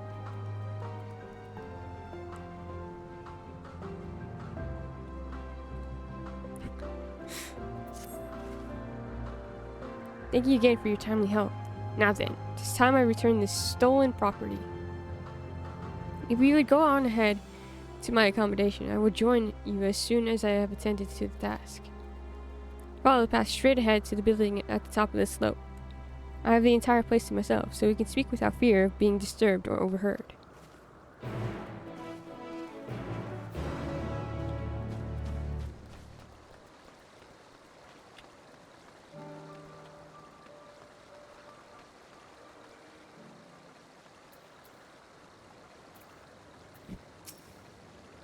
I feel much better after taking a short respite to converse and debate with my associates.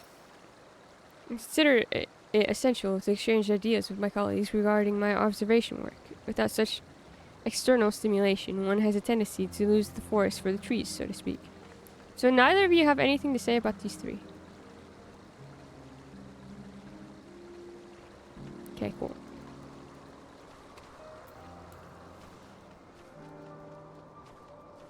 So to Yogurtland. Those three cuties. I was like, you have something to say about them? Because they're pretty cute, and I thought I mean, you're right in front of them for a reason, though. But nope. Unfortunate.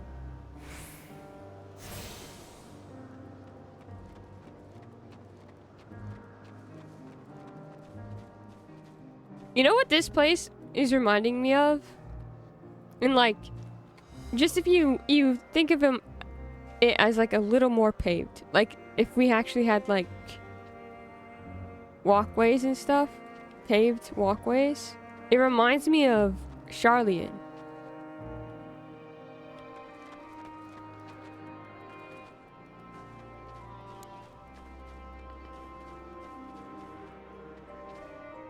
Right here does. Because they're giving me that same university feel. Which is probably wrong. But it reminds me of that so much at this point. Like if this was white, that could be a building in Charlian.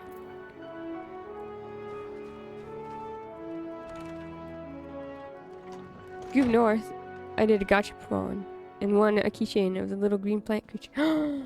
Nice. Wonderful. It's a very interesting observation, Bookster.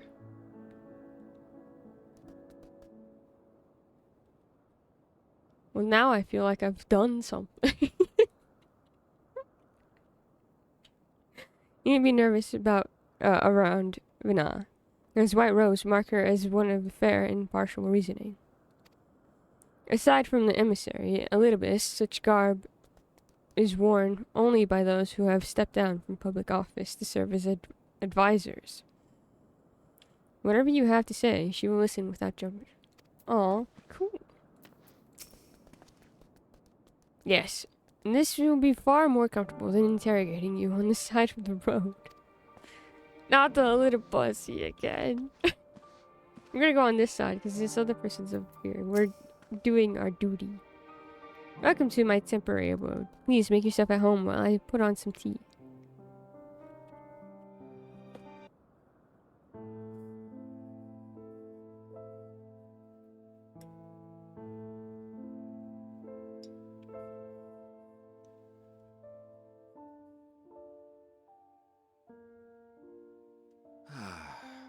A wonderful aroma. I feel more relaxed already. Is it chai? Put this on. Would that I had sweetmeats to offer, but I travel light out of habit. There's plenty of hot water though, so please have as much tea as you like. Now then, will you tell us your tale?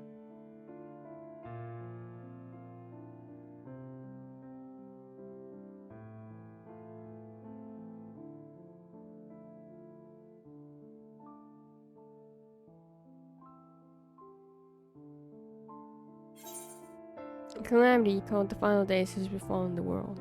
The world has been sundered, broken into shards. Mankind is being forced to flee the star.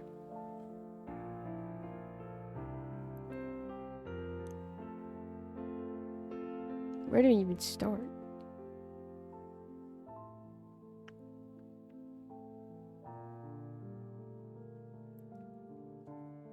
I mean, it's all true. What do you deem most important? I deem all of this important. Isn't there like an all of the above answer?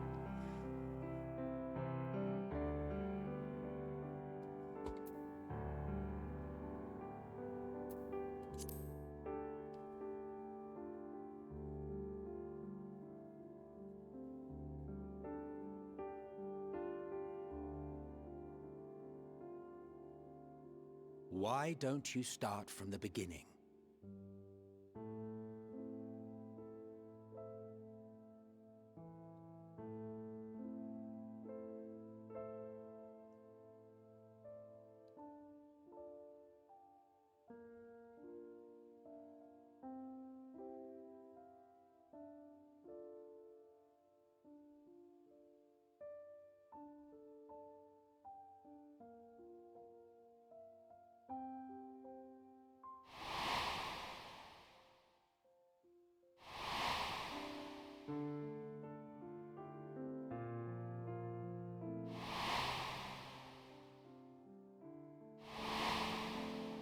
Am I telling them, like, everything?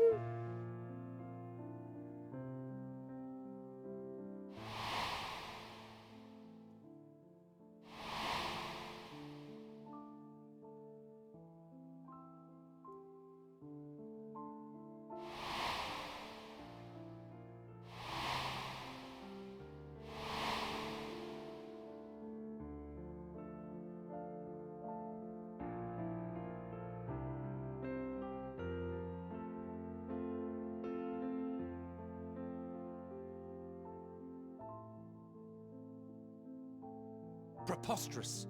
Utterly preposterous. While not the words I would have chosen, I too have my doubts. Much of it borders on the incredulous. What of you, Vanar?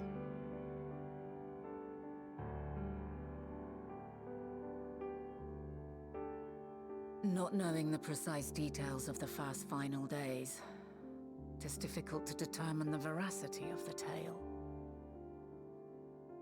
Supposing it is all true, I must ask myself why I would do what I did. Why would I feel I had no recourse but to oppose the 14 and create this Hydaelyn?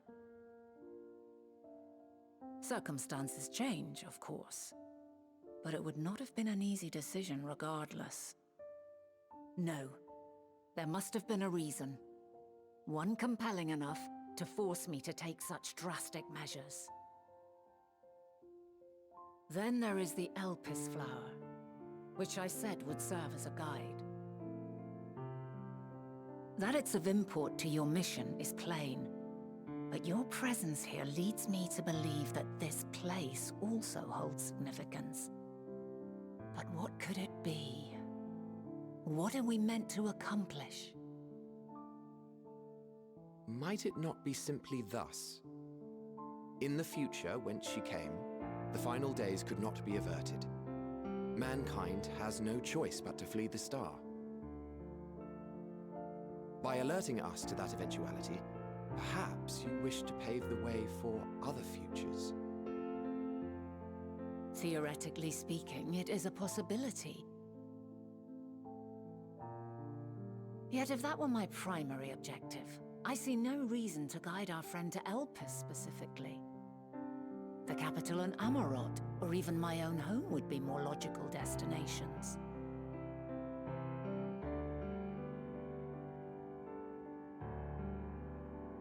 True. I note also that Hydaelyn did not specify a point in time to which she must return. By this, it may be inferred that it was not critical that we should meet. Alternately, she had reason to believe that our paths would converge, coincidental though it may seem. This is quite a puzzle, and we do not have all the pieces. Hardly any, but we do have one immutable fact. If the final days are indeed as described, they will bring death to all that I hold dear. Yet despite being afforded long years of preparation, the only provisions I could make were for flight. Nay, my first and foremost endeavor would be to find a way to forestall the coming doom. Given that even the 14 failed, mayhap you deemed it impossible. Nothing is impossible. This I have always believed. And if Hydaelyn is indeed me, she would believe the same.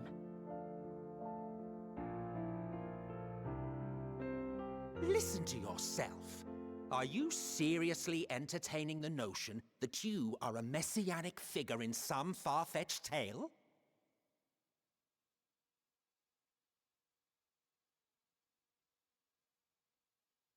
Well, I will not. I refuse to accept that our world could be undone by some unforeseen calamity. I also take offense to my portrayal as a megalomaniacal madman. To sacrifice oneself for the star is a noble act, and I would hold those who gave themselves to this zodiac in the highest esteem. Yet, you claim I recreated Amarot and populated it with phantoms of our people? A bizarre indulgence that would be insulting to their memory. Worse still, I even invited you there. Literally invited my own downfall. Why would I do something so idiotic and inexplicable?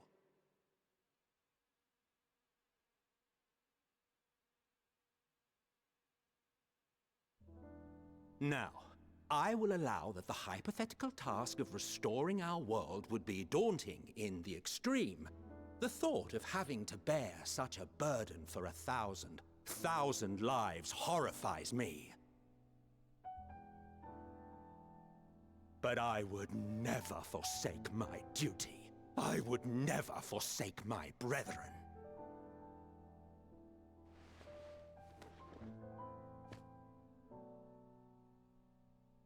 You do not know me. Okay, hold on.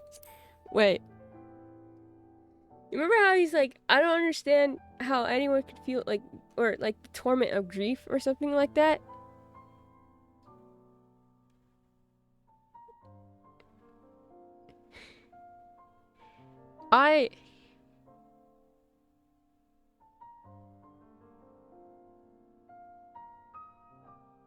The thing is, like, we can see all of Emmett here, but he does not see how he can become so stricken with grief that he's like, it's not, it's, the phantoms were not a dishonor to their memory. It was a pain that you carried for so long being alone. It is you trying to remember them the way as they were, the home that you once had. It is not, it was your way of trying to be like, it's not dishonoring them. It's holding them so close to you that you cannot let them go. Like, at this point, their concept of death is so different as to what they actually, when they actually feel it and experience it later, that it is so foreign of an idea of how you deal with grief. That's why they were like, I can kind of understand Hermes, but until they get to that point, they're not going to see how it affects them so. And that's crazy to me.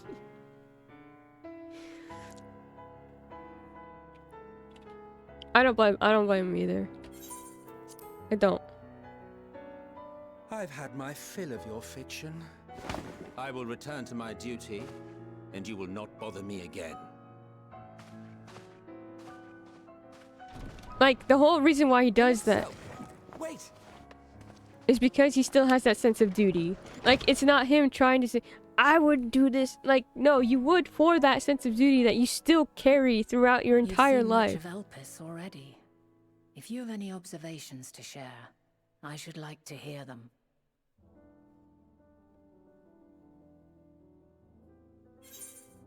It's insane. Sucks here, and he cannot fathom the idea because, yeah, concept of death is different. For them, death is an honor. And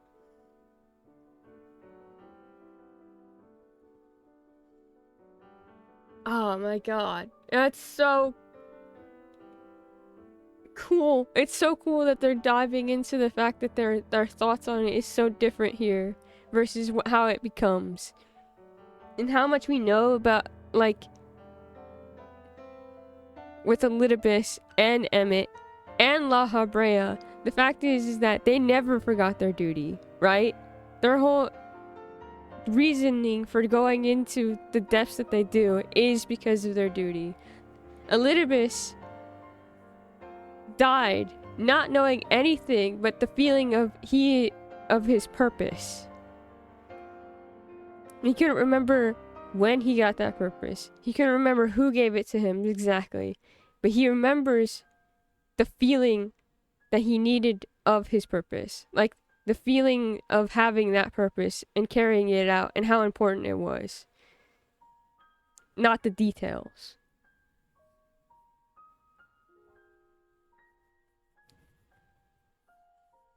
Interesting. Dynamis is key to all this. Hermes and Medion are somehow involved. I'm still trying to make sense of it all. This is both true.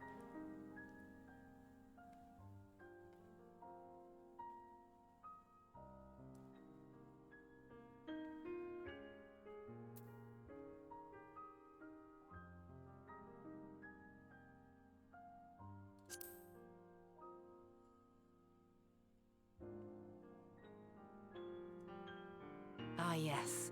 The energy distinct from ether. Though not my field, I have a basic understanding of Dynamis.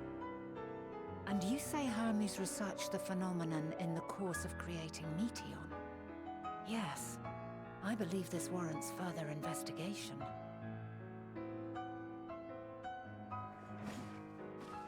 With that settled, it is time for action. The missing pieces of the puzzle are here, I'm certain of it. And when you find them, the picture my future self has painted will be complete, and you will have your answer. Now, suffice it to say, I will aid you in your quest.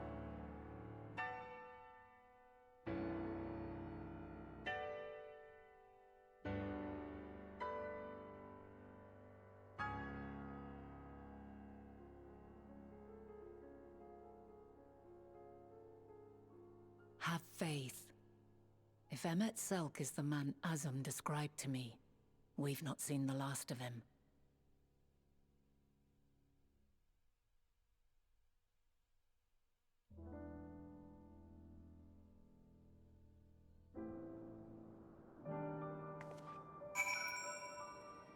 I'm going insane.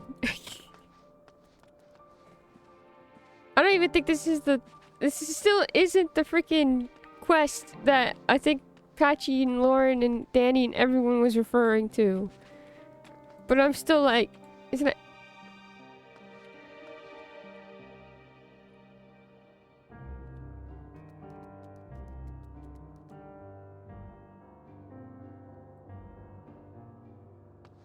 You also look familiar.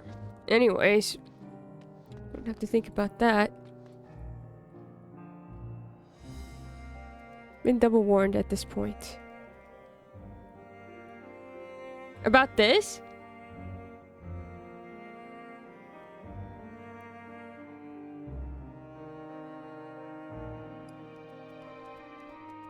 Past not come pass. About future things.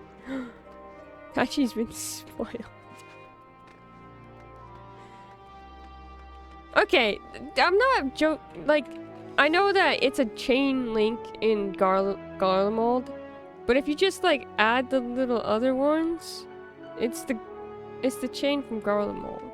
Anyways, we gotta get out of here. See, I have the MSQ log up to double check. I'm so sorry, Patchy.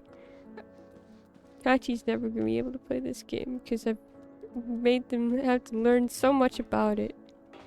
Going in the corner to cry.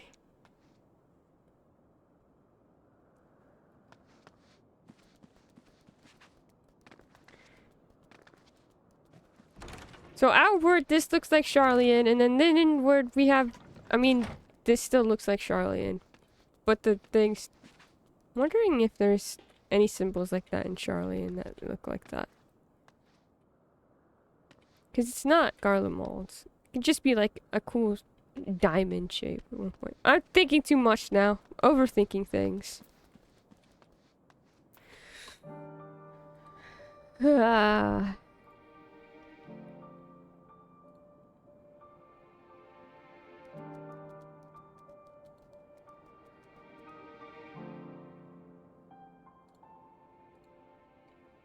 I mind, or most probably not play most of this MMO because combat is not for me. Fair. I'm very bad at the combat. But the story keeps me going. Shall we begin our investigations then? I'm acquainted with Hermes, of course, but only as a visitor received by the chief overseer of Elpis. Of the man himself, I know only that which is common knowledge.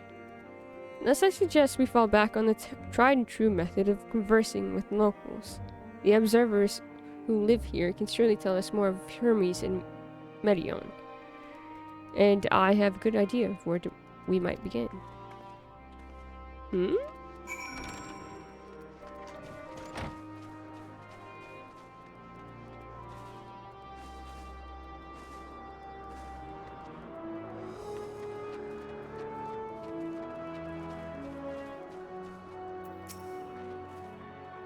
See the woman standing in front of yonder building.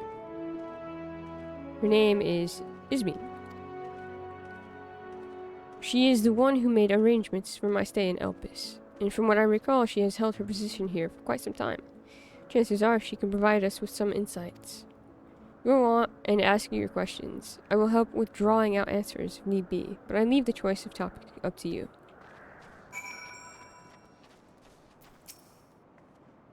Questions for me? Well, I suppose I have no other pressing duties at the moment. Following event cannot be skipped. You may wish to kiss. Okay.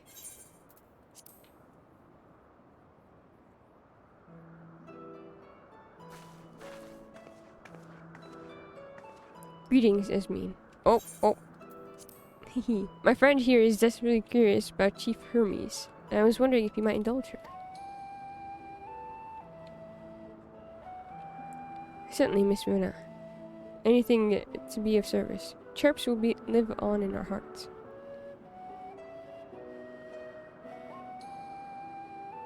Was Patchy's Chirps? Wouldn't be surprised if Emmett's stint in Garlemald influenced this. You're so wait. You're just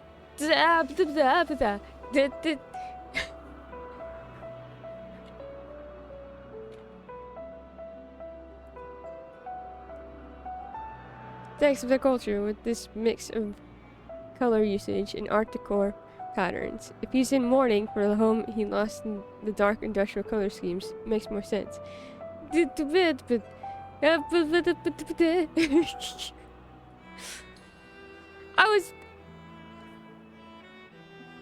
Oh, Emmett, you idiot. His name was Chris Chipsworth, and the alt was Mio Burrito. I love it. Great names, Patchy. Oh, I broke Bookster. She's making smish noises.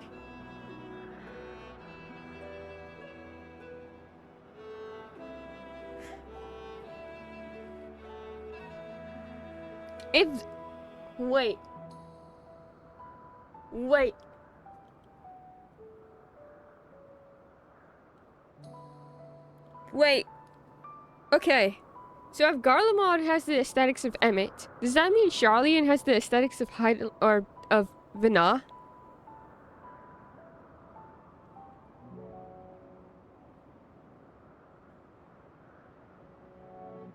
Because if you think about it, alright, just give me a second.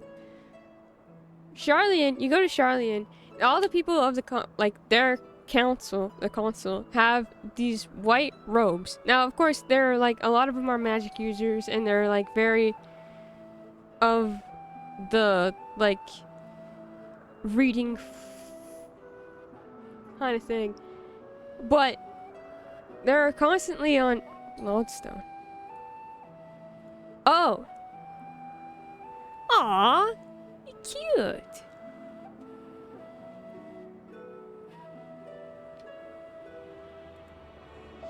Seems that way if she likes chai and prefers more rustic, colorful, and naturalistic architecture.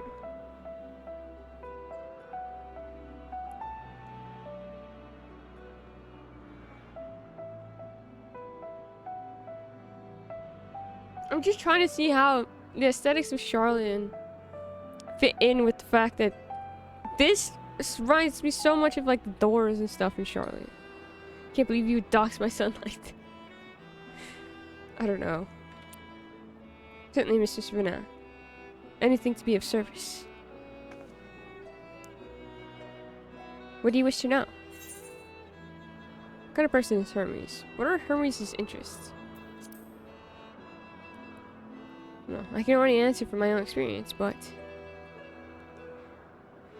I would describe him as a quiet man, reserved, you might say, and occasionally somewhat poor with his choice of words. It would also explain why Charlian was the only people who freaking knew about the stinking moon.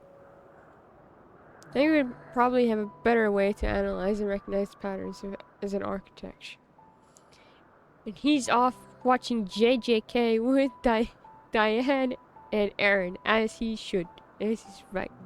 The picture is so old, I never updated the adventure play after early game.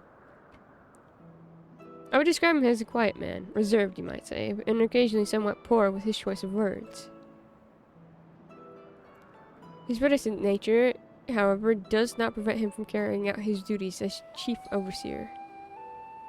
The man is a walking archive when it comes to life forms. He can discuss any species in incredible detail and is the leading authority on concepts with power of flight. I hope that answers your question. Was there anything else? How long has Medion been here? Do you know of Medion's abilities? I cannot rightly say. As the chief's personal information, Medion has not been subjected to observation and study like other concepts. So one day she was simply there. What do you make of her abilities? I understand that she is highly unusual familiar. She's a highly unusual familiar, able to read emotions and communicate directly with one's mind. Exactly how she was created with that talent, however, is a mystery to me.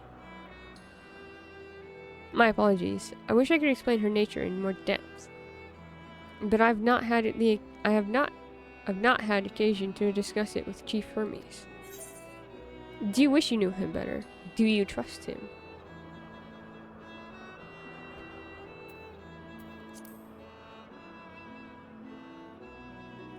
I beg your pardon? I've known Chief Hermes for many years, though I cannot say we are close. He has ever withheld information to the detriment of our duties, if that is what you mean. I'm asking the wrong questions. Forgive us, we seem to have veered slightly off course here. Is there perhaps someone else who could tell us more about Medion? It would be Tiamas. He has a similar expertise with flying concepts, and is more than eager to discuss the subject. You'll find him conducting his observations on the banks of the stream, somewhere to the east. Oh, and unless you take a particular joy in rambling discourse, I suggest you keep your question concise. We shall keep that in mind. Thank you for your patience and your insight. Think nothing of it. If there is aught else you need during your stay, please do not hesitate to ask. Come, Venona. I think we've taken enough of Ismi's time. Ismi. Hi, I'm sorry for asking this. Familiar, yes, belonging to Mistress Vana. You couldn't have been blessed with a finer master. Oh, okay. I like your peacock. Our investigation is off to a fine start, wouldn't you agree? From here, I propose that we split up. I shall continue making inquiries with the resident observers. If you could track down the colleague Ismin mentioned. While I did feel compelled to interject once or twice during that previous conversation, you seem more than capable of drawing forth the answers you seek. All I ask is that you watch your footing around the stream. We can meet back here once you finish speaking with this Tiamat.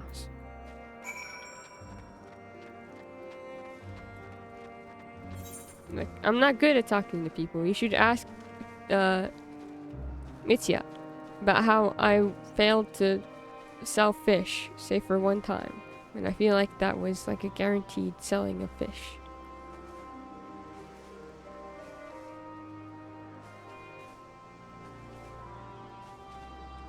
Actually, now that you mention it, Patchy, I'm not entirely sure when's the last time I did my adventurer plate. Hey, it was pretty recent.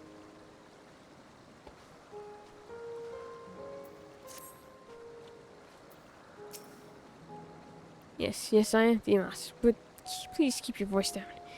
You'll startle the birds. Falling event cannot be skipped. Yay. Tiamios. Yes, hi. So, what is it you wish to speak about? Is it true you're an expert on flying creations? What do you think of Chief Hermes' flying creations?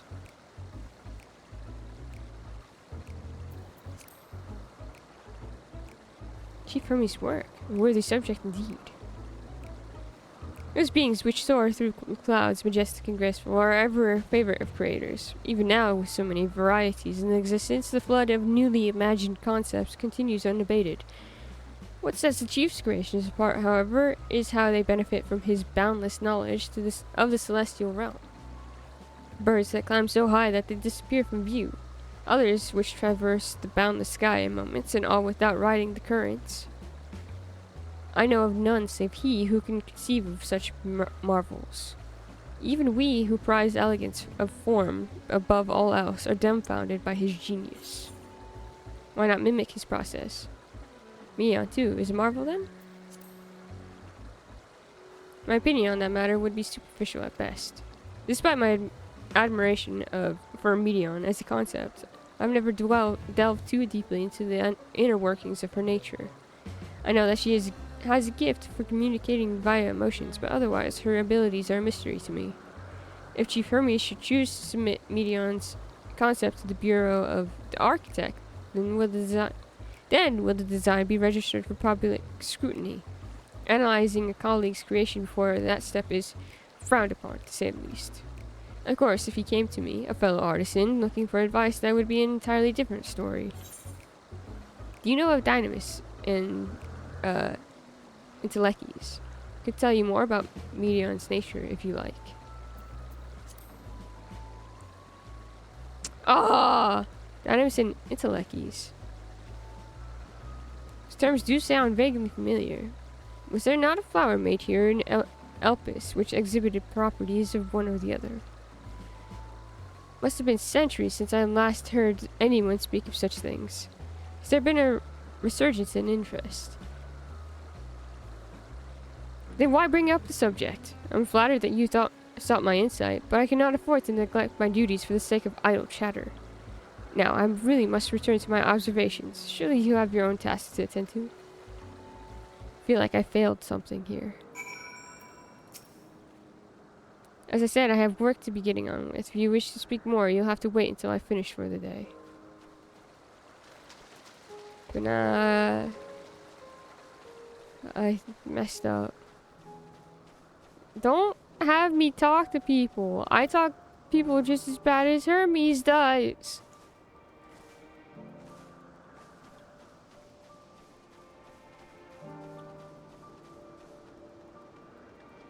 It makes sense in a way if Charlene is vaguely Indian South Asian. There's a larger culture of biophilic architecture there, like molding tree root, branches, bridges, and building natural ventilations with vegetation and water in Singapore. Could be Vina's influence, since if she loves the shard residents and creatures there, she'd encourage knowledge-seeking, neutrality, and running as opposed to fighting with the moon planet. Like sharding to preserve what's left and locking Zodiac away.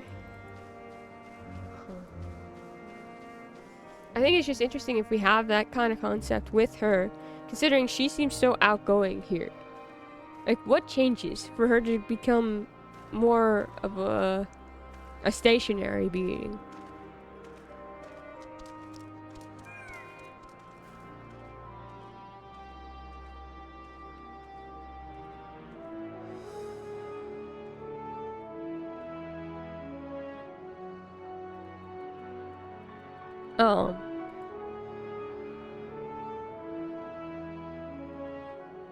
I guess that's what my thing is. Like, how do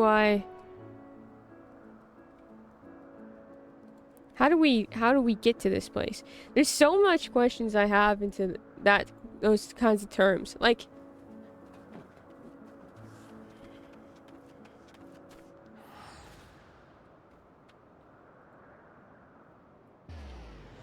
you can see the building blocks for each of them, right? For Hermes becoming Daniel, like fanatic kind of thing, based off of his empathy and how enraged she becomes at the thought of death and life being unappreciated that you've created kind of thing. But it's still like, how do you get to that fanaticism?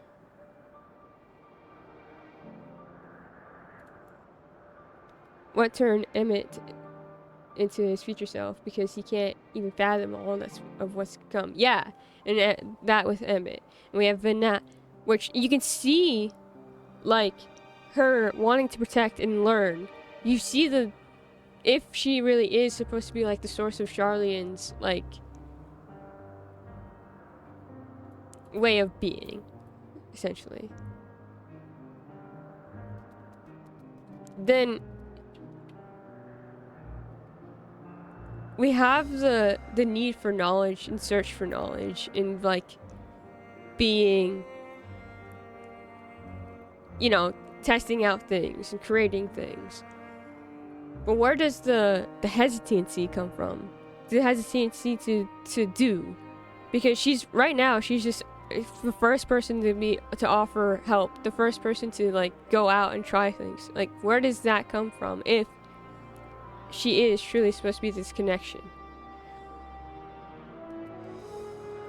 It's fascinating.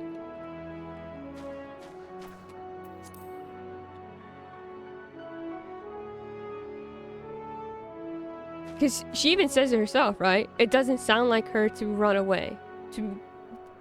For that to be her first angle. To build a moon and run away. That doesn't seem like her at all. So how do we get there? Back already? That was quick work. You're obviously clever enough to head off any of that rambling Ismene mentioned. So, have you any new findings to share? See, even an expert in the field had little understanding of Medion's capabilities, let alone of an awareness of Dynamis. My questions resulted in much of the same answers. Hermes' colleagues view Medion as his personal project, and could provide no details beyond those which you just told me. Which leads me to believe that the only person with any significant knowledge of Dynamis is Hermes himself. Yes, we've made some progress here, but more information is needed if we are to reach any definitive conclusions.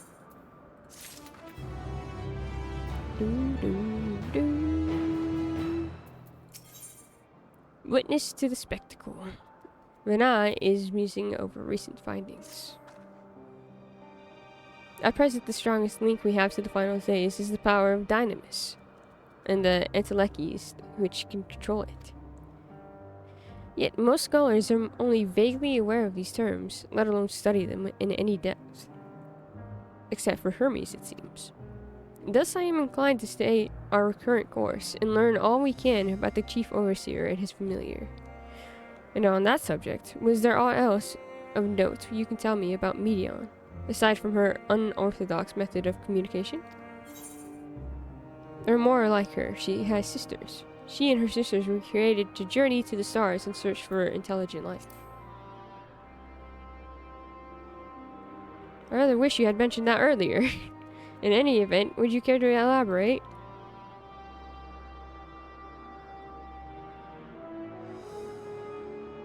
So these siblings of hers now traveled the great expanse in search of deeper meaning. Thank you. Though the mystery at hand remains unresolved, I feel you've touched upon a vital clue, one we should keep in mind as we continue. Next, I propose we take ourselves to Brinaetia Crystalline. Not far from here. Just follow the path to the west. Aye, got it. To the west, she says. But to the north is where the ether current is. Northeast, even. Okay, hold on. We're taking a little detour.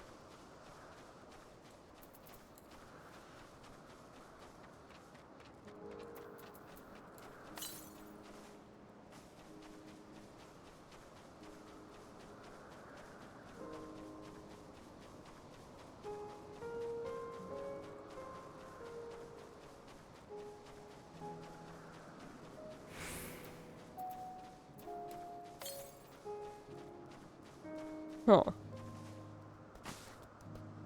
Are you up there? Is that why? Fine then. Pegasus!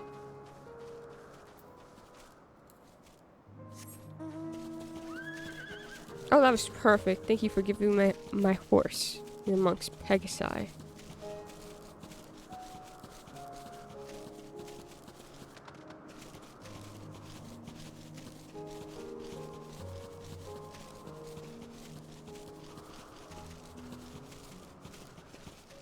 Whee! It's fine.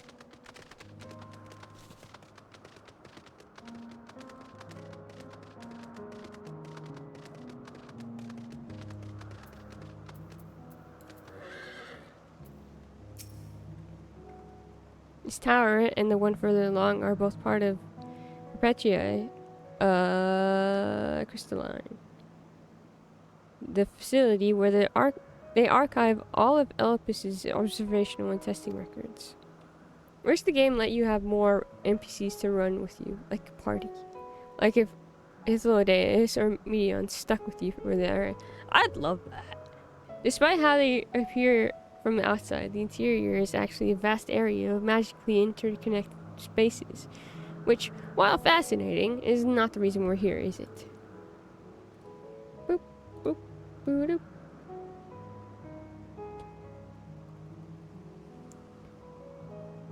Shall I cut my architectural lesson short and see what those two archivists have to share? If you could find someone to speak with over at the other tower, I shall join you there anon. Anon? How odd that I should suggest this reproach without a second thought. You've come from a time and place that is dramatically different, yet here we are, working side by side, or apart, as the situation demands, with barely a word of explanation required. No matter the centuries which separate us, we are of the same star. We share a connection, and I hope that together we might find the answers you seek.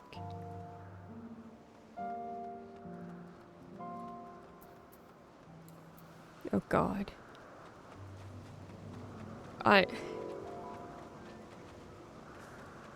What if I was thinking of this yesterday? Remember how I said, what if we have to fight Hydaelyn? I still think we do, but I'm not entirely sure it's in the way that I was thinking of. I think it's going to be one of those times where we have to fight Hydaelyn. And she knows what must be done. Kind of thing. Like, it's like, not out of hate or viciousness. It's just like a sad prospect of everything that has to happen in order for the star to be saved. And bring back balance. It's similar to, Apache, you mentioned the Aeons earlier. I think it's going to be similar to that.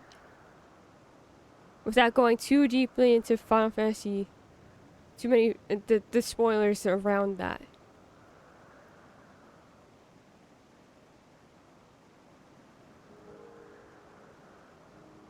Like, I think that is more likely, or an aspect that can happen instead of the other one. Because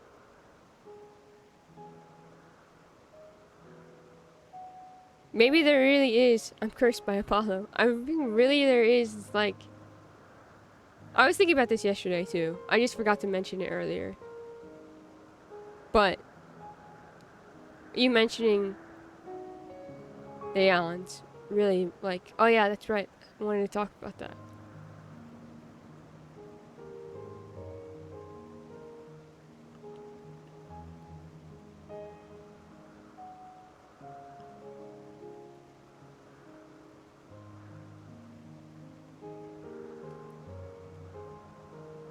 I don't know. I don't know.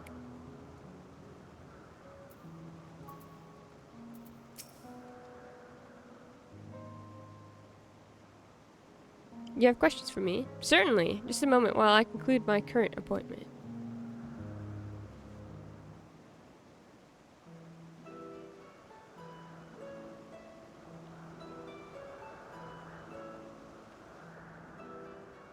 Indeed, so if you could provide a comprehensive log of those behaviors, we should then have sufficient data for our official records.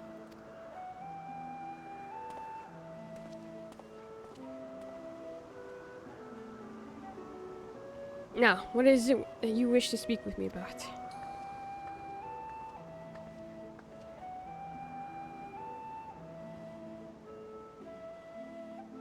Chief Overseer's personal research project. And by that, I assume you mean Medion.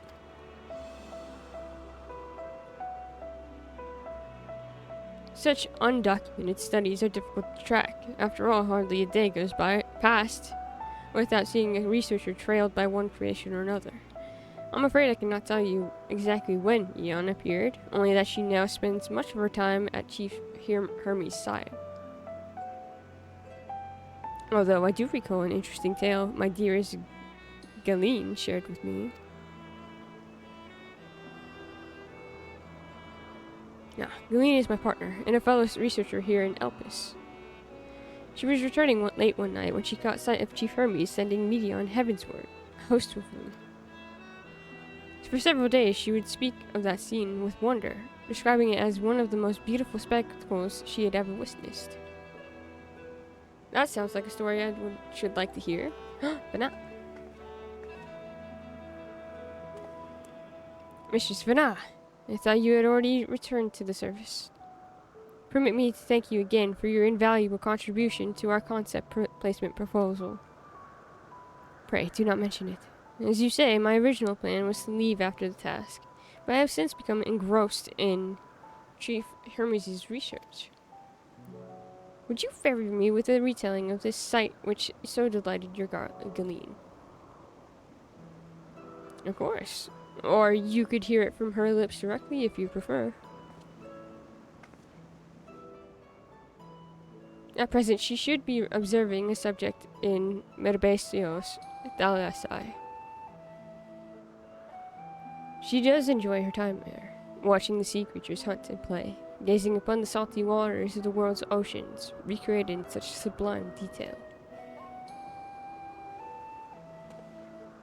I imagine you must find similar joy in indulging your boundless curiosity, Mistress Vanna. Even though such pursuits must continually and regretfully delay your return to the star. Indeed they do. 'Tis a rest well deserved and long overdue, I should think. How greatly have we prospered for the wisdom you accumulated during your travels as Ezem. And what would Elpis be without your earlier academic work? The theories you developed served as the basis of many techniques still in use today. See, this is so much like... Man is a creature of contemplation, but none embody that nature with as much enduring passion as you. I dare say there is not a soul alive more worthy of a return. I shall rejoice the day you depart on your final journey. I would be honored. Well, shall we take this opportunity to meet with Galeen in person? Then allow me to reconfigure the door to the archives here. And I'll take you up to the Skyway and spare you the need to avoid hostile concepts on the ground. That would be most helpful, thank you.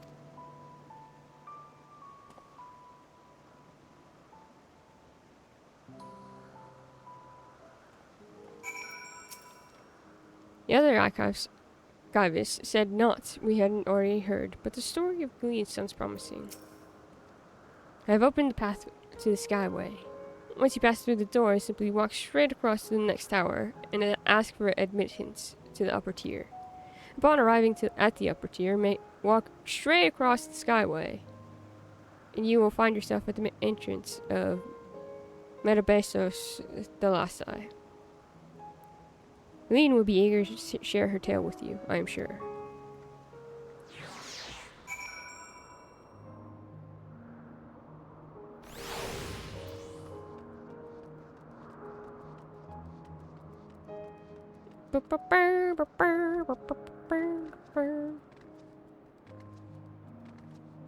Whoa!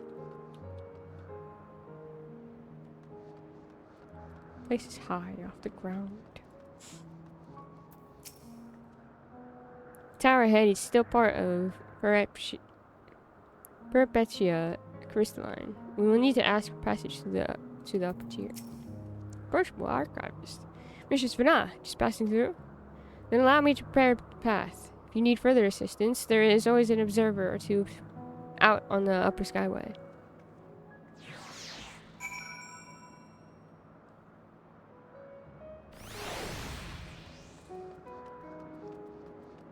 Whee!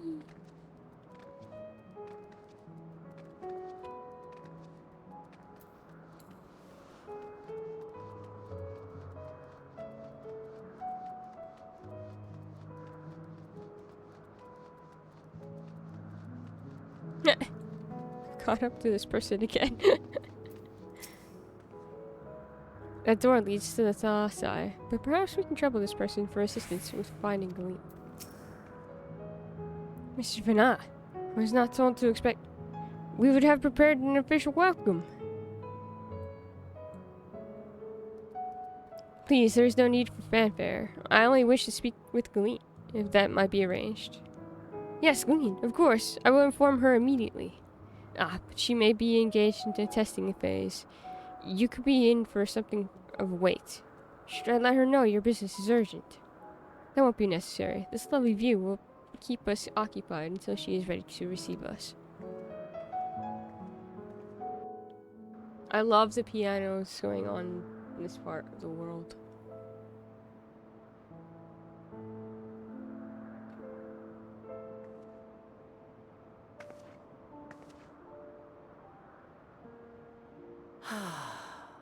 A delightful breeze and a breathtaking view.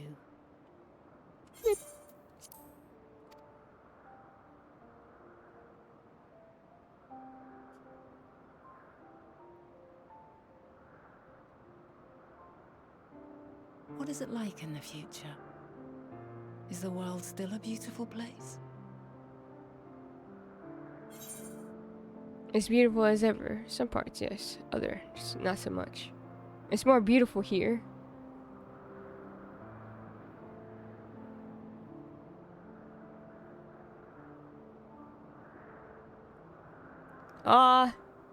I like it.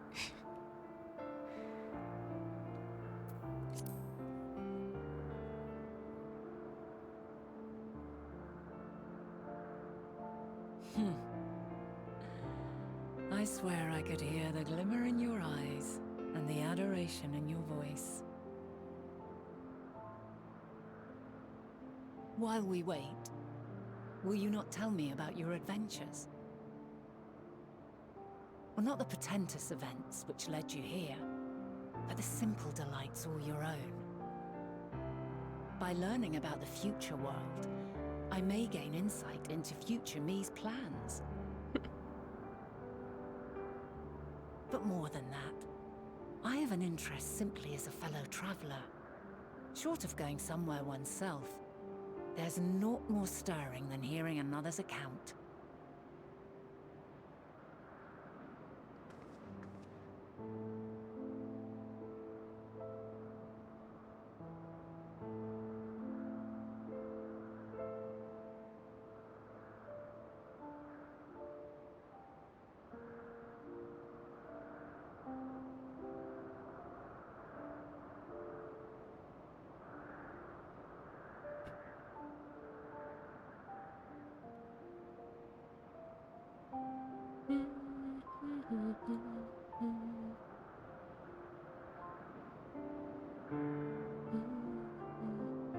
Incredible.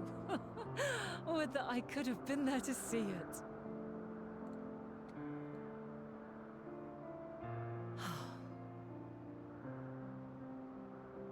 Yours is a harsh and unforgiving world. Yet in spite of this, your brethren hold fast to their virtue. To know that the light of mankind's potential still shines, even in that faraway place, it gives me heart.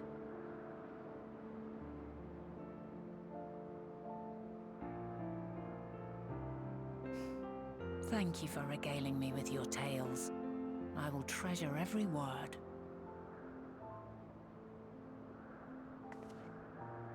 As As you know, I was once a scholar. And among other things, I sought to understand the workings of the world.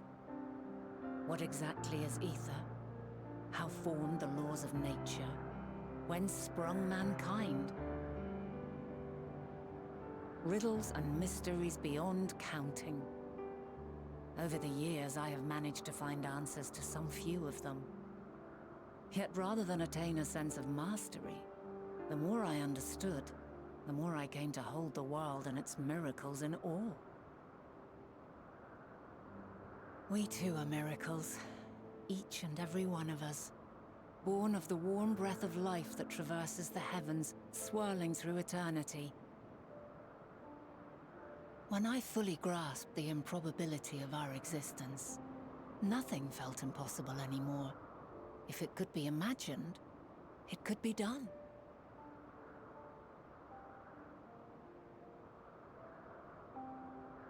A passion swelled within me, an epiphany dispelling all preconceptions of what was natural and true. And a presence without, immense yet intimate, fate perhaps, holding us in its tender embrace. As reassuring as it was intimidating, how keenly aware I became of creation's fragility, built as it is upon precarious happenstance. I was overcome with an irrepressible urge to know the world more intimately, to hear its voice, feel its breath.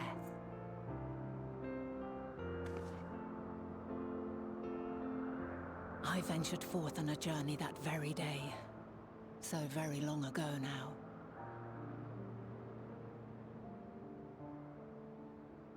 Freed from presumption and prejudice, I saw the world through a newborn's eyes. Everything fresh and new, and so beautiful. Lands that stretched on forever. Skies one could drown in. The heartbeat of nature, silent yet strong. And amidst it all a people. Beacons of light and life. Laughter that warmed my heart like naught else before. They are my meaning, and my purpose, my love. And so long as they need help, I cannot return to the star. Perhaps my future self is still waiting for it. A moment she can let go and walk unto the end. Safe in the knowledge that man will find his own way.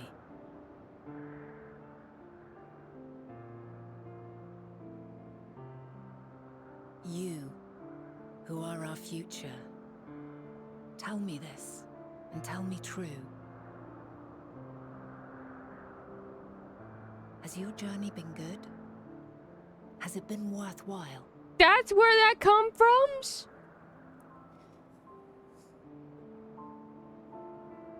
Oh, okay.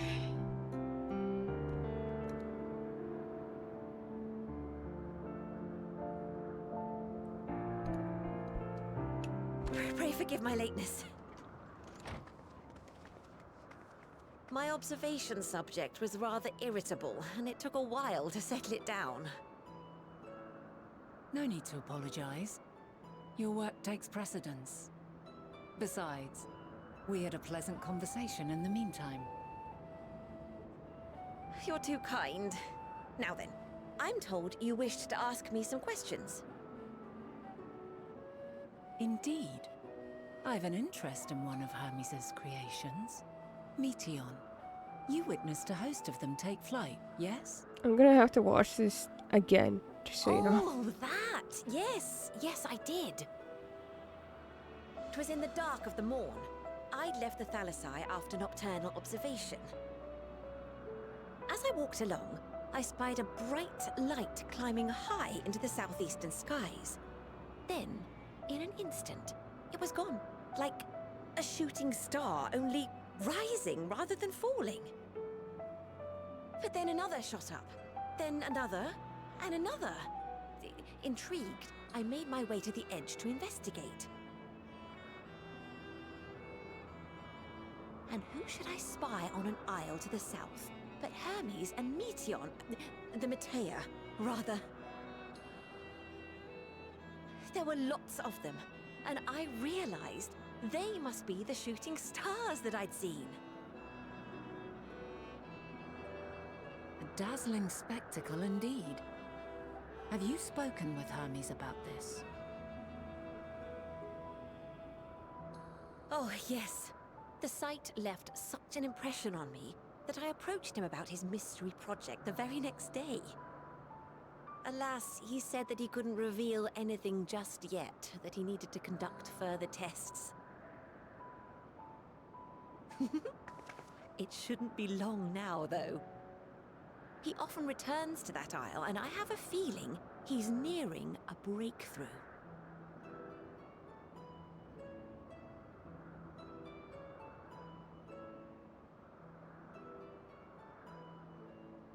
Splendid. We are likewise eager for the details. Well, that is all we wish to ask. Thank you for taking the time to indulge our curiosity. You're very welcome. It's always a pleasure to speak with other inquisitive souls. Oh, and will you be descending now? If so, I shall link the doors for you. Please.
My brain is trying to put the puzzle pieces together.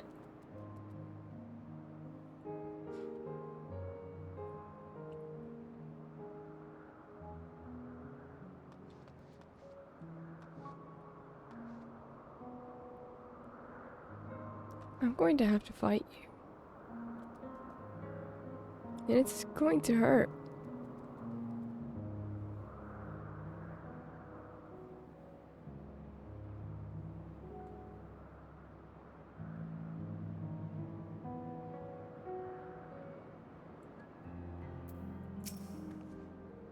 So another piece of the puzzle falls into place.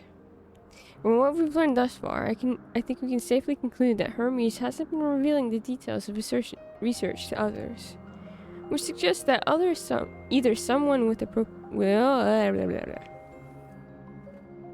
which suggests that either someone will appropriate his discoveries and make use of them, or that Hermes himself will have a hand in causing the final days. Yep. Since we have no reason yet to suspect the former, we should consider the latter the more likely possibility. Proceeding under the assumption, our next step should be to divine why, or even if, he might desire such a terrible fate for our star.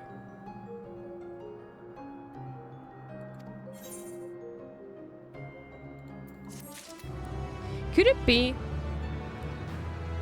that the reason why he wants everyone to die is because they don't appreciate death like he does?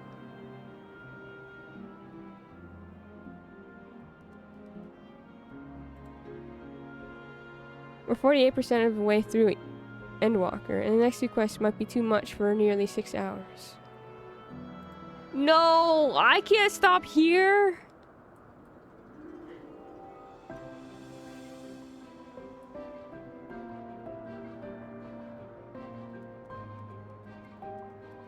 Stop here, we won't be able to play until Monday.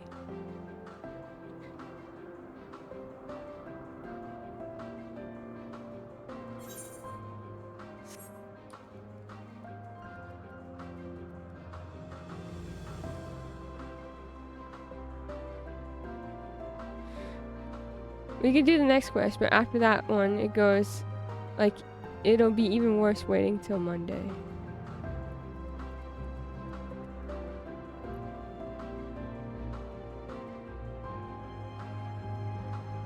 I took too long, friends, on all these quests because I had to talk in the middle of them.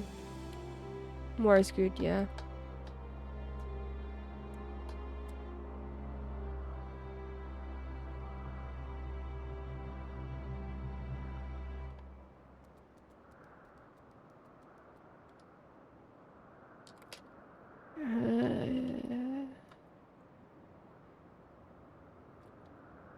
I just need to learn to shut up and play.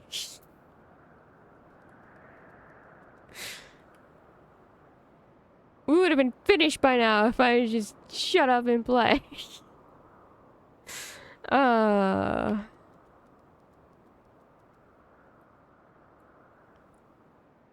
Patchy, are we good, really good for one more? I'll listen. No, I like crunchy thoughts.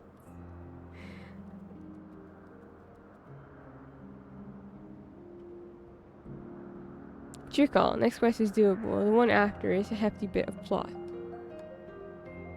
Okay. If the next quest is doable, we'll do the next quest. That's the best part of the stream. We'll do the last one, and then I guess we'll call it for the day.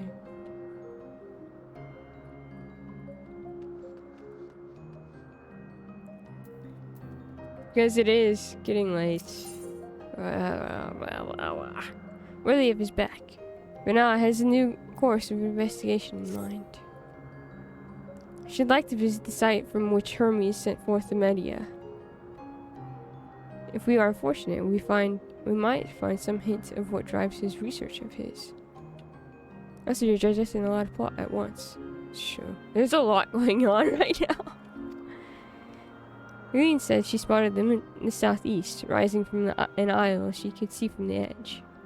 If we stand at the same vantage point, it should not prove too difficult to locate the isle in question. Let's take a look, shall we?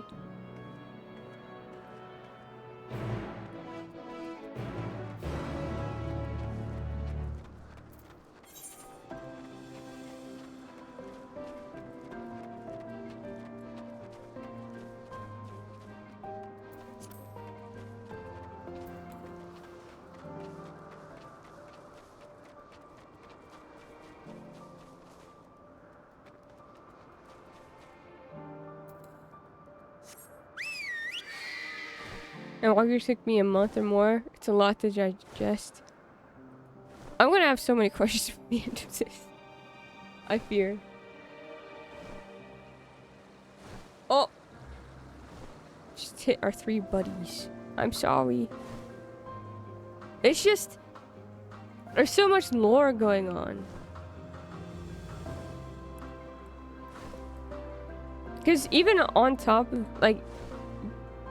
considering this, we still have everything that's still going on in Aetheris right now.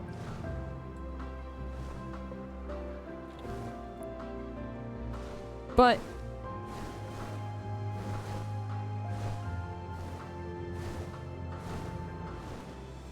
huh? The bird, it's having problems. After getting drip fed for so long, they're dropping so much lore at once. Yeah. And so it's just like... whoa. It's good though. I'm really enjoying this and seeing the different sides of Emmett and Hythlodaeus. And I mean, we didn't really know Hythlodaeus other than being a shade coming up to us and wanting to help us in some kind of way. But nah, what we've only ever known is Heidelin. And like seeing, like I said, the foundations of their character and how much they remain the same, and also how incredibly different their thought processes are now, or have become since their experience with the final days and learning what grief is and everything. It's really interesting and really, here it is again, look.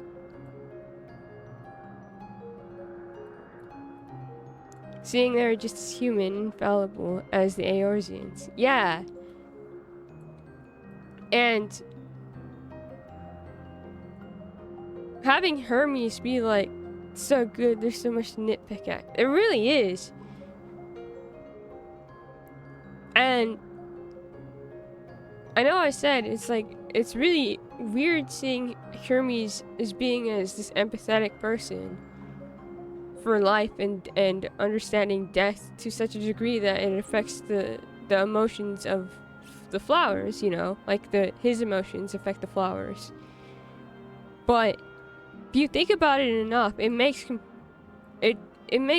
a lot of sense for him to become this kind of being, and it could change. It could be someone completely different using Dynamis, but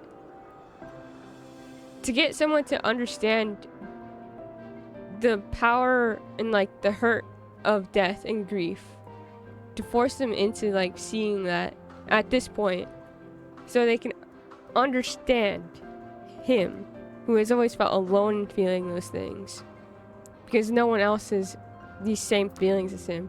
Like, you can see if it is him, the view, like the mental like pathways of getting to that point where he wants everyone to die. I feel.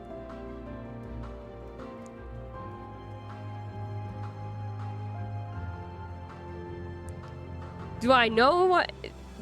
I'm saying I understand where it's coming from. I'm not saying I'm understanding of him wanting to do that, by the way. I'm just more like, oh, if this is really him doing this, I can see the, like, trajectory of it going there. Like Sora being consumed by darkness and dreamed opticians, or Seymour's death and suffering fetish. Yeah, exactly. Patchy got me. Anyways, let's finish this quest since it's the last one, and now I'm just prolonging everything. With my thoughts.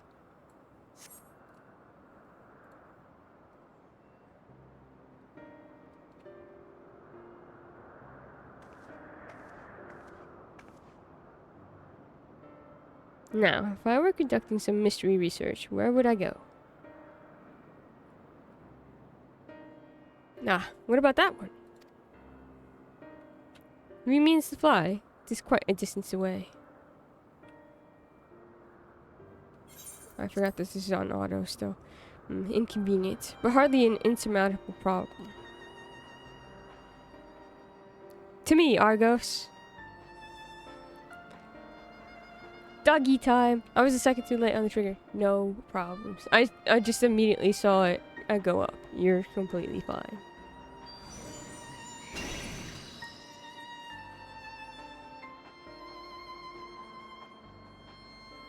My friend, would you mind creating a bubble to carry Venona here over to that island?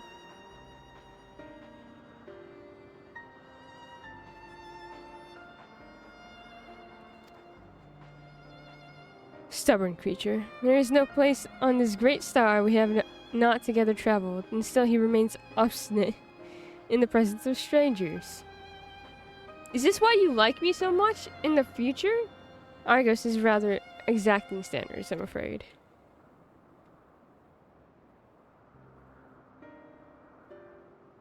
What? You've ridden him before?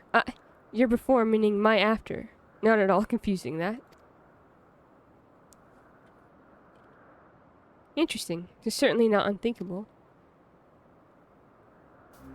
But speaking of the here and now, the quick solution is for us to face off in a sparring match. Huh?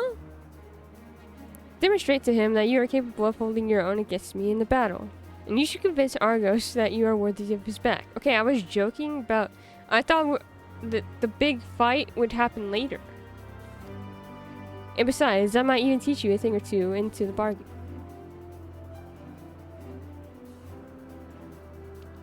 You seem doubtful, but useful lesson or not, it will certainly be a moment to remember. A memory of the distant past to cherish. What say you, traveler out of time? Choose your battlefield. I will do what I must. And if this memory turns out to be a bad one,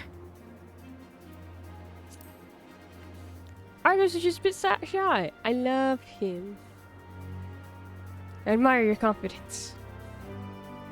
Clear your mind and prepare your weapons. I will await you at the clearing over yonder. That's why I was worried about you jumping into combat right now after all the plot thoughts.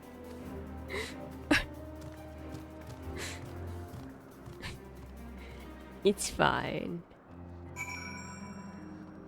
I will say that I think this is probably better going into this than like some of the things that I have done, considering how long I've played games.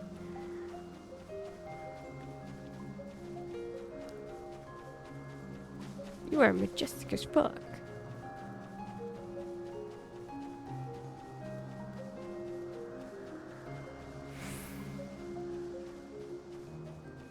Puppy.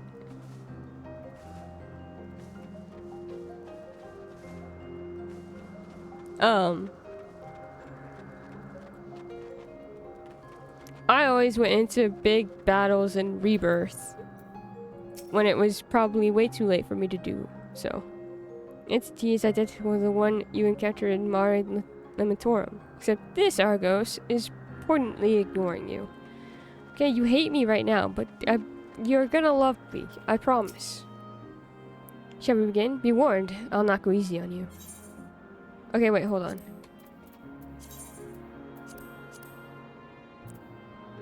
Except I think my headgear. My headgear is. I have too much headgear. Hold on. Loop. Why do I even have these? Rip? No. I did discard. Discard. Discard. Discard. Unique.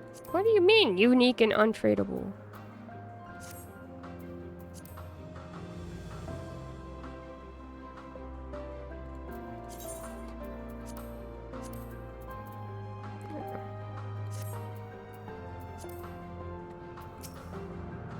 How we begin? Be warned, I'll not go easy on you. Yeah. I'm fine. It'll be fine. Why did it say level 88? We're not on 88 quest. We're on 87. Soda, don't look at the inventory. It's, you know, that's why I can't ever judge, Schmitch's inventory. Are you also a paladin? Let neither side hold back.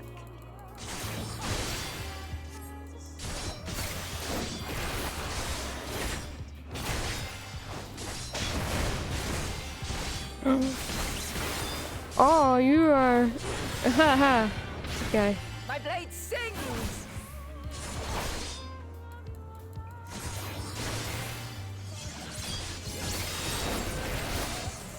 This is not doing anything to her.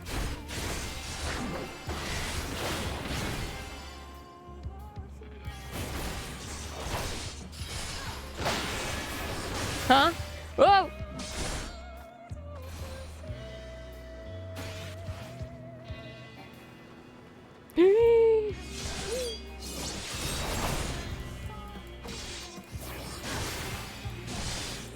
Keep pushing the face competition.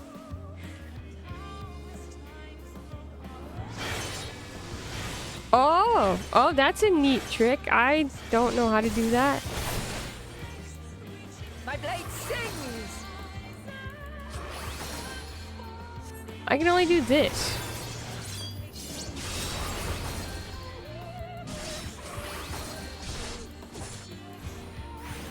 Impressive. I shall have to try something different. What do you mean? You don't have to try anything different. You just keep doing what you're doing, actually. That'd be great. I'll mess up, like, combo. No quarter. Okay, well. Hey, that's from Dancer.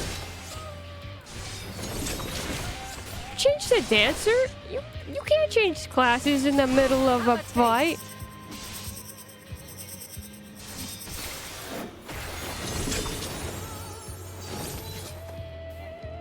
Oh shit. Cheating. Eidolon's cheating.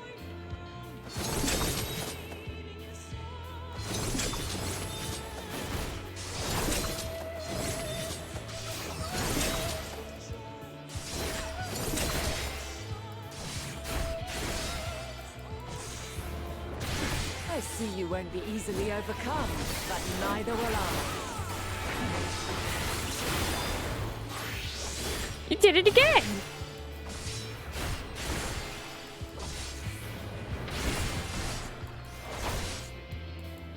You can switch classes mid battle. Yeah, it's freaking rude. What the hell?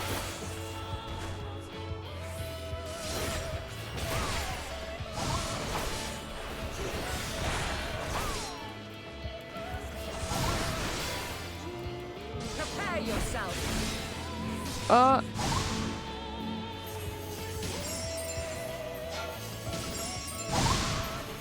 Holy shit.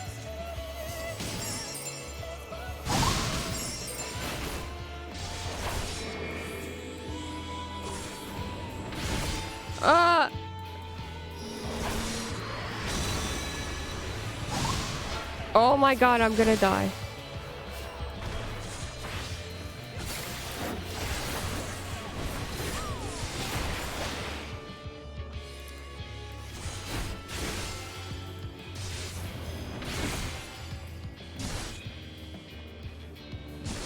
Nah, this is bullshit.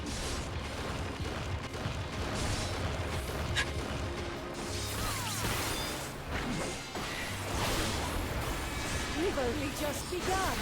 What do you mean we've only With just your begun? all. I am.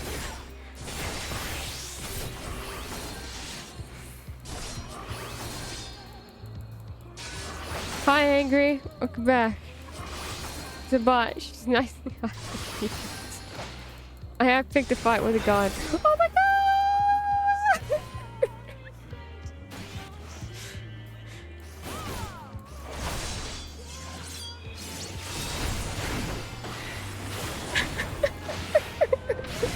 Very well. Let us move to the final trial. How about we don't move to the final trial? What the hell happened right here? Okay, that's fine.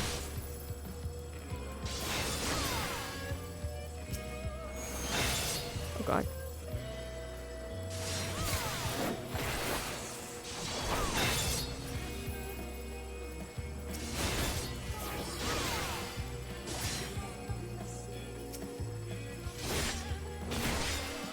Come on, come on, come on, come on, come on, come on, come on, come on, come on. Ah.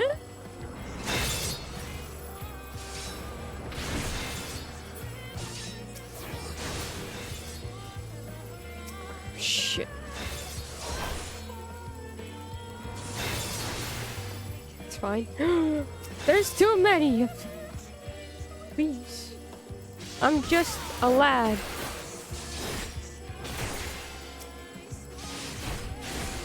Oh my. Idolin. Freaking. Nah. Please. I'm gonna die.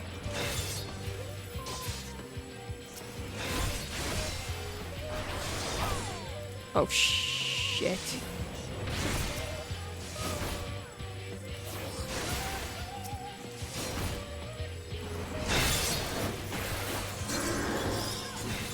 Shh.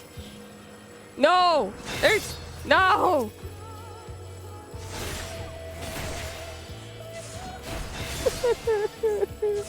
It's over for me.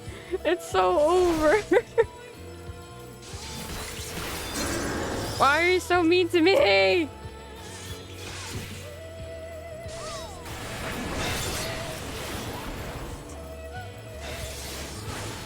It's so over. Holy shit. It's so over.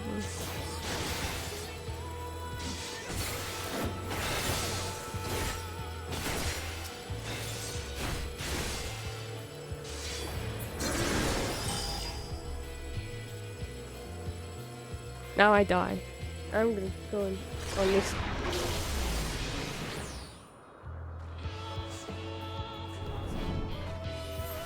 Break us and show me your strength of will. Huh?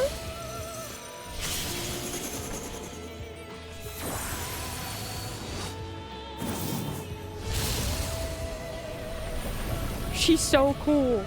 She totally cheated. Duty failed.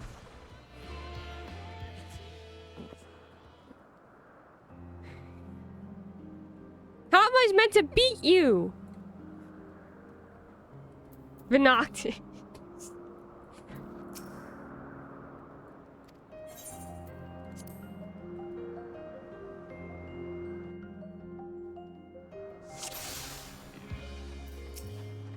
Let neither side hold back. I'm gonna keep these open.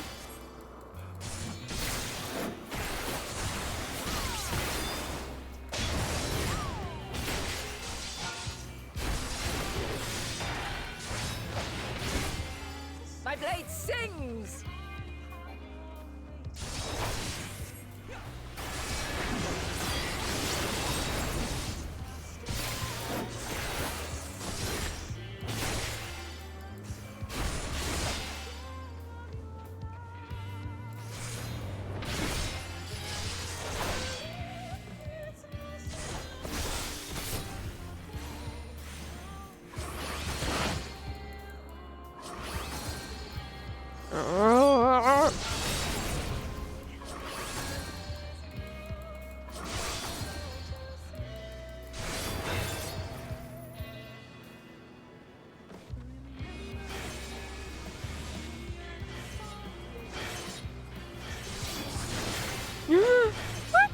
My blade sings!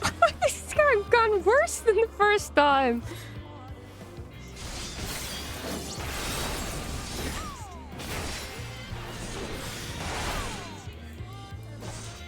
Impressive.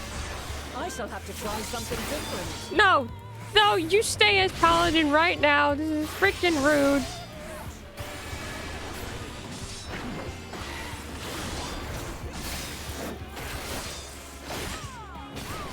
No quarter. Oh.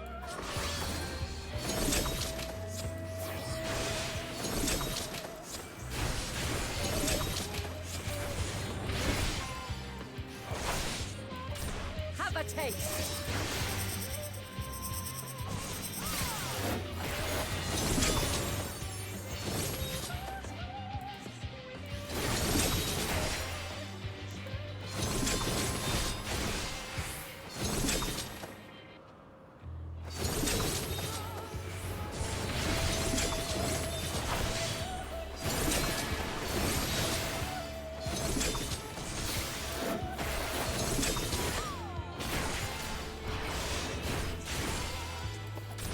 I see you won't be easily overcome, but neither will I.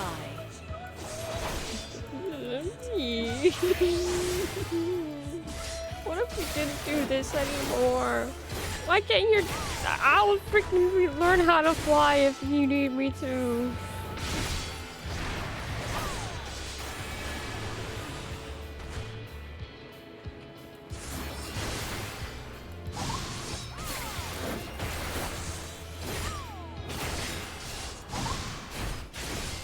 Prepare yourself.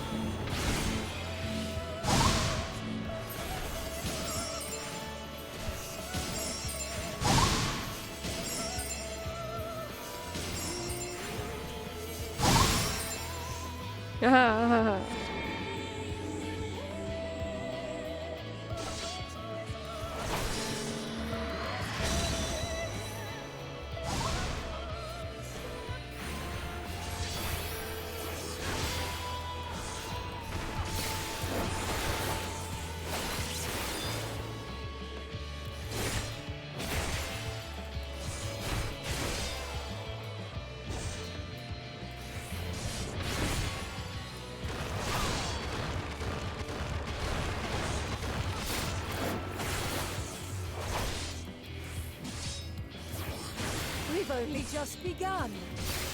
Come at me with your all. What if you didn't do the thing that I don't want you to? We reached the ball part.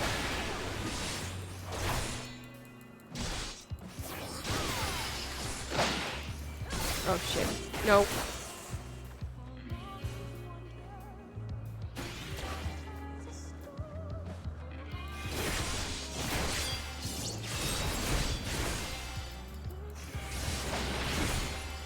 Very well. Let us move to the final trial. I hate it here. I don't want to do the final trial, actually. I like...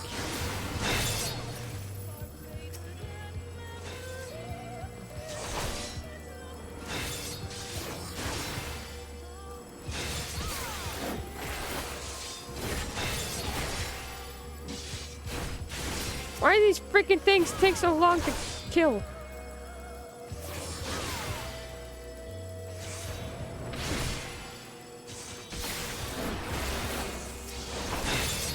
No, no, no, no, no, no, no, no, no, no, no, no, no, no, no, no, no, no, ha ha ha ha ha ha ha ha ha.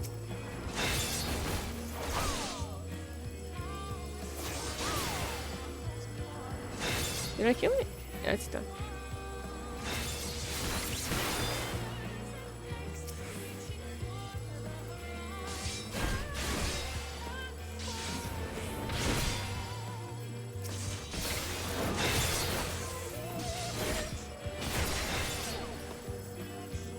Can't tell which one to go to!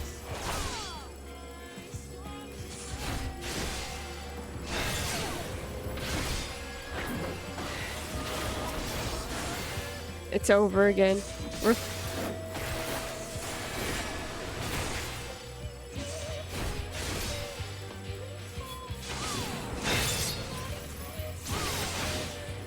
No, no, no, no, no, no, no, no, no, no, no, no.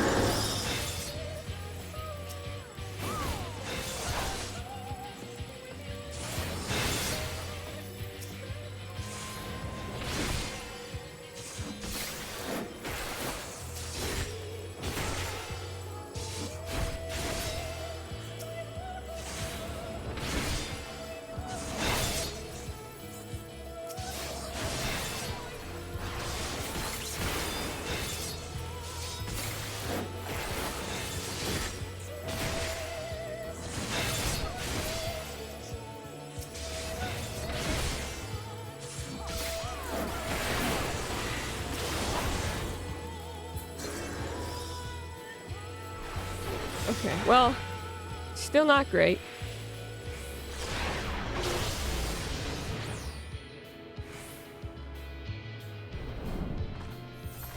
Break your chains, shed your burdens, and show me your strength of will!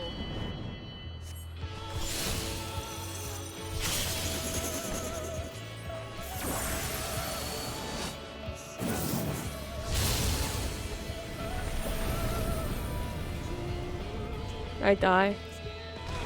I didn't die! You still stand. The people of your time are more resilient than I had dared hope. I have seen enough.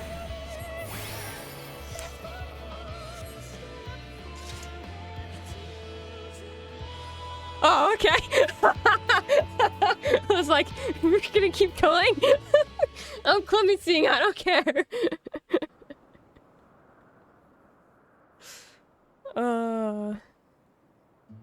'Twas my intent to finish it, but clearly I underestimated you.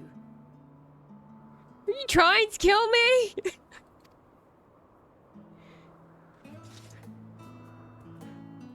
One would think I never learn. I made the same mistake with Azam when we first sparred. Despite being less than half my age, her strength was astounding. The insanity of the fight was just, it's so good. The goal was to survive and avoid letting her charge and eliminate. Did it! Let's go! As is yours. 'Tis plain you have weathered considerable hardship. Far more even than your tales would suggest. I get sad. I'm sad that we were so close the first time, though. We could have first tried that. We could have. It seems we have both learned much on our journeys.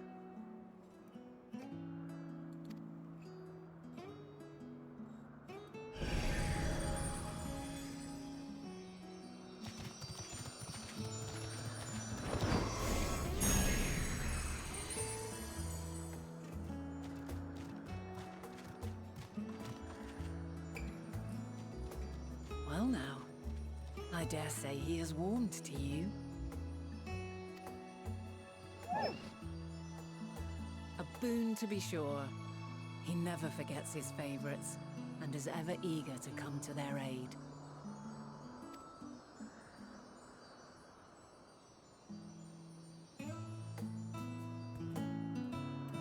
Ah.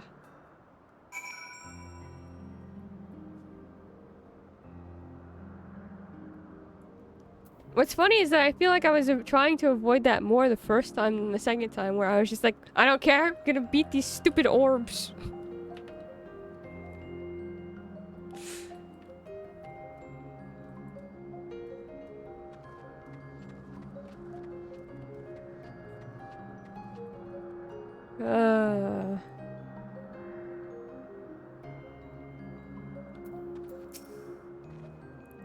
Argos will soon have us standing on the very spot where Metia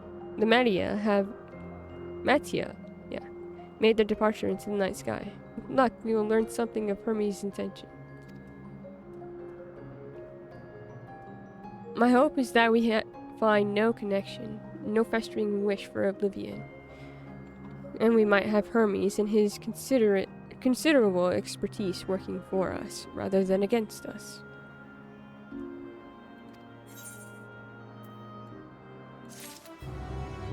That was the last one I was supposed to do today, right? No more?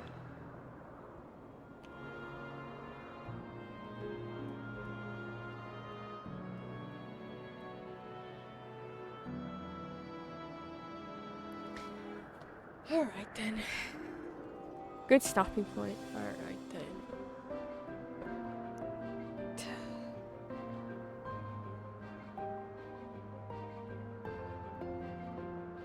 We're on level 87 quest now, though.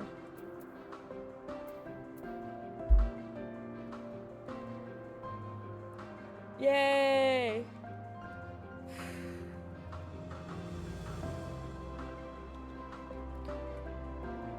Unless you want to do like a 10-hour stream.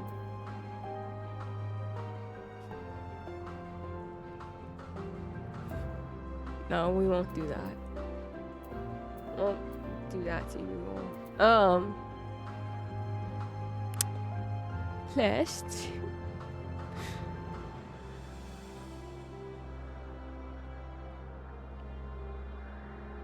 see.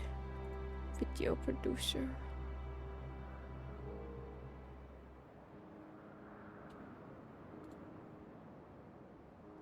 Is there anybody to raid today?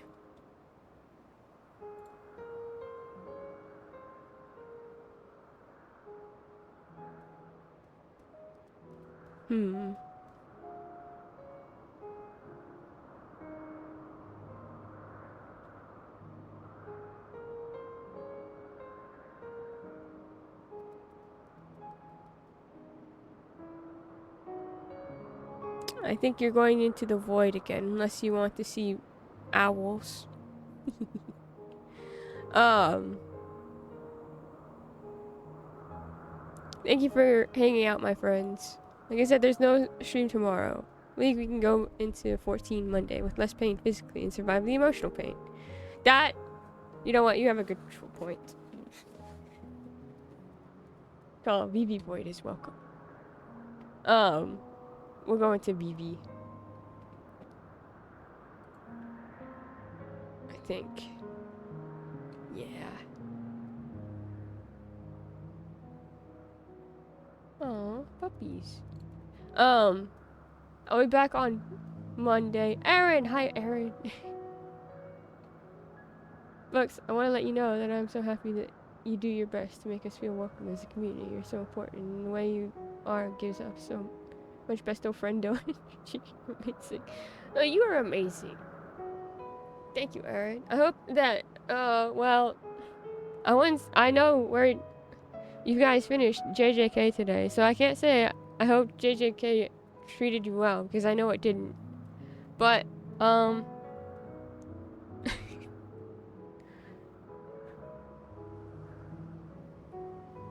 it's a self-care check for everyone. It's true. I'll be back on We didn't finish JJK. We only did 4 eps. Oh, okay. Still though. Because you're still... I mean, it's the Shibuya incident. Which doesn't stop.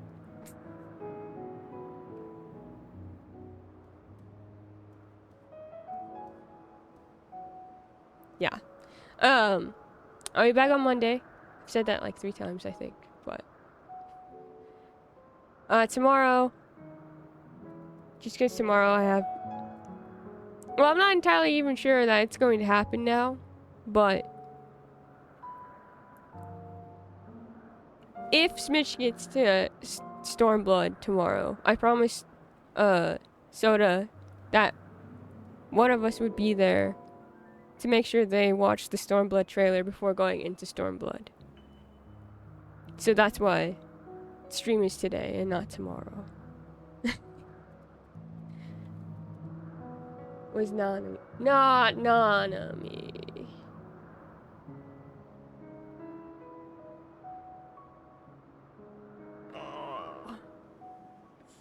So, no stream tomorrow. Stream Monday. Hopefully,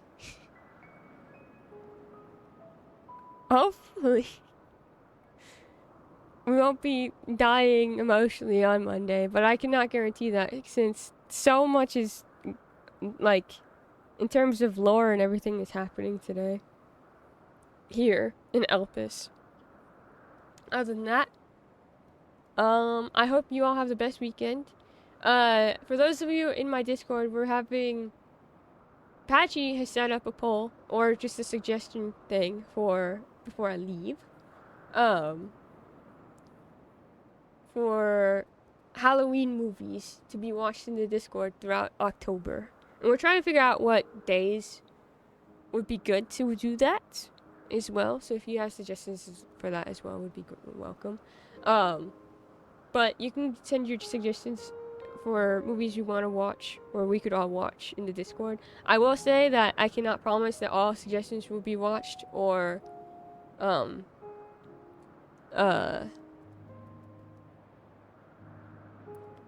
yeah, just all suggestions will be watched on account of the time. There's a lot of suggestions already. And also, I have NSFW rules in my Discord that I feel like should be adhered to, even if we all have watched a movie and have agreed to this movie.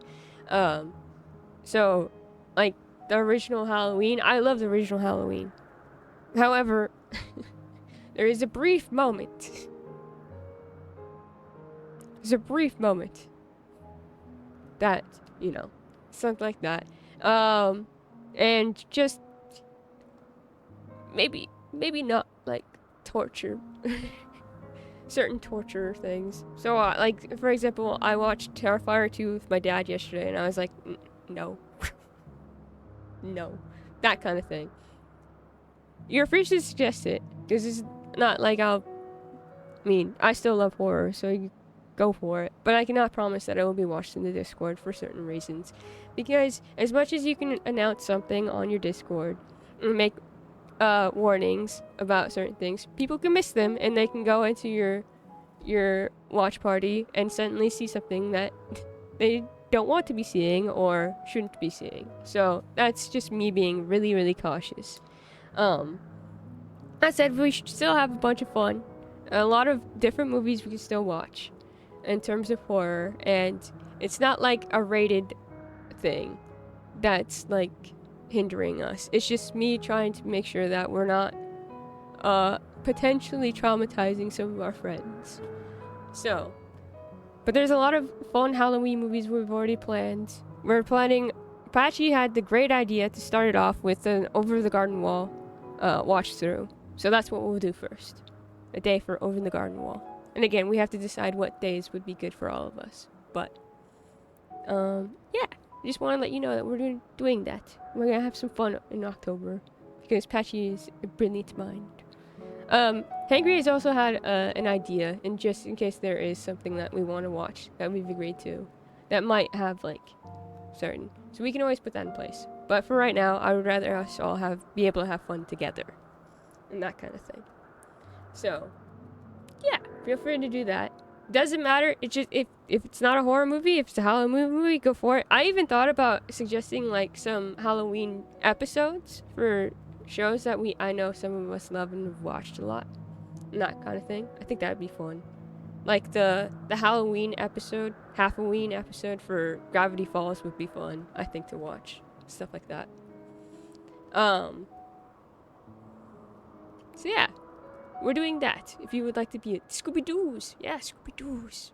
If you'd like to be a part of that this October, otherwise, I think that's all I have. Anything I'm missing, guys? In terms of what we're doing?